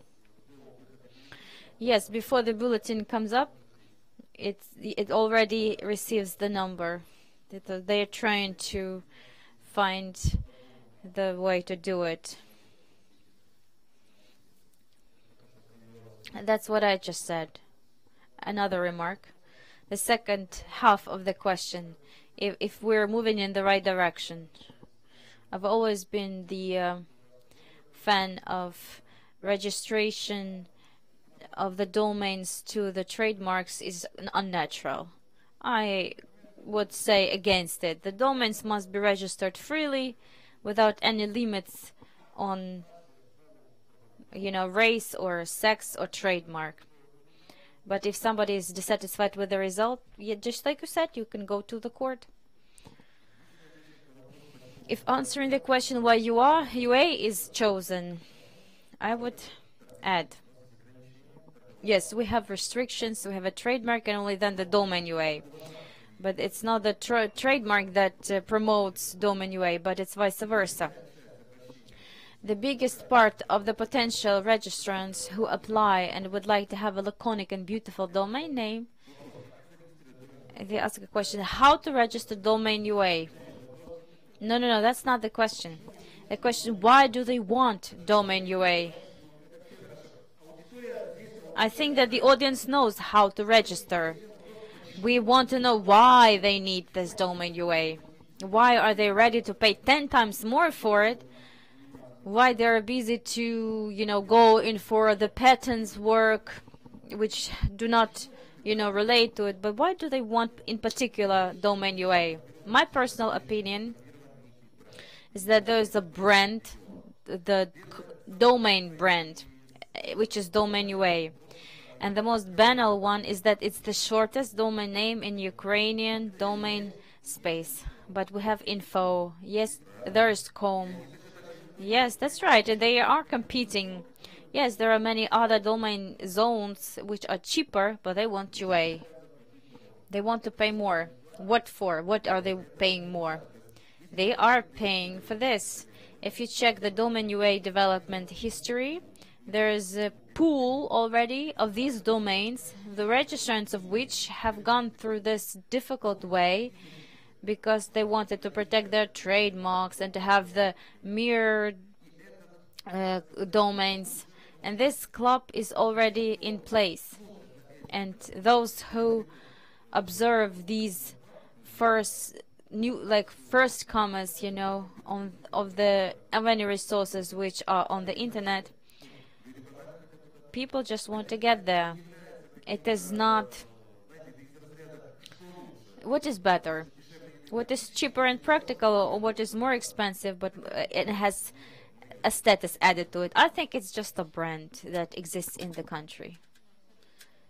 But apart from prestige, it's not some second or fifth level domain. And also the person would like to show how he positions his work in Ukraine, his business in Ukraine. And so you're saying that to some extension it's the same reason why people use the Swiss watch, right? Right? But I would have several replies. And the answer of your colleague is really right. We have a ready culture of it, which was developing for the past 15 years. Since 2001, I think, in UA. So it's 17 years. Some cultural tradition has formed which speaks about prestige and a way to show the client that you're not just some unknown from God nowhere. You have paid for this and paid a lot. People are buying expensive cars, right? But not so expensive cars. They like drive also very well. They can take you from point A to point B, but people enjoy buying more expensive ones. And a lot of you know that for a very long time I was the supporter of the opinion that connection to trademarks is not right. But I think that I was against it and it was the right way. But since, you know, this story is, you know, they're also buying domain UA because they want another level of security. Because they understand that this complicated procedure with trademark and all this history, it protects them a lot better. We're going to sign UDRP right now, soon, and people who have registered the trademarks on the basis of registered domains, they will understand that they have invested their money for a reason. Fortunately or unfortunately, this is the way it's going to be. People who have no trademarks, they will be in a more unsecure place. But I find it hard to refuse my previous idea, but time has passed. And to cancel this binding or link should be done like 10 or 15 years ago. But 17 years later of this exploitation of this construction, now we have clearly formulated point of the client who want this. And since this is the only stable zone, I have to admit that we are moving in the right direction, because they are voting by means of their money. They have alternatives and they can choose something else, but they vote by paying more money for it, and that means they find something attractive in it. Are there any questions among the audience?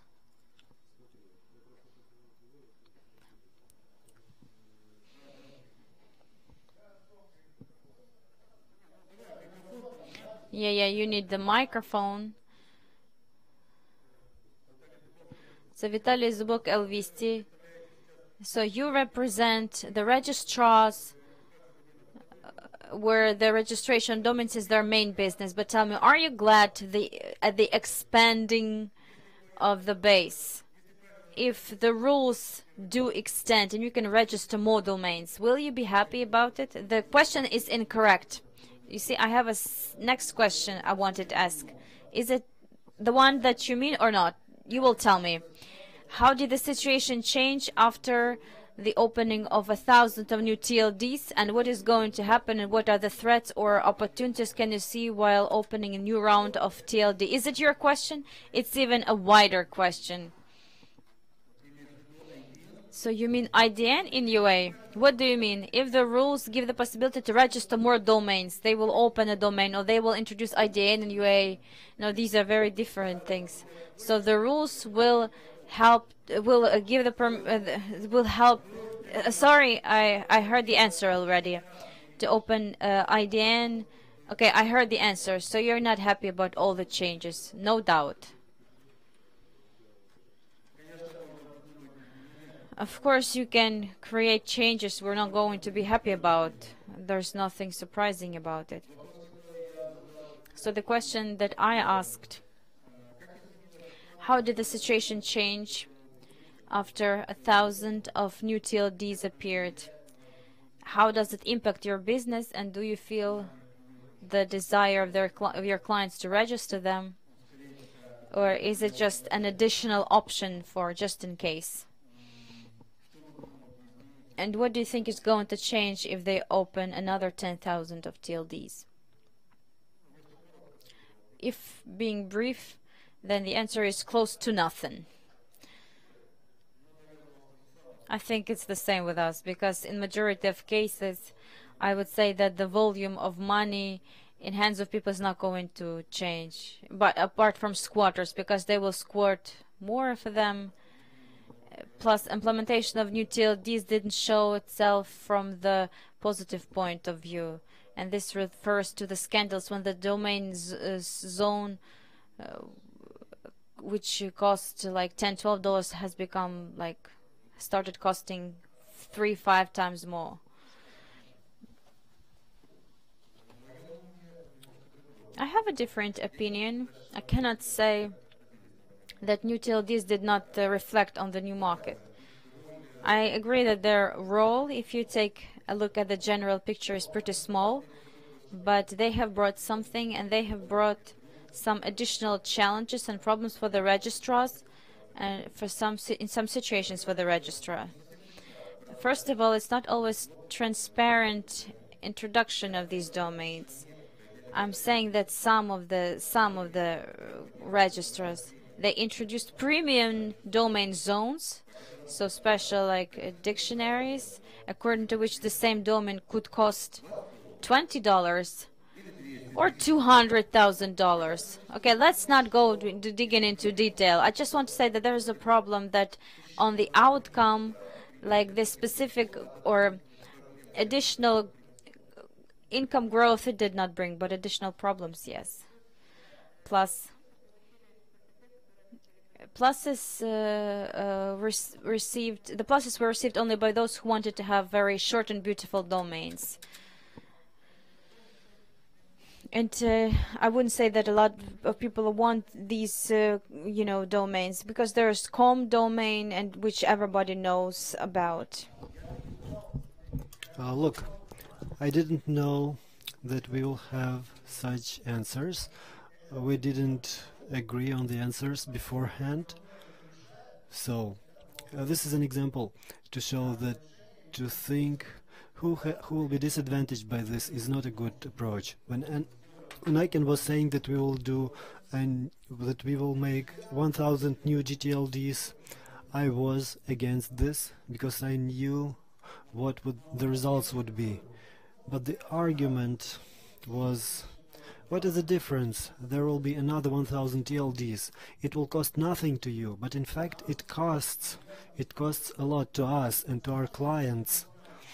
And they forgot one factor that is very important, that is more important, because it has a very long action. So this thing adds entropy into the entire system. So the entire system becomes more imbued with entropy. There appear more rules, the chaos is growing. I'm not against the diversity, but the diversity has to serve some purpose, not just to get some additional money for a new 1,000 of new TLDs, and they will have even more money for new 10,000 TLDs. I don't know who will be registering them. In my opinion, my opinion is that there are services which are at war with the domain system, like Google and Facebook. They are at war with the domain system, so they are not satisfied with the existence of the domain at all. And I think that these new things, the novelties that were not in demand, for example, Ukraine has received the Ukr domain name, and who is using this novelty? Yes, it is a national domain, unlike UA. Yes, it is managed by some kind of consortium and related to the Ukrainian state. But where are the consumers of this domain? So I think that each of those solutions that have no demand, they are just a burden to the system. So all the solutions come at a certain price.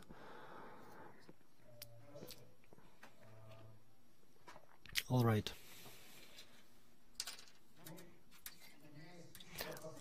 So this is the last question on the list. Maybe somebody in the audience would like to answer. What are the new types of use of domain system that you see?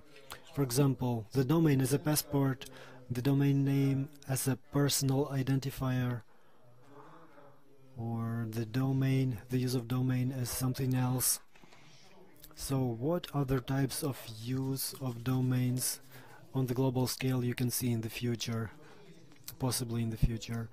Is there a sense in asking this question at all? Nobody in the audience wants to answer, so I think that these examples of use are typical services that are not in demand. So I don't see these types of use, as you have already mentioned. So the domains as a part of the addressing system of personal spaces in the internet, they are losing their sense, they are losing their status and purpose. So many people use just their Instagram profile, or in the Facebook, or in another social network. So the domains like personal websites is in the past. Yes, it's in the past. So this is not a usual thing.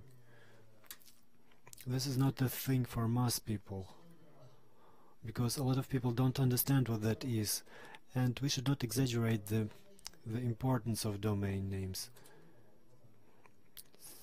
So less and less people are using those.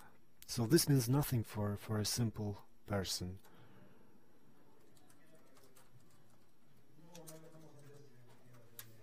For example, the Ethereum domain name,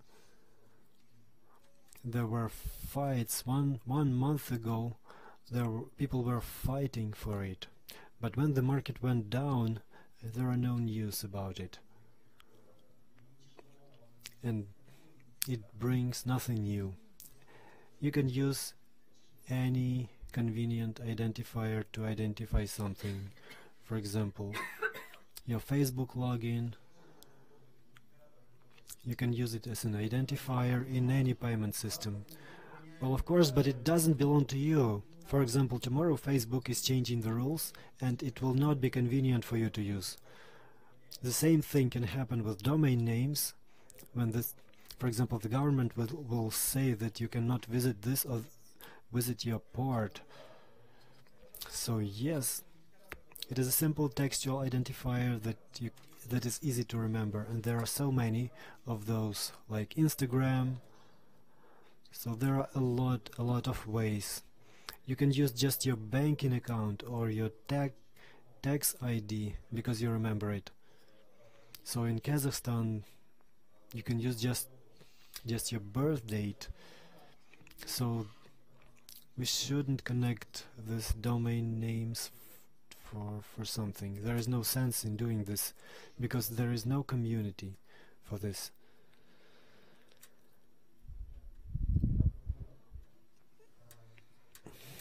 The domain market is using domain names as it is using them. And the attempts to introduce special domain zones, for example, for contacts, for identifiers. For example, there are domain zones for telephone numbers. Yes, the market, as it is self-organizing. If it is necessary, if the service has a demand, it will be used. And the practice has shown us that the domain names are used the way they are used now. Maybe something will appear in the future, but I cannot see any other real use of domain names except for what we have now. Yes, and I think too that we have to develop what we have, and the new things will appear by themselves. I wanted to add, for example, CIRA, the Canadian Register. They have Home Network Register ID. For example, you have Internet of Things, you have Home Internet, Internet of Threads, and then you have domain names. For example, you can assign those to your fridge, to your washing machine, and so on. They spent a lot of money on this project. They have 24 steps. They are doing this in a global way, but I'm very skeptical about this idea. So this is one of the new things. And also .tel. There was .tel. So these are non-standard use of domain names. From my point of view, for DNS is very simple. This is a distributed database, and it defines everything. It is used as a distributed database, so you have to correspond to some requirements to enter this database. If you want to do something new with DNS, you have to pass DNF. You have to standardize it. So all DNS is working for a record and a key. If I have a key, give me the record. So this is a simple database. So how much time do we have? I can stay here until the morning if you want. Alright, 15 minutes is nothing for us. Alright, maybe someone wants to add something before I start. Maxim, I wanted to ask you, you were speaking about new domains. So in your business, what is the share of new GTLDs in your business? It's like this. You see, first of all, they invented optical microscope, then there was electronic microscope, and then there was an atomic microscope. And we need an atomic microscope to answer your question. So the UCR domain is a bit more. Yes, it's on the middle level. So maybe if anybody disagrees, please have your say. As for the use of domain names in some other areas, so we have experts in this hall, and everybody understands how domain names work. So please tell me, how could it happen that this simple invention was made in the 90s of the 20th century? Why wasn't it invented in the 40s, in the 30s? Why wasn't it invented in the 19th century? All right. It was invented in the 80s, not in the 90s, and there was no demand for it earlier. So we had a similar thing. We had a girl in the telephone company, and she knew surnames of all the users. So she was. So you were calling her, and for example, you were telling a girl, "Please connect me with Mr. Rockefeller," and she just inserted the necessary wire into the necessary hole. This is the same thing.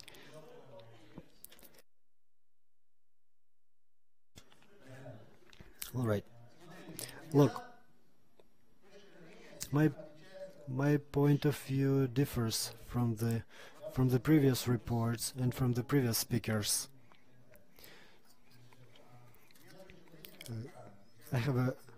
My point of view is very much different from the previous speakers. I think that the domain system as a first mass use of the indirect addressing on the consumer level is an absolute revolution.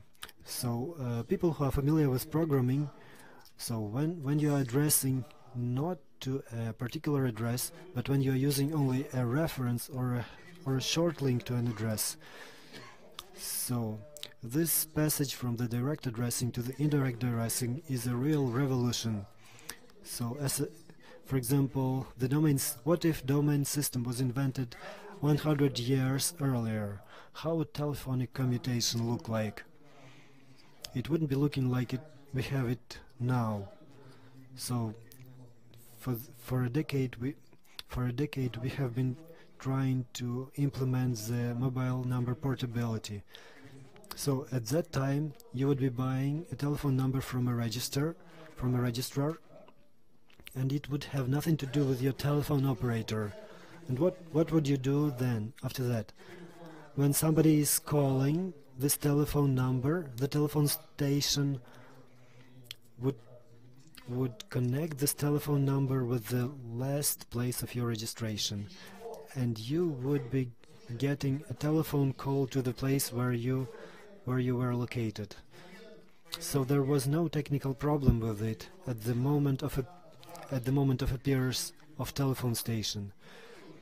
So there was no technical problem of making indirect addressing at that time when people switched to telephonic stations. So you don't know me very well. I like old telephones very much. And the second story, the bank account. People change bank accounts. They change bank cards, and us as registrars, we deal with the following problem. We would like to charge for domains from the plastic card. Right now we have big trouble with this because plastic card, people are changing them very often due to the expiry date, or they just lose it, whatever.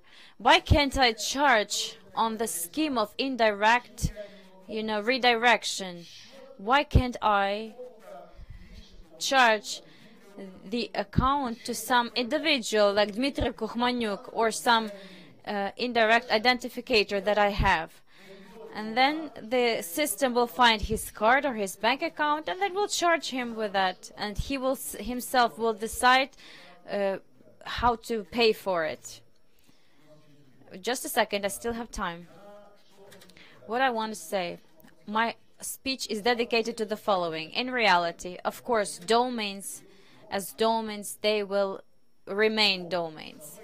But the invention itself is a lot wider, and the system of indirect addressing and the fact that we'll start identifying people on their some numbers or I don't know anything else, and that we can use that in real life. I am totally sure of this. This process is going to happen. Each of us will have some personal identification numbers which has nothing to do with a telephone, internet, or a service provider, or bank, or etc. So for me, for example, it's still a riddle.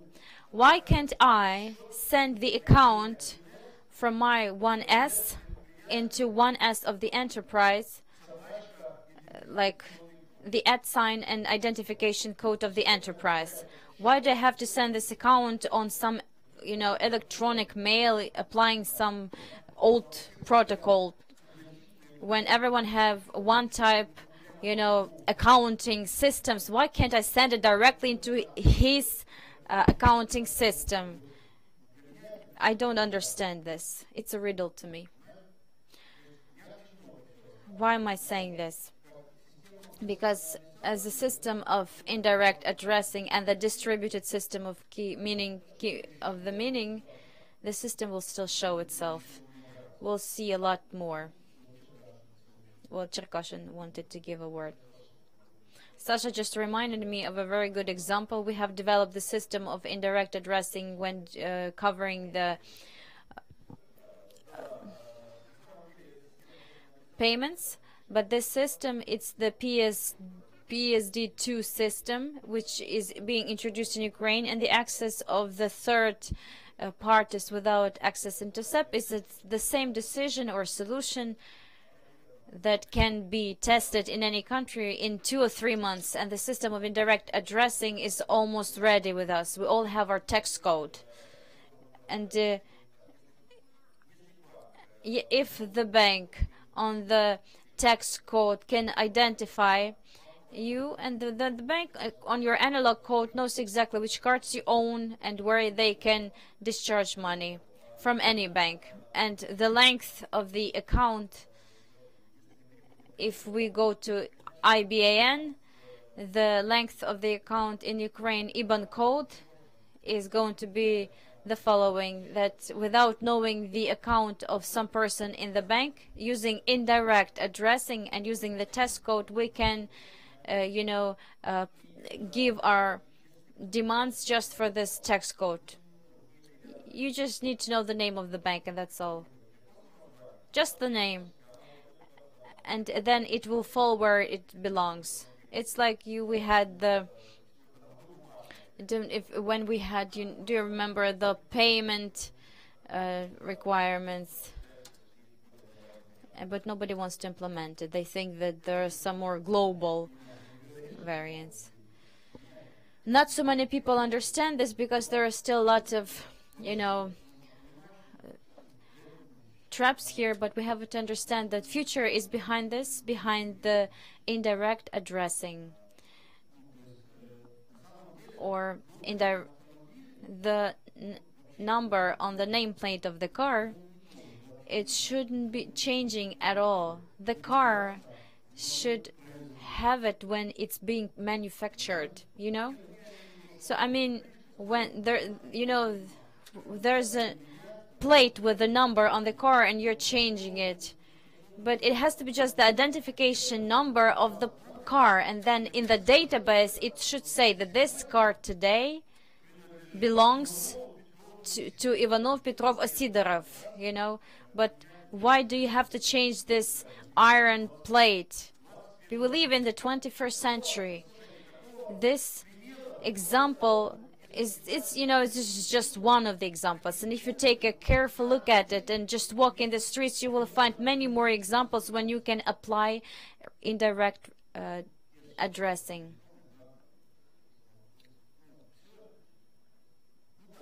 Yes. I think I will be finishing right now. Thank you so much for the attention. And special thanks to you, my dear colleagues.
take your seats. Now we'll have the most beautiful lawyers, female lawyers.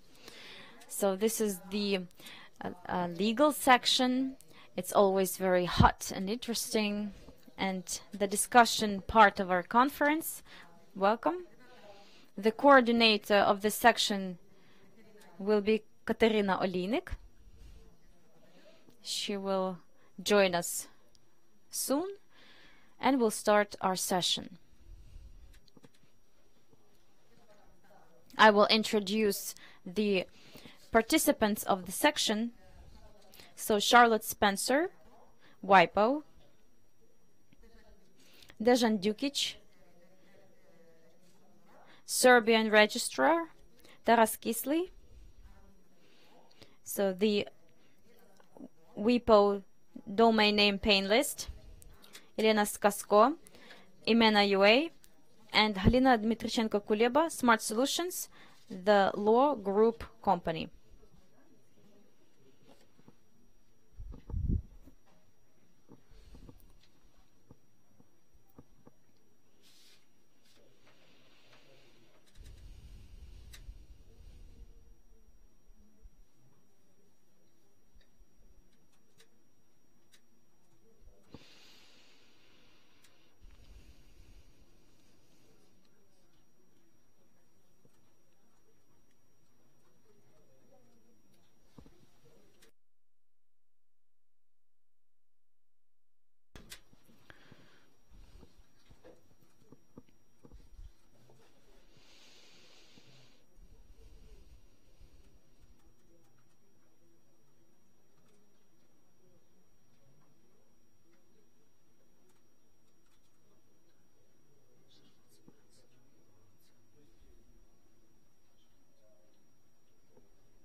Good day. So I'm glad to meet you all here and see at the end of Friday we have full room on the section for domain UA. And as the practice shows, the number of questions keeps growing, and this year we have prepared a very interesting section that is dedicated to the implementation in domain UA, country code top-level domain, the alternative domain resolution, the alternative domain dispute resolution.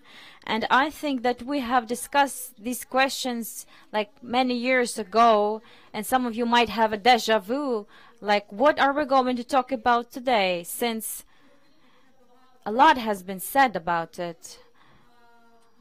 There were so many discussions. Is it possible in Ukraine to be implemented, taking into account the legal, aspects of implementation of such alternative procedure for dispute resolution?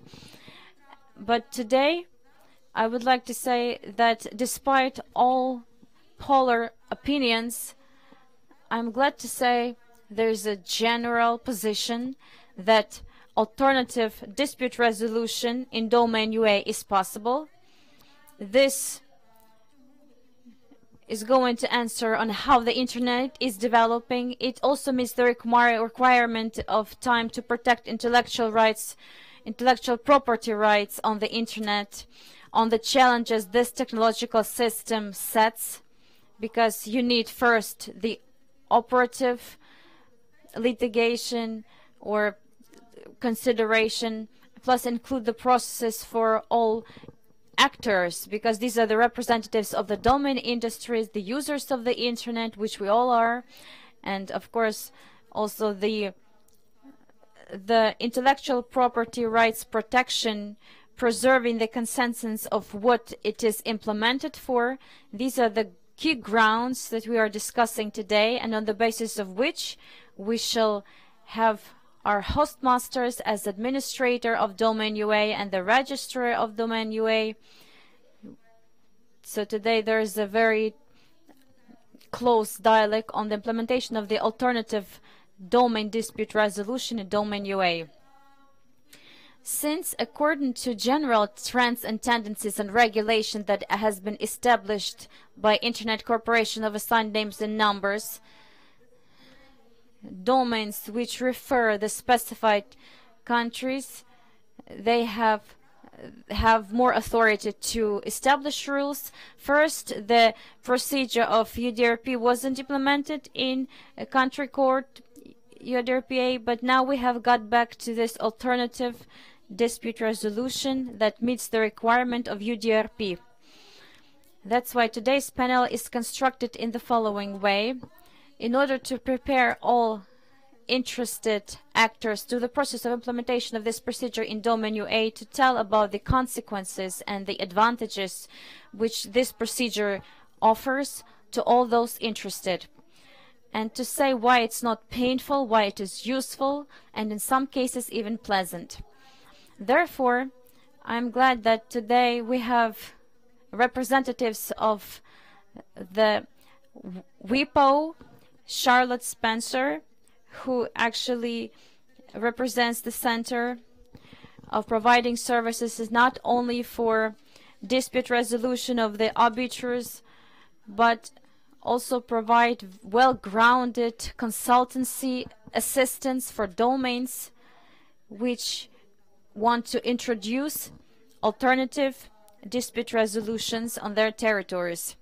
Also, I will be very glad that today at our panel we have the acting arbiter Taras Kisly of WIPO, by the way, and he's going to tell how it works because he has the understanding of the mechanism as compared to the way it takes place if we use the standard, ways of defense. As for the Serbian experience on applying the alternative dispute resolution procedure will be delivered by Dejan Dukic, and then Dmitrina and Halina Dmitrichenko and Irina Skasko will talk on the challenges and important matters that are associated with the implementation of the procedure for domain dispute resolution in domain UA. So first of all, I would like to start with the speech of the representative of WIPO, Charlotte Spencer. Charlotte. Дуже дякую за представлення. Зараз ми перейдемо на англійську мову. Я сподіваюся, що це не буде проблемою. Пані Шарлот поділиться своїми думками, як це працює, яка роль UDRP, і що повинні знати реєстратори доменних імен про альтернативу схему вирішення спорів і їхню роль у формуванні рішень та їх виконанні. Дуже дякую, пані Катерину. Дуже дякую, я дуже рада тут бути сьогодні. Дякую ще раз, хостмастер, за те, що запросили мене. Я дуже рада допомогти доменному імені зоні ЮА. Я думаю, ми скоро підпишемо угоду для того, щоб знайти певні ідеї для відповіді на місцеві потреби. Зараз я розповім про програму WIPO для CCTLD і про те, що ми можемо робити з хостмастером та іншими стейкхолдерами, про те, що ми можемо закласти у цю політику. Я відійду, щоб ви краще бачили слайди. Раз дехто із вас, можливо, вже знає, що ми знаходимося у Женеві. Ми є частиною WIPO, Міжнародної організації з інтелектуальної власності. У нас є спеціальний арбітражний центр. У нас там працює 30 людей лише з арбітражними справами. Ми охоплюємо 20 національностей та мов. У нас є список група експертів.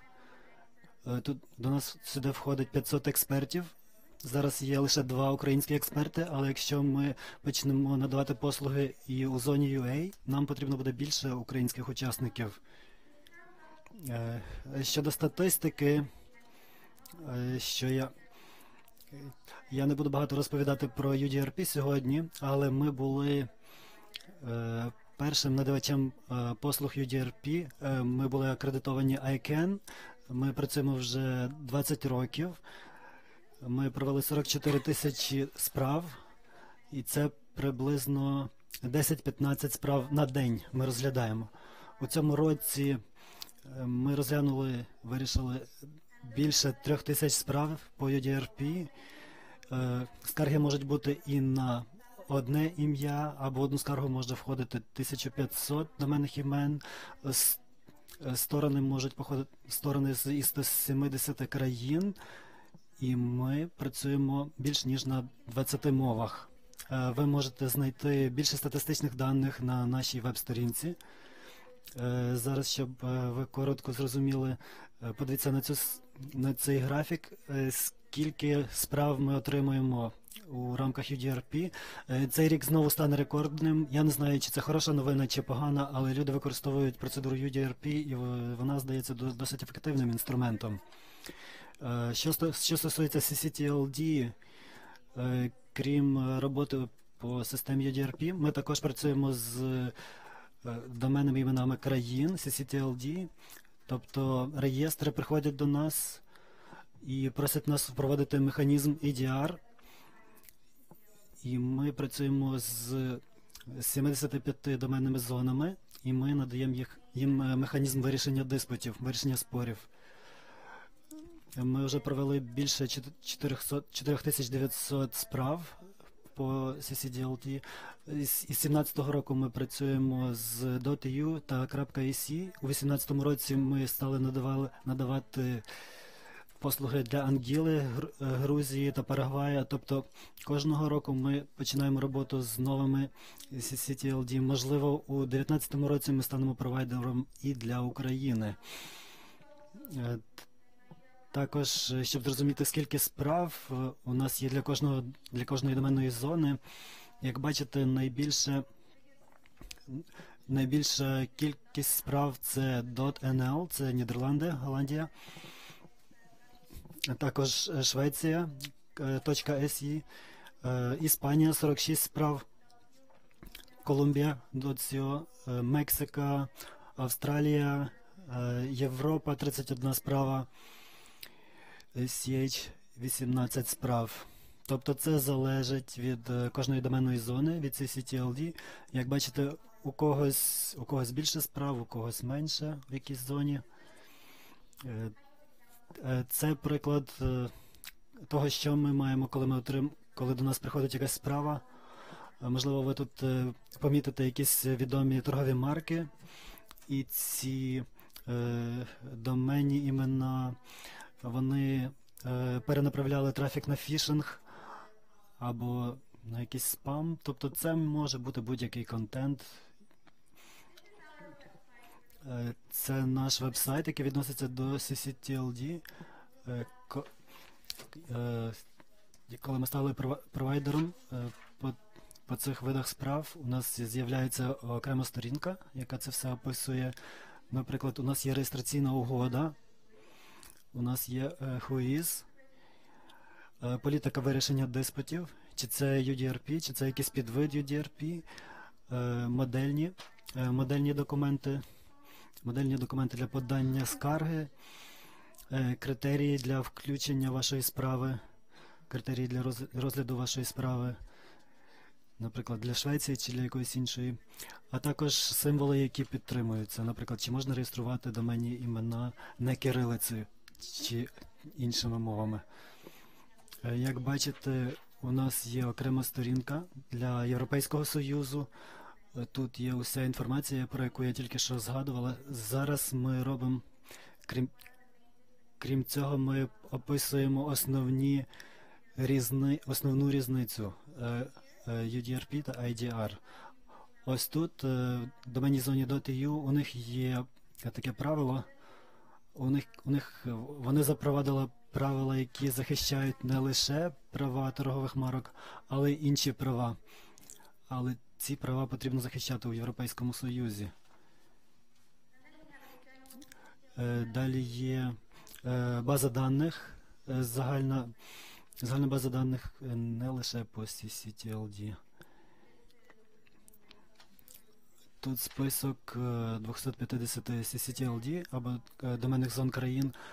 Тут ви знайдете таку інформацію про реєстраційну угоду і чи вони застосовують процедуру, чи в них затверджена процедура IDR. Для чого потрібна процедура IDR, ADR?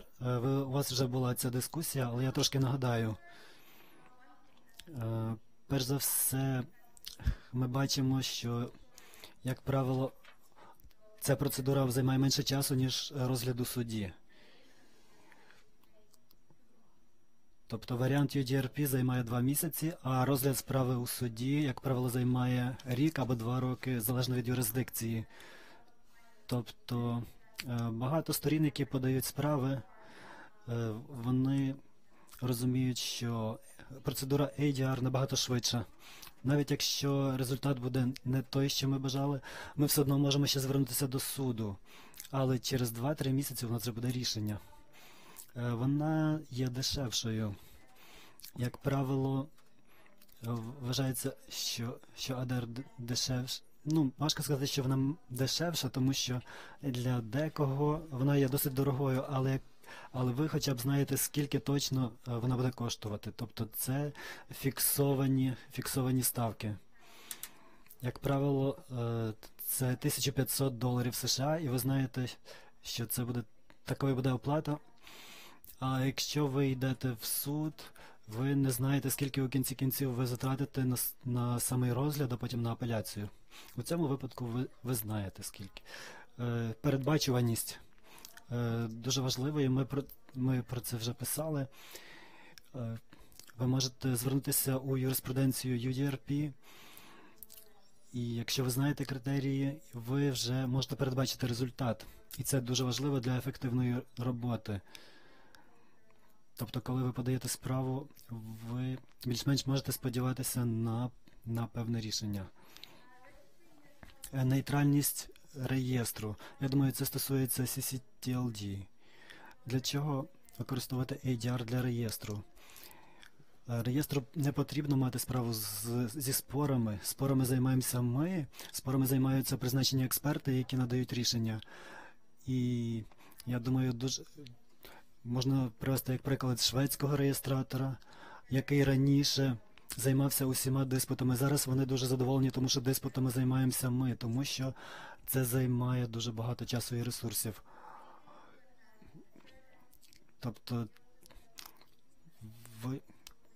цим займаються експерти, цим займається третя сторона, і це дуже практично для реєстрів. Якщо реєстр вирішує використовувати ADR, який тип ADR їм потрібно вибрати? Є кілька варіантів, і це теж дуже важливо. І саме реєстр вирішує, не WIPO вирішує за реєстр, а саме реєстр вирішує, чи використовувати процедуру ADR і який тип процедури використовувати. Є 3 основні варіанти. Можна використовувати UDRP, такою, як воно є. Можна використовувати підвид UDRP. Тобто в UDRP вносяться якісь невеличкі зміни. І далі йде прискорений арбітраж. Я не буду розглядати тут прискорений арбітраж, тому що дуже мало доменних зон вирішили використовувати цю процедуру. Для цього потрібна угода, яку підписують обидві сторони, і це може бути досить складно.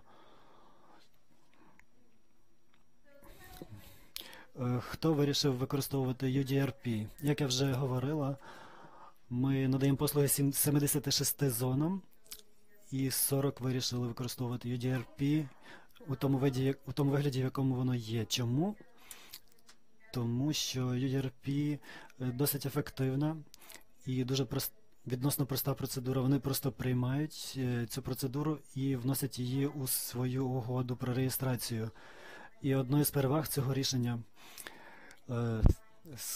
той, хто подає скаргу, вони можуть поєднувати доменні імена CCTLD та GTLD у одну скаргу.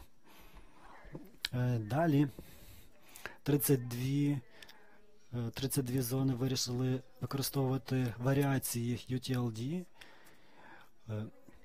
Ось тут використовуються основні принципи UTLD, але модель може бути навіть кращою, ніж стандартна процедура UDRP.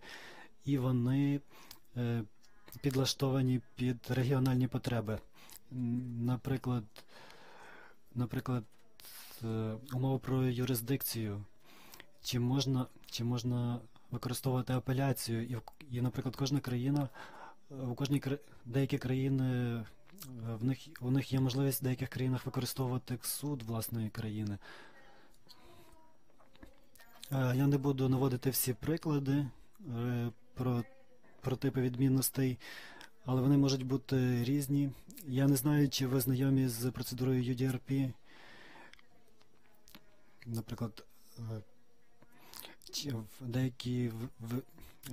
деякі компанії вирішують, чи захищати лише торгову марку, чи захищати інші ще права. Деколи запроваджують елемент медіації та примирення, так, наприклад, як в Нідерландах, деколи є вимога відповідності національному законодавству, наприклад, як у Швеції або в Бразилії.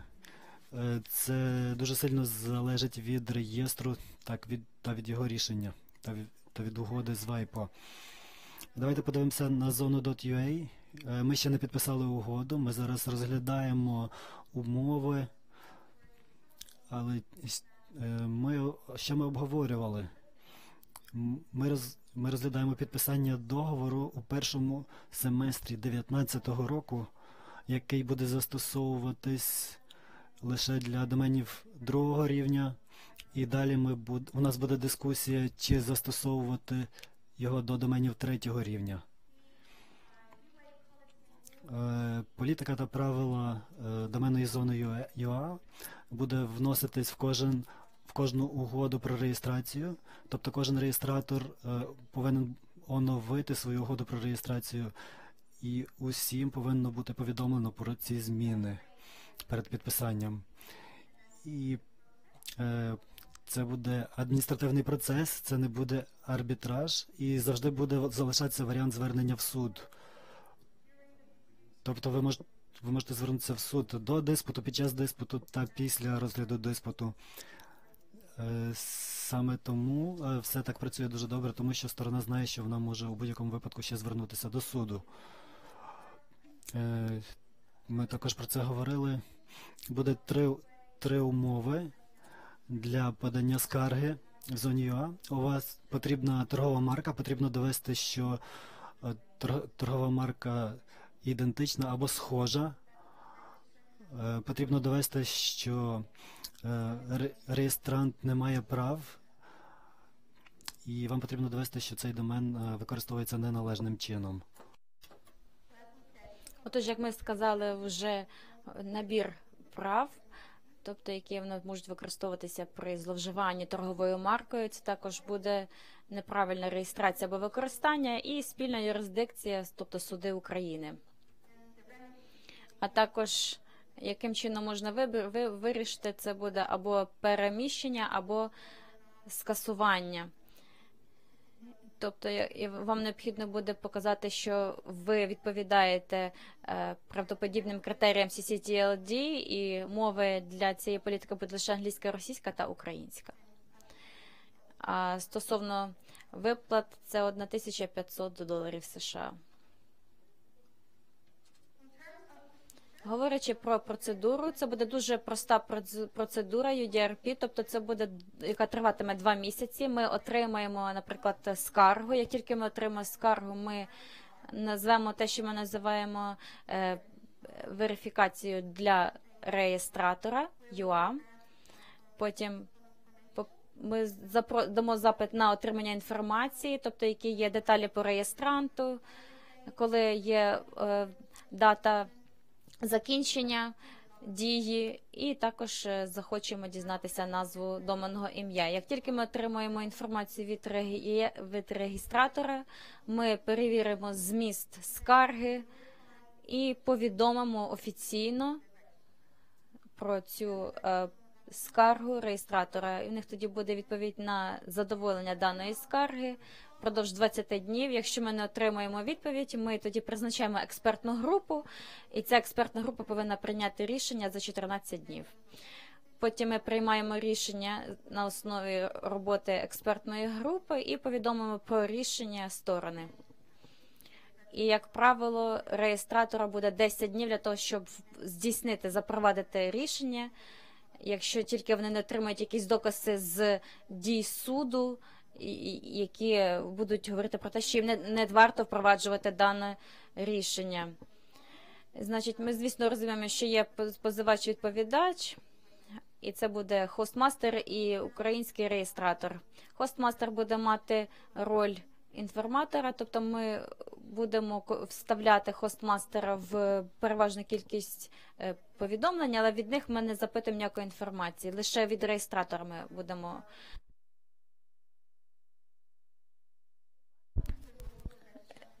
Отож, було дуже багато питань з приводу ролі реєстратора. Це не те, що... Тобто це не те, що ми покладаємося на те, що реєстратор буде відігравати дуже важливу роль, але є дуже важливі функції у нього. Перше, це ви повинні, звісно, заблокувати домен на початку судового процесу. Чому це так важливо? Тому що ми побачили, що іноді, коли ми отримуємо скарги, і потім, коли копіюємо доповідача, ми бачимо, що вони встигають передати вже цей домен іншим. І якщо не пощастить, і особа буде продовжувати подавати позови проти іншої особи, та, хто стане наступним власником того домену. Отож, в рамках UDRP, принаймні тут написано, що реєстратор має на виконання цього 2 дні, але я думаю, що можемо це обговорювати. Але 2 днів, як правило, достатньо. У нас поки що не було ніяких проблем з реєстратором, щоб за 2 дні виконати блокування. Яку інформацію ми запитуємо? Тобто це 6 чи 7 питань, і ці питання вони дуже прості. Ми просто запитуємо, чи могли б ви підтвердити, що ви є або хто є власником імені домену. Тоді, коли ми отримаємо ім'я і перевіряємо, чи він є дійсно власником, тоді, будь ласка, підтвердьте, що якою мовою було укладено реєстраційну угоду, це українська, російська чи англійська, щоб ми знали, чи необхідно повідомляти відповідача відповідно якою мовою.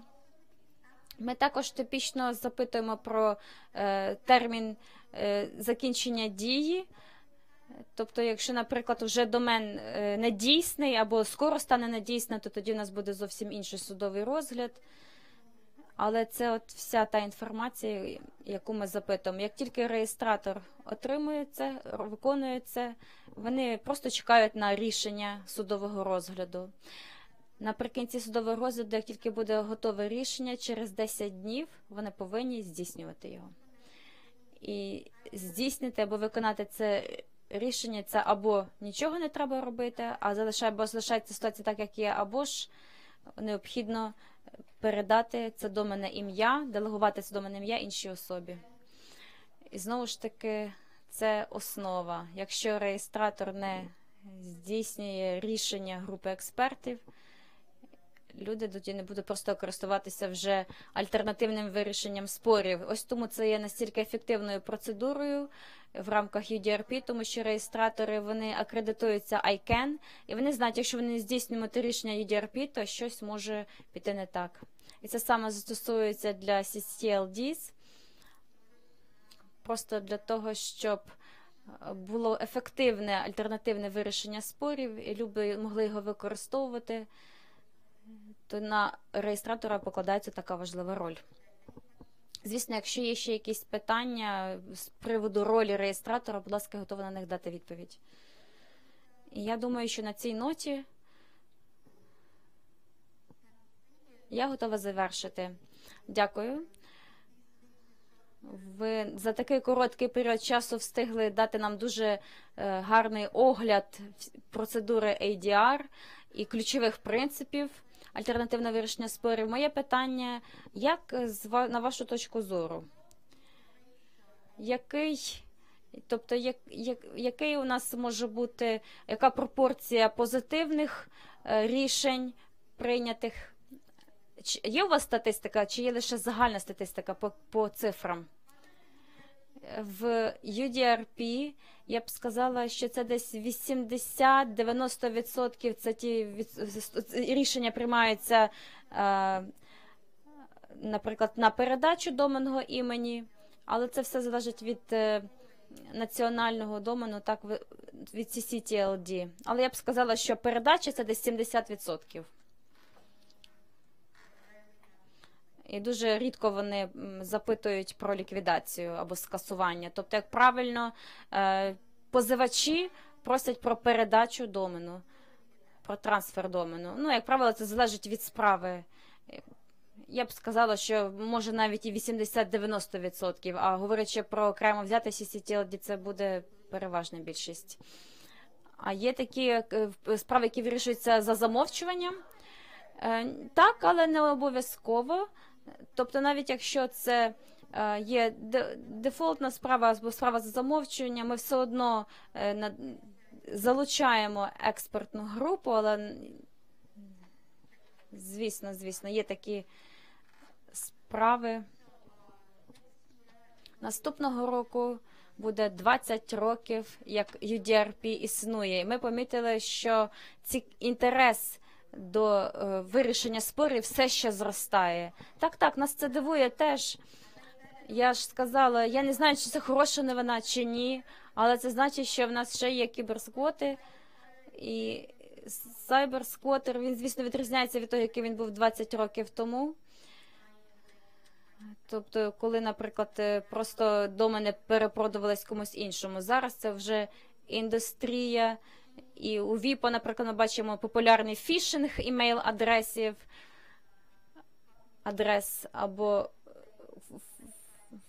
копіювання, вставляння абсолютно однакових сайтів, або коли ви логінитеся і вставляєте туди якусь приватну інформацію.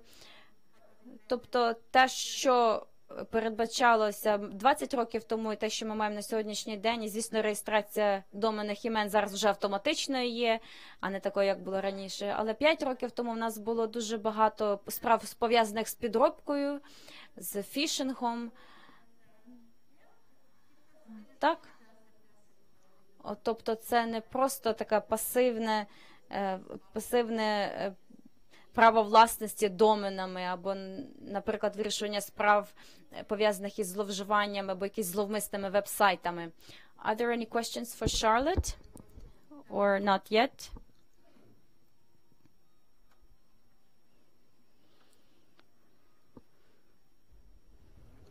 Владимир Киян, Дніпр. So how much applicable will the requirement for transfer will be for domains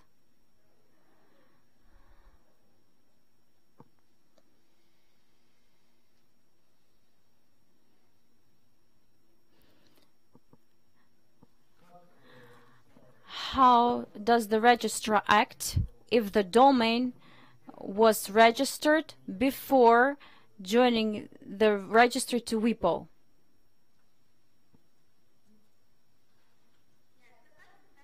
Дуже хороше питання.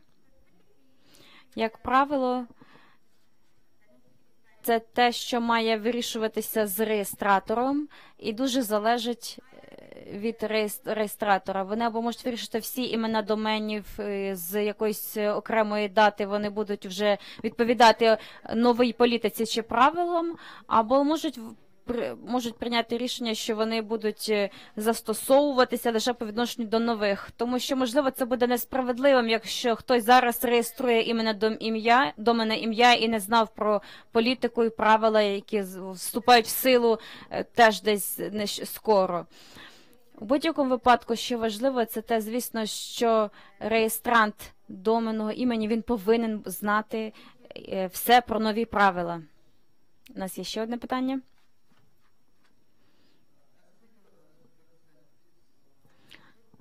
Ми, як представники, можемо, наприклад, представити опозицію на ВІПО огляду EDRP або варіації EDRP доменних зон UA, чи будуть вони значно відрізнятися? Як ми вже коротко сказали, вони незначно відрізнятимуться, все ще буде дотримано 3 умов. Але поки що ми зараз дивимося на захист торгової марки і те, що відповідач, звісно, не має на використання тієї фейкової реєстрації.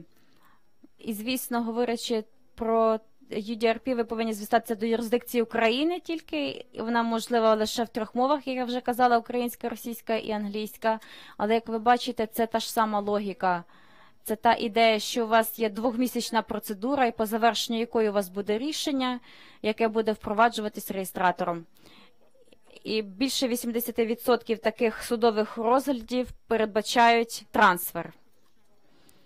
Yes, I would like also to add, since today we consider the possibility of implementation for second-level domains, which are limited today by the right of the registration of only those persons who own the trademarks on the territory of Ukraine and the open domain of the 3rd level. So this is like a warning on the persons who have the right to address, to apply to the ADP for the domains of the 2nd level. Has the following warnings. All persons will have the right to send, to apply for the, so they can apply, but they cannot ask for transfer. This is only the right for persons who have the registered trademark in Ukraine. Since we foresee that the regulation of the domain UA, which sets the regulation procedure for the domains of the 2nd level, prevails over the rules of the alternative domain dispute resolution. So we had lots of discussions in what way to implement or give the possibility to send, because, you know, there's a conflict between the registered trademarks, and that's why we suggest to leave this window open, but with a warning on the transfer of the domain name. In general, the general principles of this dispute resolution on the alternative procedure which is present in Ukraine, it goes beyond general principles, and of course it can be used as the advisory tool, general overview, which prepares constantly the WIPO in order to interpret the approaches to the principles of criteria which are considered when the domain disputes are considered. We also have a more flexible system. Regarding the last criteria, the abusive registration of domain name, if I'm not mistaken, Charlotte, first of all, the first requirement was to prove that the domain name was registered and was being used for malicious purposes. It is very difficult to prove those malicious purposes, the intention to use the domain name maliciously at the moment of registration. So we have to develop a lot of mechanisms here and the documentation.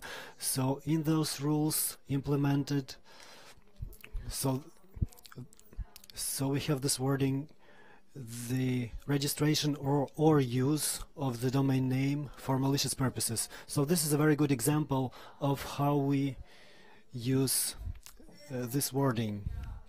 For example, the hromadske.com domain name, as it was registered, and there was a big dispute between Mr. Skripin and the Hromadske company when their paths divided, and Skripin was an activist, and there was a public organization, and they had a certain dispute regarding the funding that they had, and the domain name hromadske.com was registered for Mr. Skripin. And of course, the Hromadske TV channel, as an organization, they used their right, and they filed a complaint into the WIP, and it was registered, and it was proven that when Mr. Skripin was registering the domain, he didn't have the intention to use the domain name maliciously, and so Hromadske, the television company, was denied in re-registration of the domain name, while at the time of complaint filing, Hromadske has a number of trademarks which proved their right to use this domain name. So this criteria is very important for the arbitrators, and it is the most difficult one. We have to prove this malicious intention and malicious use. So, Шарлотта, я хочу вам подякувати. Можливо, якщо хтось захоче задати запитання, то, будь ласка, задавайте їх після панелі. Дуже дякуємо за те, що приїхали до Києва. Ми раді вас побачити. Please put your questions to Charlotte. It is a great opportunity to communicate with international experts, and I would like to give the floor to Taras Kisly, an arbitrator of WOIP. He will tell you about the procedure of the consideration of a case, so about the competitive principles of the parties, so what is the approach has to be on drafting the complaint, so your complaint and how the results may depend on it. Good evening, dear colleagues. I'm a lawyer, and what is more interesting, I'm an arbitrator of the WOIP, so I'm one of the permanent arbitrators who consider the cases under the UDRP procedure. My presentation will show you, I will show you an example of a specific case and how it goes. So before joining this community, I advocated this way of resolution of disputes because it's more efficient than using a Ukrainian court. We had a good experience, our company had a good experience of defending a case in a Ukrainian court, and it was terrible for the client.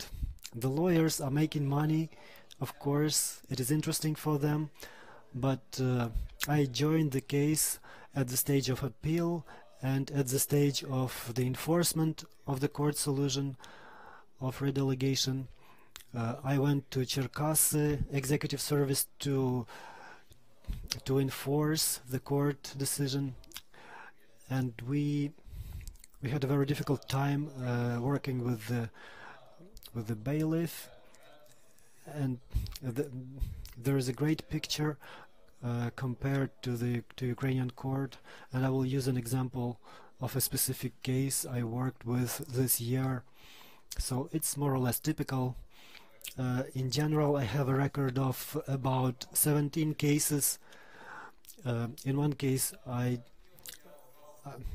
just refused because of the conflict of interests.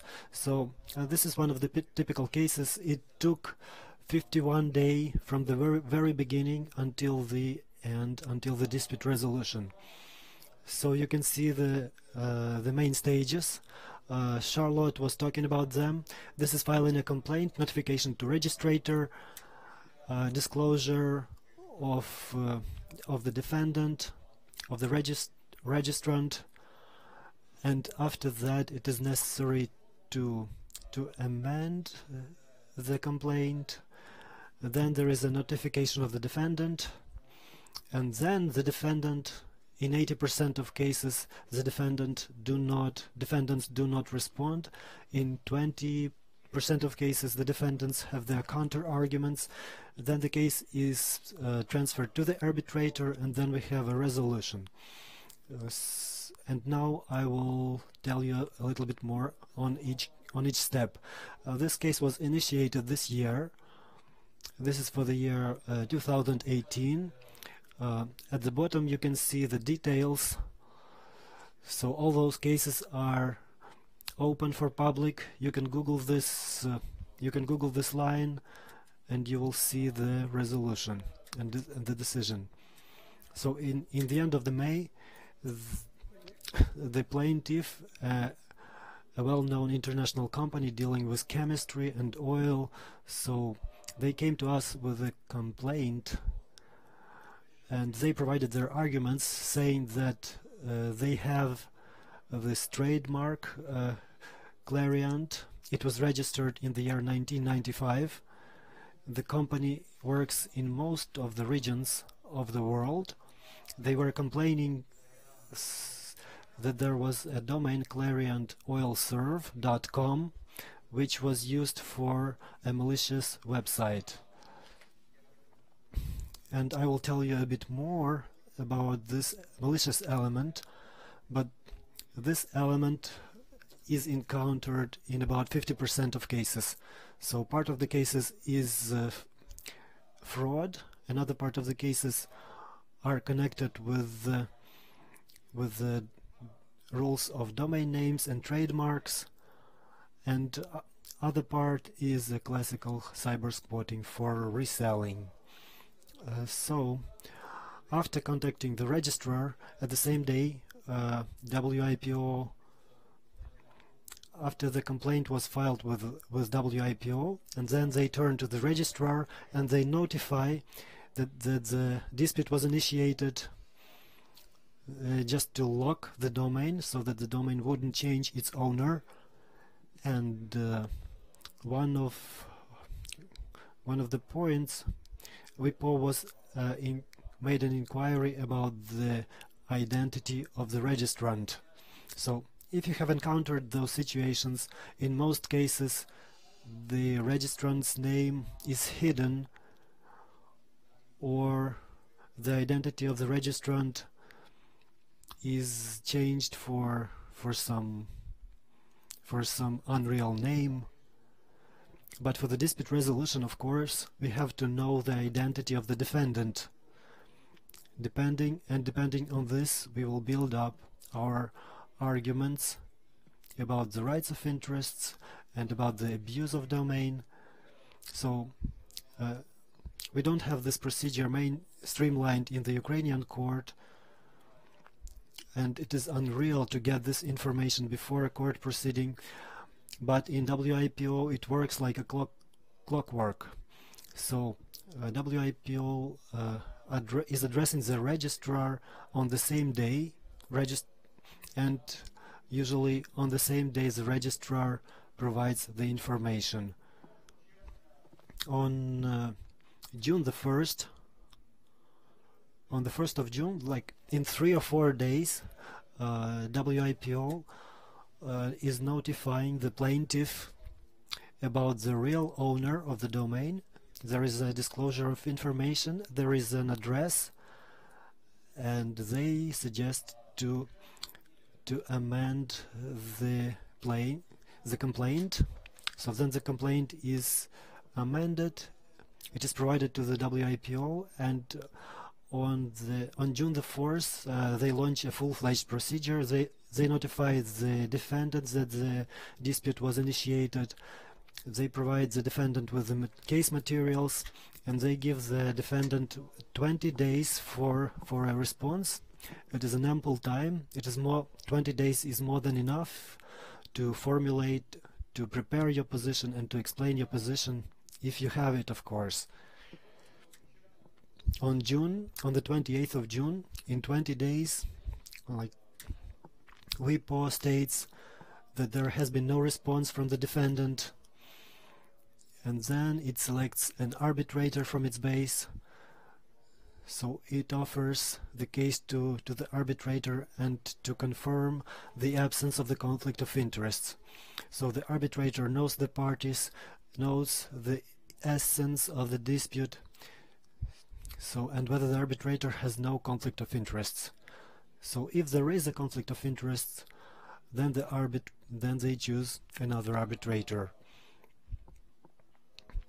And the arbitrator has to send the consent and to confirm the absence of the conflict of interests. So it takes me 1 or 2 days to do this, because my check of the conflict of interests, it has to cover the conflicts, it has to cover the clients who are serviced by my company. So I need about 24 hours to do that. So on June 29th, I confirmed to WIPO that I don't have a conflict of interests, and on the 3rd of July I was appointed to consider this case, and I received all the materials, and I received they gave me 14 days for taking a decision. And as I was born in the time of the Soviet pioneers, so I did it quicker than in 14 days. Usually it takes up to 14 days, so there can be simple cases or difficult cases. They take 10 to 14 days. So how I was considering the case? The consideration was in default without the presence of the parties, and I considered only the materials provided to me. The arbitrator cannot contact directly with the parties. The arbitrator has a procedural possibility to get additional information from the parties if they need it. The arbitrator can make procedural orders, though I have never made those. And in the process of consideration of the dispute, I have to establish 3 elements. So if this is a classical dispute, it will be a bit different from a case of the national domain name, but in general we have to establish whether the trade name or whether the trademark and the domain name are similar. And in order to establish this fact, there is an overview, the so-called overview, which is sort of a list of the positions of arbitrators who considered similar cases before, and this overview will help me to use a certain number of criteria and to decide whether those names are similar or not. Like in the classical court proceeding in Ukraine, we don't need an expert conclusion here. In this case, it was very easy to establish, because I will tell you how I did it here. First of all, the controversial domain name completely includes the trademark of the plaintiff.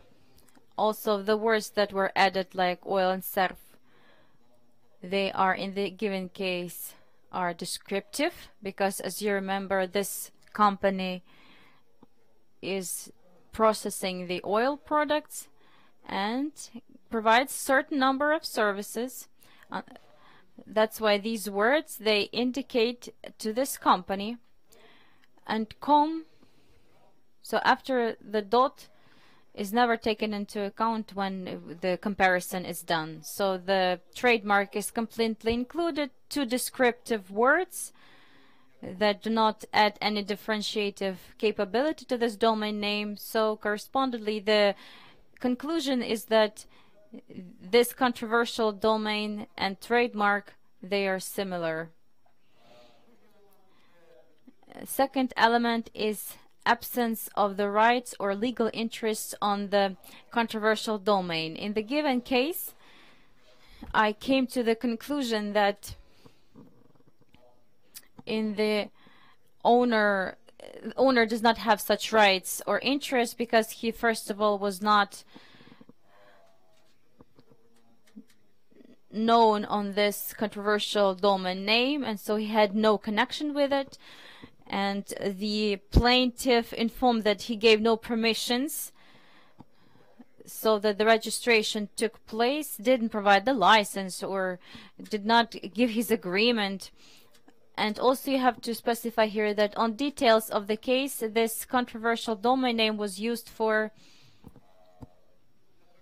fraud. You know, they had a website there which was formed or looked similar to the website of the plaintiff, and that website offered employment, and people who came to this website, they contacted, using the contact details on the website, and started emailing with the owner of this controversial domain,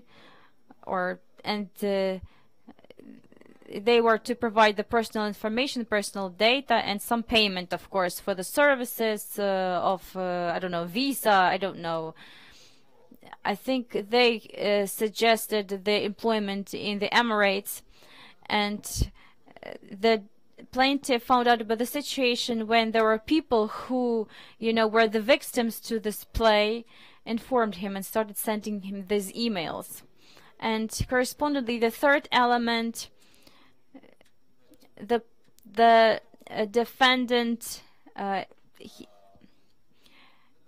defendant registered unfairly and misused the controversial domain. So I think that the defendant, he knew about the plaintiff and knew about his trademark before the registration, because when he was registering it, he was already thinking about using the reputation of the plaintiff and to make use of it. So he was also using it unfairly because he was lying to people, and he was like a fraudster. And in this case, the decision was made on transfer of this controversial domain to the plaintiff, and as I said, there were only three options. Or either the domain is transferred, or the registration is annulled, or they refuse to satisfy the complaint. So you see that it took 51 days, up from 28th of May up to 17th of July, the decision was made. Also, I need to emphasize here that in these cases you have to remember that there is a stage of, execution or fulfillment. In the Ukrainian legal system, if you go to court, be ready or prepared to spend more time and costs on the enforcement via executive body, because not compulsory this decision will be enforced voluntarily. How will the executive body do it? Of course, this is always a lottery, because if the plaintiff is a person informed and aware, and how much time it will take him to prepare all the documentation, but in 10 days the registrar enforces the decision if it's cancellation, rejection, or transfer.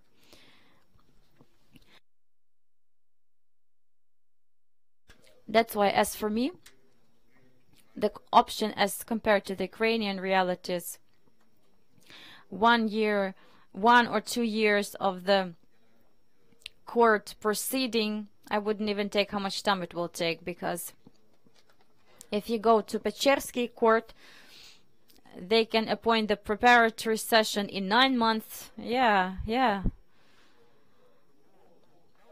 This option, therefore, is just fantastic. So if the client came to me and asked me what is the best way to solve this conflict situation, go to the Ukrainian court or to go to WIPO, I would of course tell him to go to WIPO. And of course we cannot make use of that, but you will receive a quick decision that is going to be foreseeable and enforceable. On this optimistic note, I'm ready to finish. So are there any questions? Thank you, Taras. Very inspiring. I had the following question on account, like from your practice. How often do you make decisions because there is no answer, you know, from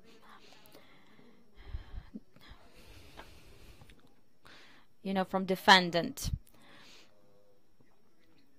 So when there is no reply from the defendant, it's a very common thing. I have seen up to 3 or 4 cases when there was at least some reply, but it was never like the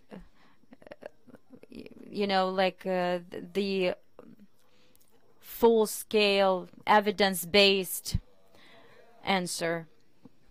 But I would say that it's not obligatory that the absence of reply means making the decision, for the plaintiff use. No, we do the critical analysis, and thanks to these model documents, which you can cite on WIPO website, it's easy to file the complaint. It's very easy, as usually, the plaintiffs, they can involve some organizations, some legal departments, who prepare these applications themselves, and usually they hire lawyers and they know how to file this application. But sometimes it happens that even if there is no reply, there might be not enough of argumentation to satisfy the complaint. Yes, it can be rejected as well. And how flexible are you, when there is this generalized practice of consideration of domain dispute resolution, but they are not compulsory and you have to stick to your opinion. So do you think it is flexible enough on the fair decision? So on the system in general. On one side, I understand that I am in the framework of some system that is already ready, finished, and I join it on the latest stage. So there's a practice of the decision of the previous arbitrators. So they have the precedent nature, and there's the tradition of referring to the previous decisions of arbitrators in the new decision in order to comply with the unity of approaches. But of course, in the framework of this, every arbitrator, including me, are free to have space for his own opinion. So this is not a machine. Every case is individual, and you cannot find among 30,000 cases the exact case that used to have before and to use some pattern to it. You have to analyze every case because there are always some factors which are unique for this particular case. Therefore, many variations are possible. Thank you, Taras. Halina, Smart Solutions. Did you have cases to identifying the registrant case? So did it happen that the registrar itself receiving the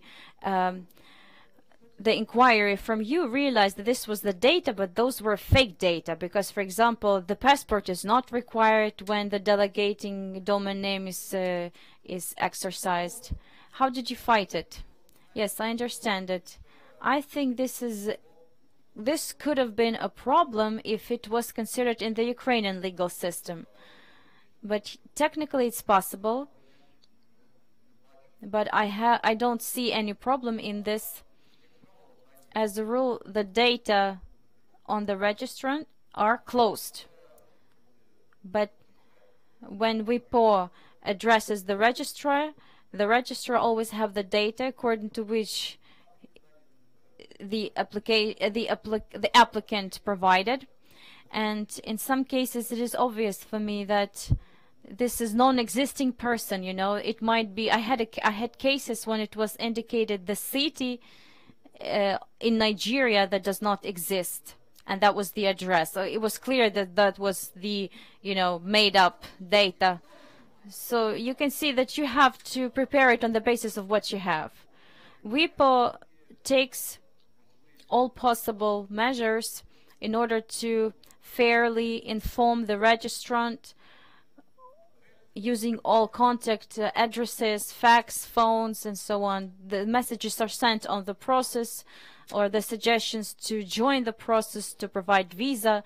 But if the person has unfairly registered and provided the incorrect data, then probably this is the problem of the person, but not of the plaintiff. Thank you, Taras. Okay, one small question. Natasha Trigubinka, Service Online. So I wanted to ask you the following question. How do you make decisions if the person is using the domain unfairly? And I have this question because we had many, you know, disputes when in the court proceedings there were cases when both the plaintiff and the defendant had trademarks, and it wasn't the fact that the one who's using the domain having the trademark started using it earlier or started using his brand name earlier. How do you make decisions in such situations? Who's right and who's wrong in that case? Well, you know, there are very simple cases when it is obvious that the use is unfair, is aimed at, for example, it is unfair when the counterfeit is sold, you know, on the site. When site is used for pornographic content, for example. There are more complicated cases. For example, it's not obligatory to use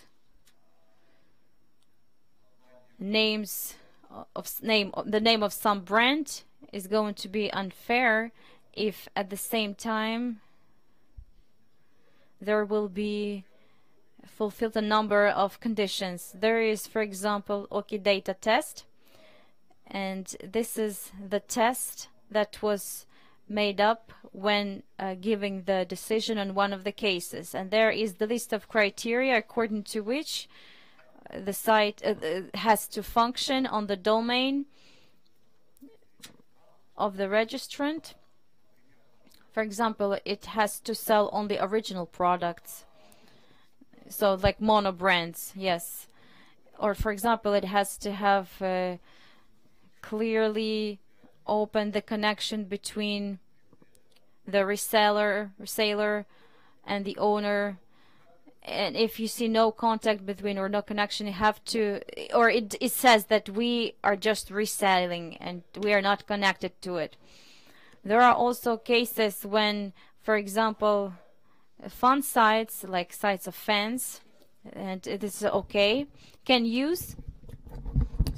So they can use a well-known trademark if this website is dedicated for servicing the community of fans. Or this may be a website with critical information about this brand. For example, the sucks domain. So very often, like a domain name like BMW sucks, with criticism of the BMW trade products without any sales. So in this case, we will not do this. So this overview is this kind of a book this kind of thick, and it has very detailed rules, a very detailed description of the criteria that you have to meet with the connection to real cases. So if the case is very complicated and sophisticated, an arbitrator has a possibility to familiarize with a dozen of similar cases and to see how his or her colleagues resolved this issue. So in any case, this may only seem to be simple, only 3 criteria, but it's not that simple.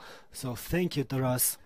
I think it is a very important criteria that helps to make a balanced decision. Is the second criteria, the availability of a legal interest for use. So it concerns with the priority of registration.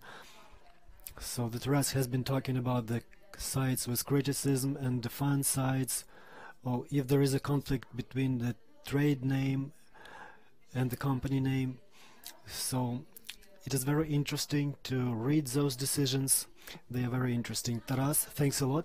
А зараз я хочу надати слово пану Дежану Дукічу. Він хоче поділитися з нами своїм досвідом ефективного захисту прав, механізму ефективного захисту прав у доменній зоні Сербії, як це працює у його країні з міжнародної точки зору.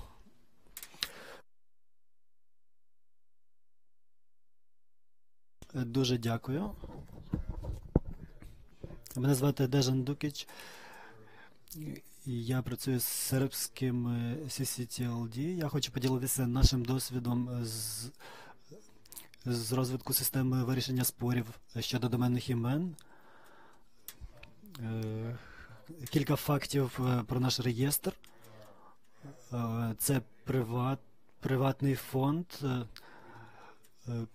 некомерційний фонд. Ми не залучаємо, тобто держава не є залученою у розвиток нашої організації, не державна організація. Ми є спадкоємцем доменної зони .yu. У Сербії у нас немає законів таких, що стосується доменних імен. Ми працюємо на основі контрактів, які розроблені спільнотою. У нас працює модель реєстратор-реєстрант і реєстр відкритий для реєстрантів з усього світу. Наразі у нас є більше ніж 150 тисяч у .rs і більше 2500 доменів в зоні .srb. Це досить невелика кількість IDN доменів. І ми намагаємося поширювати цю практику і розвивати цю зону, і знайти спосіб для реєстрантів, щоб залучати більше реєстрантів та більше веб-сайтів, але наразі зараз ця кількість не дуже велика. Також ми впроваджуємо нові символи у доменній зоні .rs, а також будемо вводити нові знаки в доменній зоні .srb. Зараз у зоні .rs використовуються знаки усіх національних меншин Сербії. Наступного тижня ми запроваджуємо додаткові символи в зоні SRB, а також будемо запроваджувати кириличні знаки, а також, можливо, українські знаки у наших доменних зонах. Ми розробляли свої моделі ADR. На початку ми ввели зону .yu, і у нас не було системи альтернативного вирішення спорів. Той реєстр ввівся групою людей.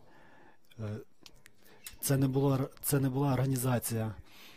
У них не було спроможності і фінансових засобів для розробки моделі вирішення диспутів щодо доменних імен. На щастя, у той момент було лише кілька судових справ, і одна з них була досить відомою, досить цікавою для для спільнот юристів і сфери доменних імен. Це була справа Кока-Коли.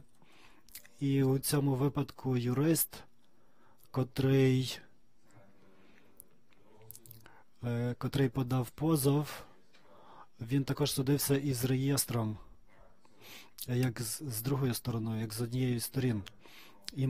І з цієї справи ми дізналися, що дуже важливо мати додаткову модель вирішення спорів і надати користувачам можливість залагоджувати справу у позасудовому порядку.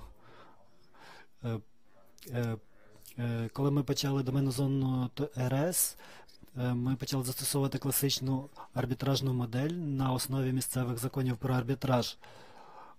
У нас було кілька проблем з цією моделлю, і люди з факультету права, а також досвідчені юристи пояснили нам, що це не найкращий спосіб вирішення диспутів щодо доменних імен. І тоді ми почали думати про якісь зміни, але за цією моделлю була вирішена тільки одна справа у зоні UL. І після цієї справи ми отримали деякі пропозиції від людей із факультету права, і ми почали розробляти нову модель і намагатися використовувати досвід ICANN, UDRP та WIPO. Перша модель, для першої моделі у нас не було адміністративної спроможності.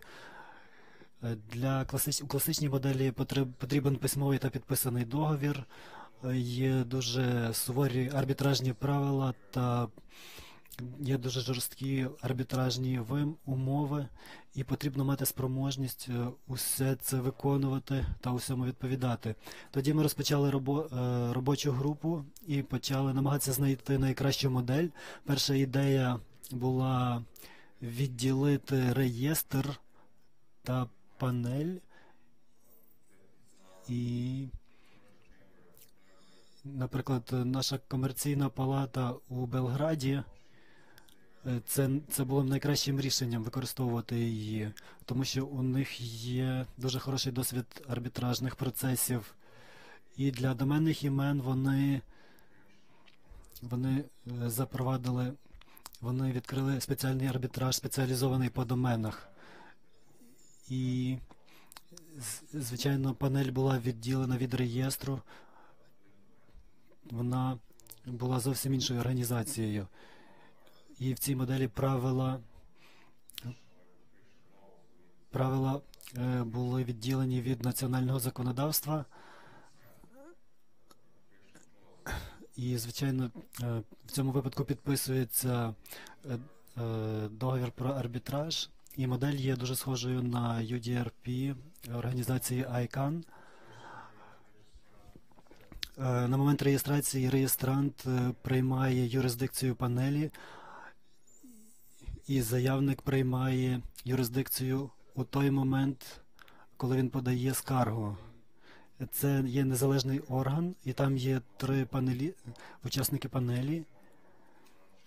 Ми говорили про одного арбітра, але дуже часто ми не впевнені, чи у нас є достатньо професіоналів, які можуть вести весь процес. Тобто час є фіксований, у більшості випадків це 60 днів, і після закінчення процесу обидві сторони мають право ініціювати процедуру ще й у суді.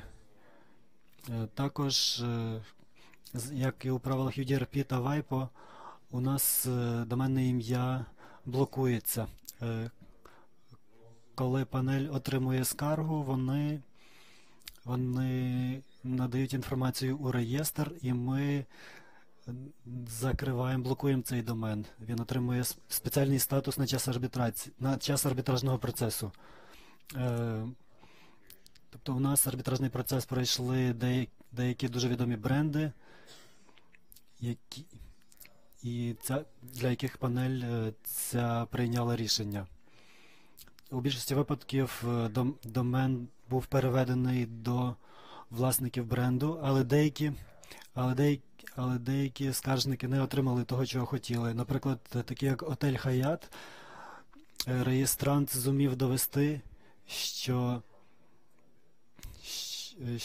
назва компанії це як посилання на домен, і я думаю, що пізніше вони досягли все-таки згоди, і готель пізніше отримав це доменне ім'я, але не через нашу процедуру. І наші колеги з правничого факультету дуже нам допомогли у побудові, у написанні цих арбітражних правил. І вони провели досить цікаві дослідження, проаналізували арбітражні процеси та досвід UDRP у країнах Східної Європи та у частині азіатських країн. І ці дослідження були опубліковані на нашому веб-сайті за оцим посиланням, яке ви бачите внизу сторінки. Ви можете переглянути, там є дуже багато цікавих даних. Тобто таким був наш досвід у цьому питанні. Дякую, дуже вам дякую. Я помітила, що ви проходите дуже схожий процес на те, що відбувається у нас. У нас є дуже багато спільного, нам є чим поділитись. У нас є також домен IDN, тобто .ukr. Ми також рухаємося до процедури альтернативного вирішення спорів, але з вашої перспективи ви призначили свою місцеву панель, ви не використовуєте WIPO або інші міжнародні органи для розгляду диспутів щодо доменів. Тобто ви встановили свою місцеву панель. Дуже вам дякуємо. So, as we can see, in fact, a lot of domain names that that are used in different countries. So a lot of domains use the alternative ways of dispute resolution. I would like to invite Olena Skasko for the general comment, representative of Iman IOA, one of the largest registering company in Ukraine. How many registrars are here who are accredited as domain resellers? So how many registrars have worked in UDRP? Did you have situations when you used UDRP? So did you have those? All right, that's good. So Olena has a little bit more of experience. She has a universal experience because she works with UDRP, she deals with UDRP, and she deals with in court cases.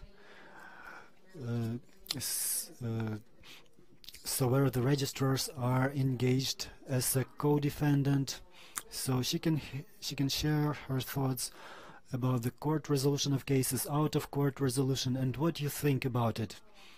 I would like to start with the answer to the question. So what if what if there are two trademarks? Yes, there is a very simple decision. UDRP process does not stand for court process. So in any case, they can end up filing a court case in Ukraine. So these are different things. So why I am commenting on this? Because I'm not as much a participant in the process. So this is a negotiating process between hostmaster and WIPO. They have to reach an agreement. They have two consultative bodies. One is the registrator, because we met with the DRP process and dealt with it a lot. So I could tell you how they enforce them, what happens next, why do registrars implement it. Second participant is like a consultation and consultative only. Just consultation, that's all, just consultative. They also participate in the consultations and provide consultation to host master how to conclude the contract better with WIPO. As a participant of all this procedure, why have we started with UA? Clear, because it's the trademark, the procedure is clear, it will not cause questions from the registrants, but we clearly understand how the laws work in Ukraine. There's a law and 3 ways how to avoid this law, but that's not what we want. We want to have the result that UDRP is in place. And as a first step, we made it the domain of the 2nd level, and only then, when we practice this procedure for many times and actually know that it works and it works well, or there are still some things that need to be adopted or to correct them, then all the domain zone UA will be in the UDRP procedure and all of the decisions will be enforced. This is very important, not informally introduce the procedure, but to make it properly function honestly. And we are the country that introduced UDRP procedure decisions on which is actually fulfilled. So what I want to discuss on the terms. The hostmaster mentions that during 2 months we are the domain, 2nd level can sign the contract and implement all the procedure. Closer to September and in real by the end of the year, we can switch to discussions of the 3rd level domains, and Svetlana won't let me lie that we have such agreements. And what is the interest of the registrar? Not to be in the court proceedings, not to have to be at the court meetings, not to be the defendants, because it's not like that. And Charlotte specified very clearly that the registrar is not the defendant. It is to block in time, it is to send to the registrant in time, and to redelegate or to cancel. And this is clearly just like in any civil proceeding when the bank makes the decision. You don't have to go to the bank to receive a fine from the violator. But with us, this procedure, us as Internet Invest, are defendants not in 50 but in 90% of the domain disputes. We are defendants. Why we are not defendants and why we cannot be defendants, we don't know how to explain it. So far we failed to do so, but I think that the procedure of UDRP will help to perceive it better. And in this fact, when we implement it, more disputes will be moved from the courts. I believe and I hope that the disputes which are in the courts right now will be, the WIPO cases, and as it was already mentioned, that the plaintiffs, they are just missing. And so you're saying that you are a defendant and there's no plaintiff, but you still go. Yes, this is a difficult procedure, and I think it will be simplified for us as for the registrars, because what is important, our role, our function, and what we want to receive from this process. Us as a registrar, don't touch us, please. Honestly, this is our position. Touch us as less as possible, and the state has to stay further from us, Yes, Charlotte wants to add something.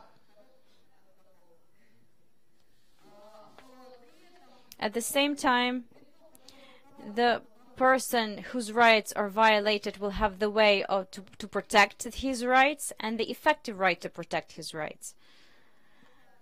Я хотіла просто стежити за тим, що ви чітко кажете. Тобто ви кажете, якщо ми отримуємо скаргу, І тоді реєстратор виступає в якості відповідача.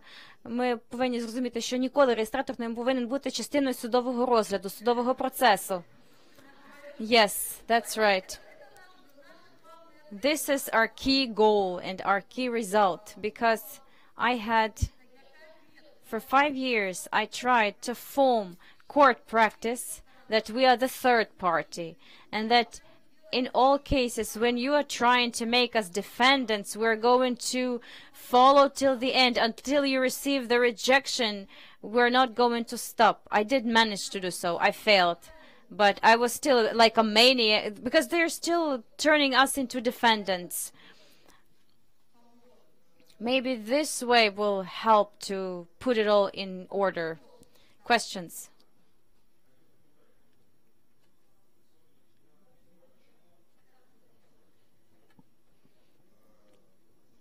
Good day. I would like to explain why the registrar is the defendant and that it will keep on happening this way, because in most cases it's very hard to reach out for the registrar. That's why the legal companies, in order to simplify this procedure, turn registrar into defendant.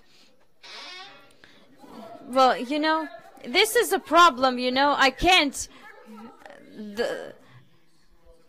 And the situation is that this simplified, quick procedure how to get the registrant for the legal entity, because it simplifies everything for lawyers, and that's why they will keep on using this scheme. And no matter how much you're trying to, you know, reshape this practice, it will go completely different way.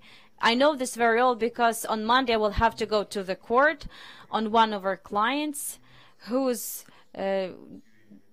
doing different things with the UN domains, and I don't know whose interests I will be, defending. Perhaps interests of me as of a registrar, but also of my client as well, you know. And these courts proceedings, they last for 3 years already, you know, and we have many open proceedings on the registry, and other clients, partners see them. Many other companies, big international companies, can view it, and they are constantly asking us to give them information on these cases and prove that we are white, you know, and fluffy, and that we are there as a defendant just, you know, by mistake. And we ask the legal entities to reformulate and to put down some, you know, absence of any requirements for us, you know, noting that we are just the defendant without any property demands to us. Is it easier to receive a decision? I'm not sure, because I never stop. I have cases that last for many years, and it's good that their legal entities' decisions are not enforced, because I will keep on, you know, I warn about this, because I say that you make us a third party, everything is okay, and I give the numbers of cases, or we have to get acquainted with the registry of the court cases and see what's going to happen to the defendant. It's always a matter of choice. I do not think that this is simpler, like you say. What lawyers choose, or the fact that lawyers choose that kind of a procedure, in most cases, you know, I can actually violate or break the law, and it will be easier for me, but I never do that, you know. So Lena has a lot to say, and this discussion can last for at least several hours. She can even give the master class on this topic. Good day, Drzdovich Olga, lawyer. The situation is the following: that you are the registrar, and you are the owner of the state's registry. You cannot have the complaints for the third party, because, you know, if you cannot be the third party to the case, because there's of course a plaintiff and there is the defendant and the holder of the registry who is to be there according to, because it says stop the registration. No, you don't have to tell me the formulation of the civil code. You have to read the formulation, the civil code. It says that the third party is the party, the decision can impact on their duties and responsibilities.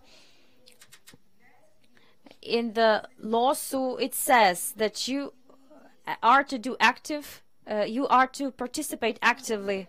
Okay, I thought that go back to this polemics. If you cannot solve it in court, I don't think that during this Q&A sessions you won't be able to have a consensus. I always like to make an example. Why don't you bring banks as defendants, you know, in the economic cases?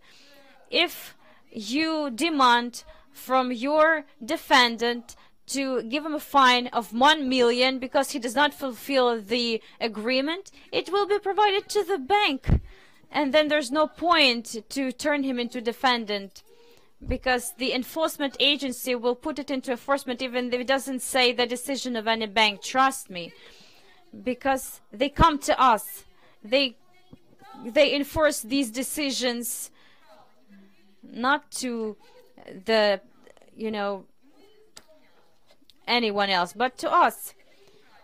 This is wrong. This is legally wrong, or it even say it's illegal. But everyone has the right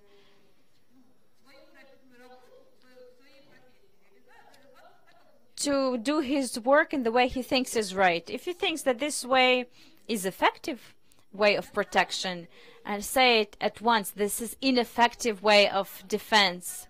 So yes, there are the registrars, and we are big companies, so we can actually afford going to the courts, you know, to pay the court fees. We can spend time, but there are smaller registrars, and for them it's going to be not that difficulty. So the domain is 3 kopecks and the lawyer is like 30,000 hryvnia. So these sums of money, they're not even comparable. And this way we have a weird court practice. So this is very great that we are so big that we can form the court practice. And my position lies in forming the court practice. Those registrars that choose the position not to visit, not to go to the courts, and just to be the defendants, I think that is their conscience.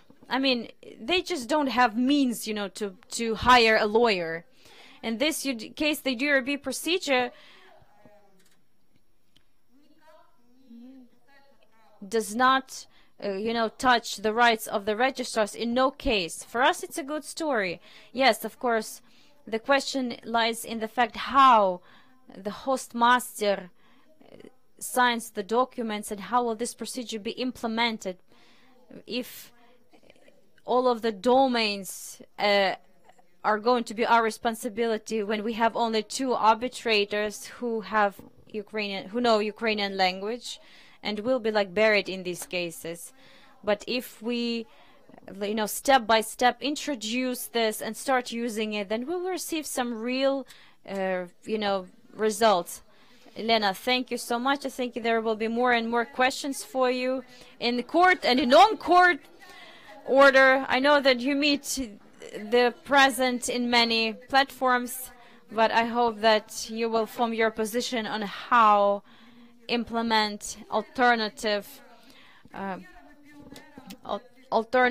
dispute resolution and to be the pattern to follow for many registrars. And the last thing, I would like to go back to the question, why do we have such a situation that the registrar is actually involved into the court process, and how to find, you know, the plaintiff and the owner of the domain name who has provoked the domain dispute.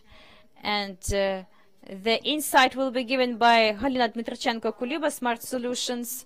And this question is going to be very acute, and it will be like this for a very long time, because the world trend is the prevailing privacy over rights of who is the violator. So we can see the influence of the GDPR as a new instrument of the personal data protection that has a transnational effect, and it covers all the options, all the cases, processing the personal data of people who are in the European Union. So the new GDPR has a strong influence on the current WHOIS database. So we met the cases when the information was very scarce and even less verified information, and today the information is even more scarce.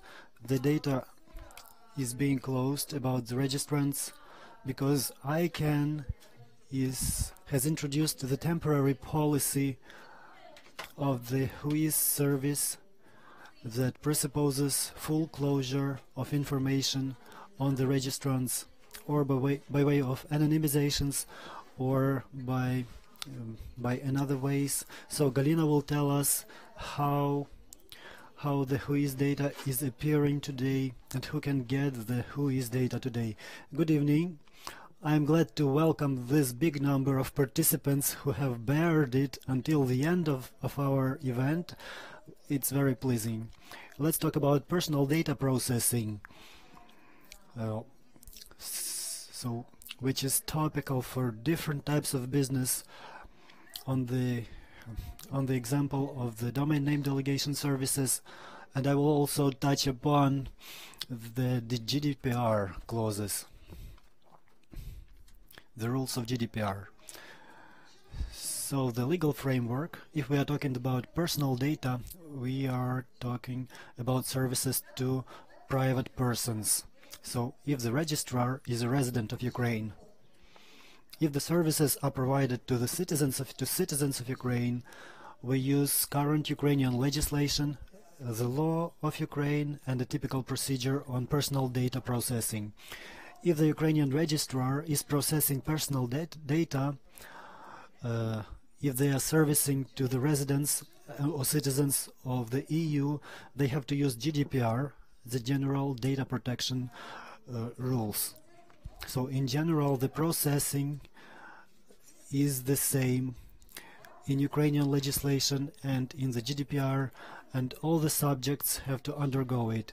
The accumulation, the collection, the storage, the sharing, and the destruction or erasure of personal data. And GDPR has very strict rules about it and strict surveillance.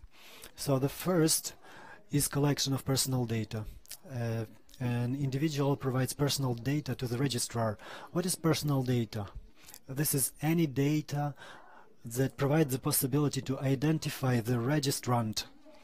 So the registrant is responsible to understand if they can identify an individual or not. So if it is possible to identify, then this data is covered, means personal data. So this is full name, electronic address, telephone, and so on. And the registrar when they receive this data, they get the obligations. So the GDPR says nothing new about the obligations. So because our legislation is adapted to the European one, so the GDPR is only in addition to it.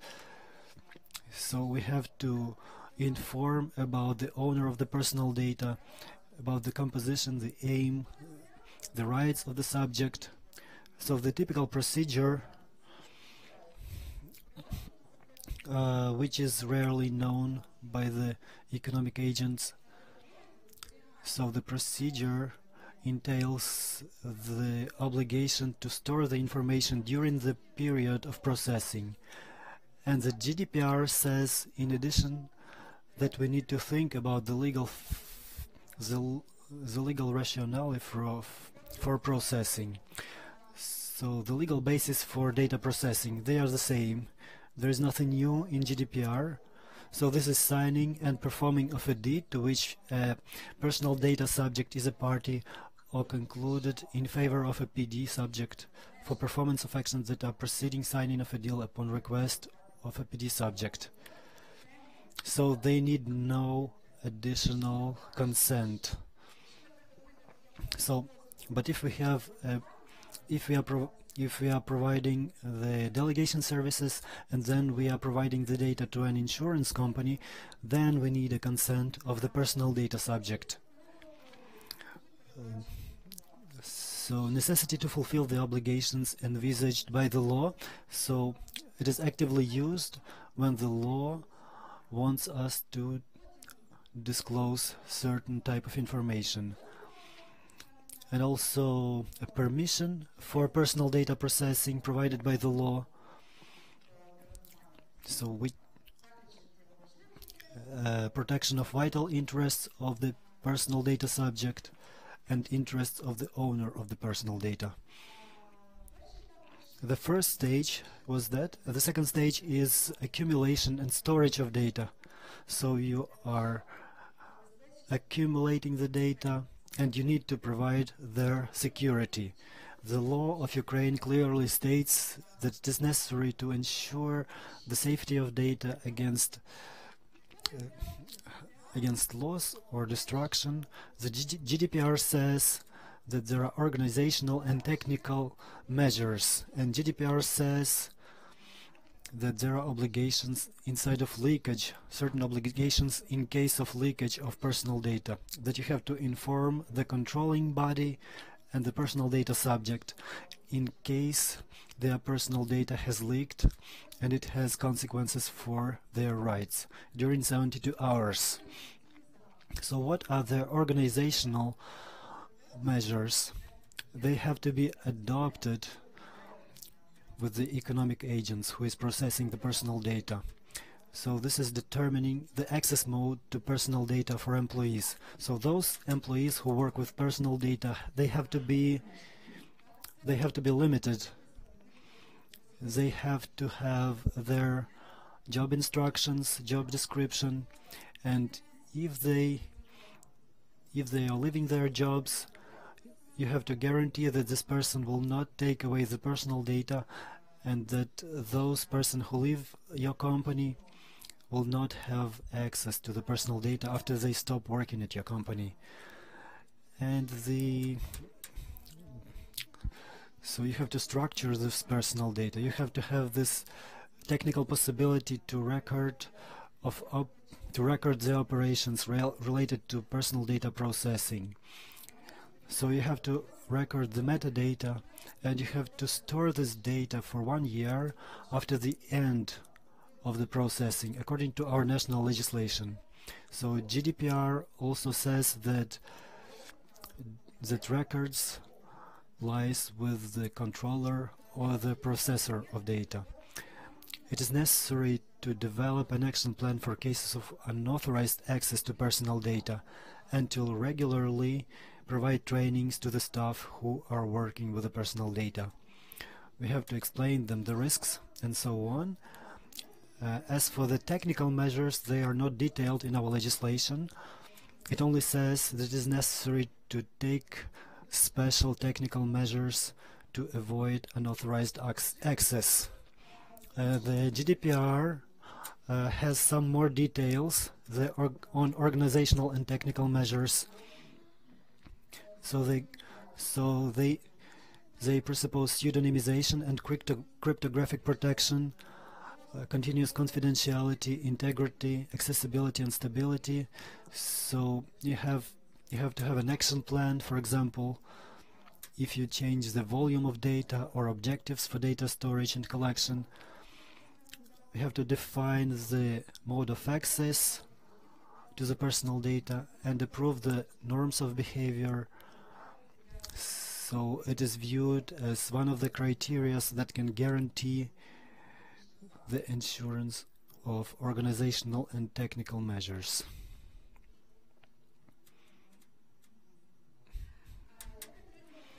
As Katharina was saying, ICANN has adopted a temporary specification for registration data in GTLD. ICANN started to prepare in advance. They started negotiating on how to implement it for GTLD. I will just tell you about the conditions into the additional agreement between the register and registrars. So it concerns organizational and technical measures taken by the parties.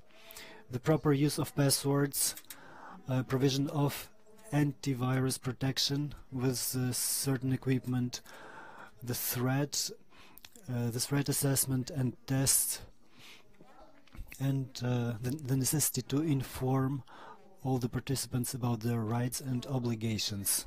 So ICANN has also implemented those conditions for its agreements. As for the sharing of the personal data, according to the Ukrainian legislation, we need permission for that. I suppose everybody knows that the consent has to be in a written form or in a form that can prove that your action were according to the law. So you have to have the possibility that you did the shared data in a legal way. As for the ICANN, so ICANN has temporary specifications that say that publicizing the personal data of registrant, administrative and technical contacts has to be done upon permission of a relevant person. If there is no permission, the data has to be closed for confidentiality reasons. So here we have an excerpt. And the last thing is elimination or deletion of personal data. As in GDPR and in Ukrainian legislation, the personal data has to be provided for a minimum time frame.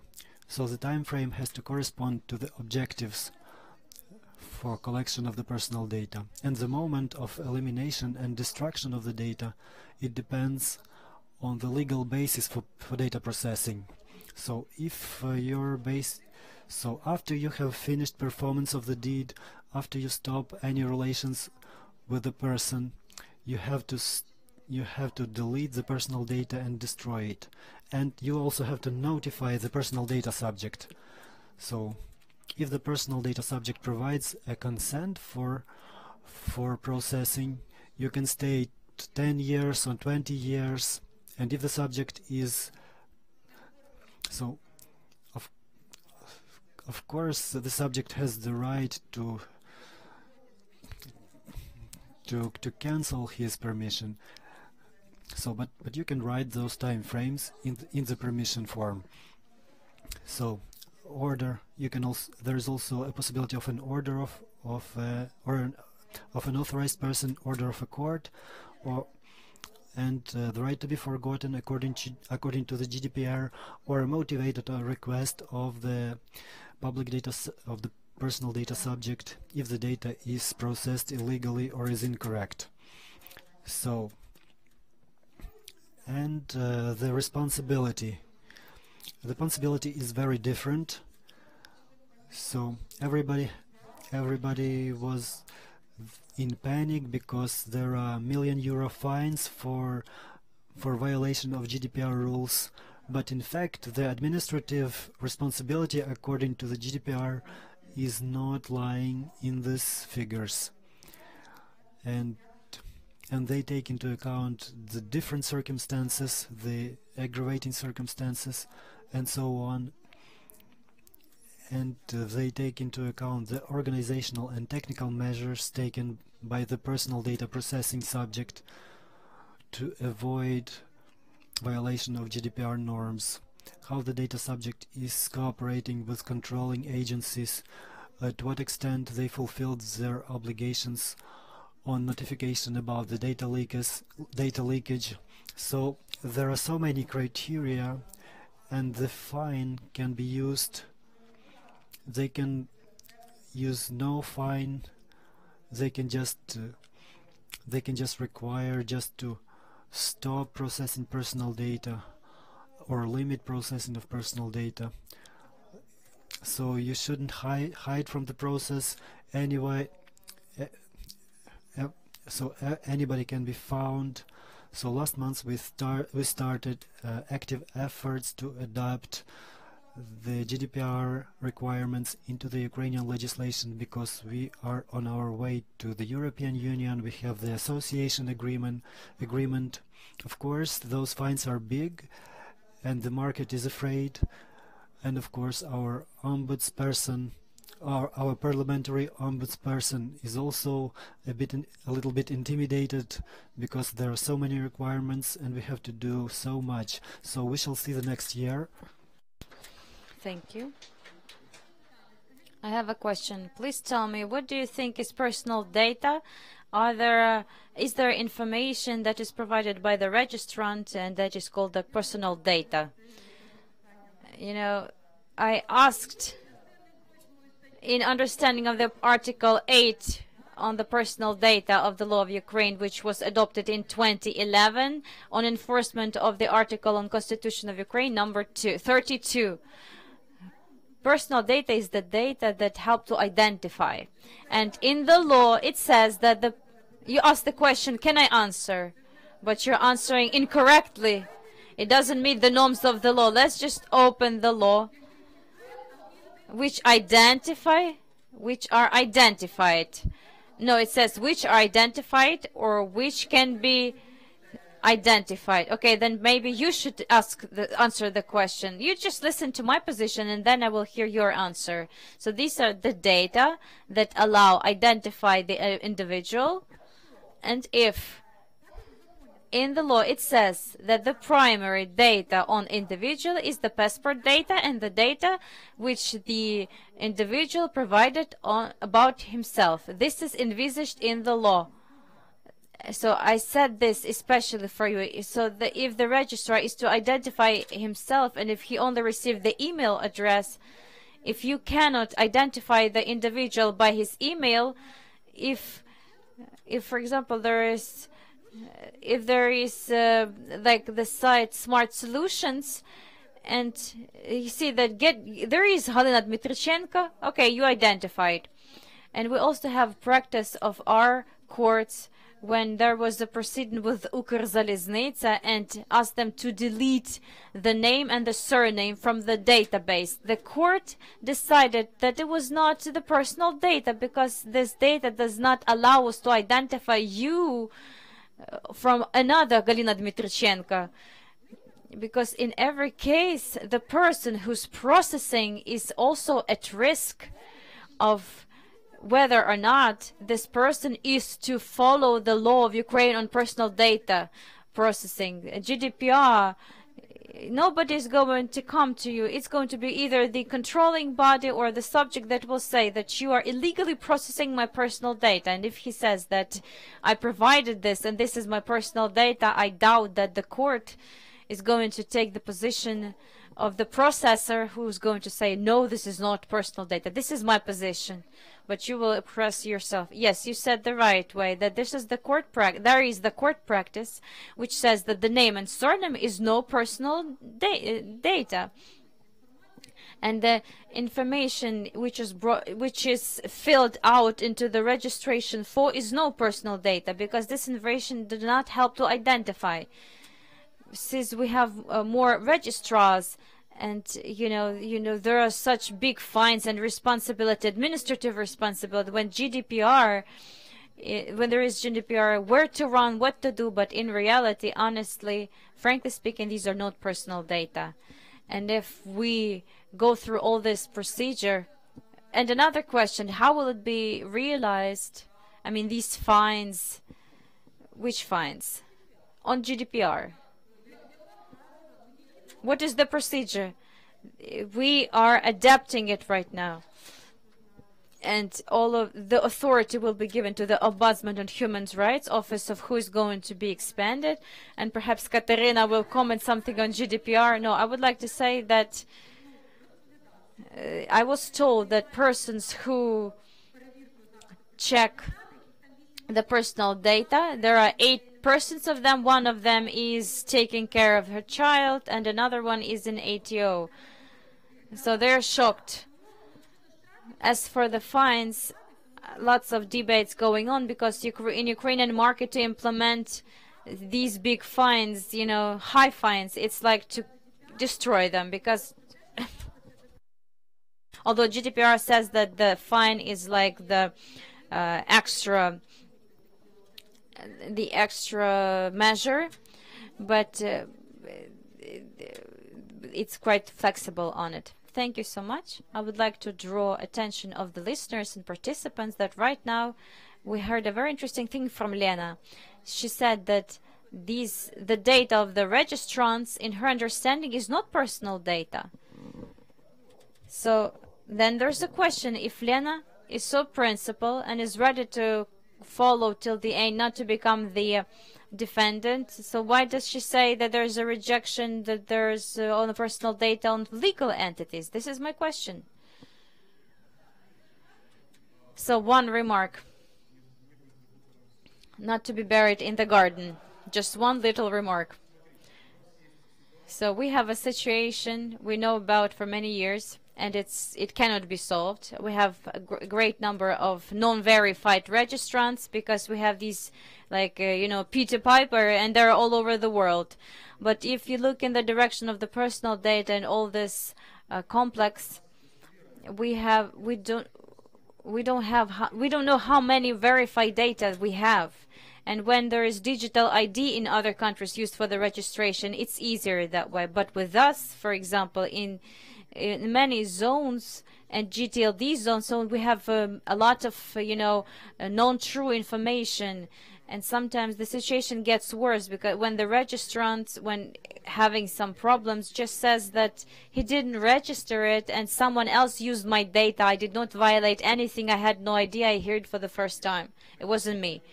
Although he has his IP on providers, and then when the investigation goes on, it proves all of this, but it's a very common situation when someone says it's not me. And in order to protect the situation of the registrator, that it's not always possible to verify the data, or you have to do some validation procedure, total validation procedure, which will be which will result in the loss of a great number of domain owners, you know. But if we implement alternative dispute resolution, and even if arbitrators have the right to request information, if we want the DRP to function, we need to, all the participants of the market have to be interested to be providing the true and verified information. Okay, thank you. I know that we're going to talk a lot. Thank you, Halina, for raising a very interesting questions. I just want to say that our legal section is not disciplined as usual. It has eaten so much time for the dinner, you know. And what I wanted to say, that the questions of validation, verification of information on the internet, this is the world problem. And if we speak about the intellectual property, perhaps here we have to apply such approaches of the smart measures which will help to identify the person. Not to trying to reach out some ideal, but the problems of the validation of the person remotely will still be active until we have some, you know, chips in our heads. And until then, we will have to find out in what way we are to identify the personality of the person you are distantly communicating with, and whether or not the registrars are to take functions of person's validations. Do you need this? Ask yourself the question. On passport, well, the Russians have many initiatives of that kind, and they say that LinkedIn just doesn't work there, it's blocked there, because they decided not to localize the data of all the users. Let's keep to balance here. And we think that this alternative procedure of domain dispute resolution is going to solve this problem of the digital identification, and these are the matters that we cannot solve this fast. Thank you so much to speakers and active participants who came here, who were involved in the discussions, and we promise that we're going to try really hard to implement everything that was announced today, and that it will go very mildly, and all the negative consequences to be mitigated as much as possible. And if there are some suggestions, the host master and all of the participants will be very grateful to see your comments. Thank you. And now I give floor to the organizer who has gathered us here. Thank you so much. It's so cold outside. It's not sunny. It's night right now, but it's warm and hot in here. Thank you so much. Thank you. Yes, thank you for coming. Thank you for being the co-authors of this interesting discussion. Full room and lots of opinions. That's perfect. And let's work together to make domain better, to make our country better, and so that we had a better life. Thank you. And now the buffet, please. Please go to the room where we had lunch. Is the same room.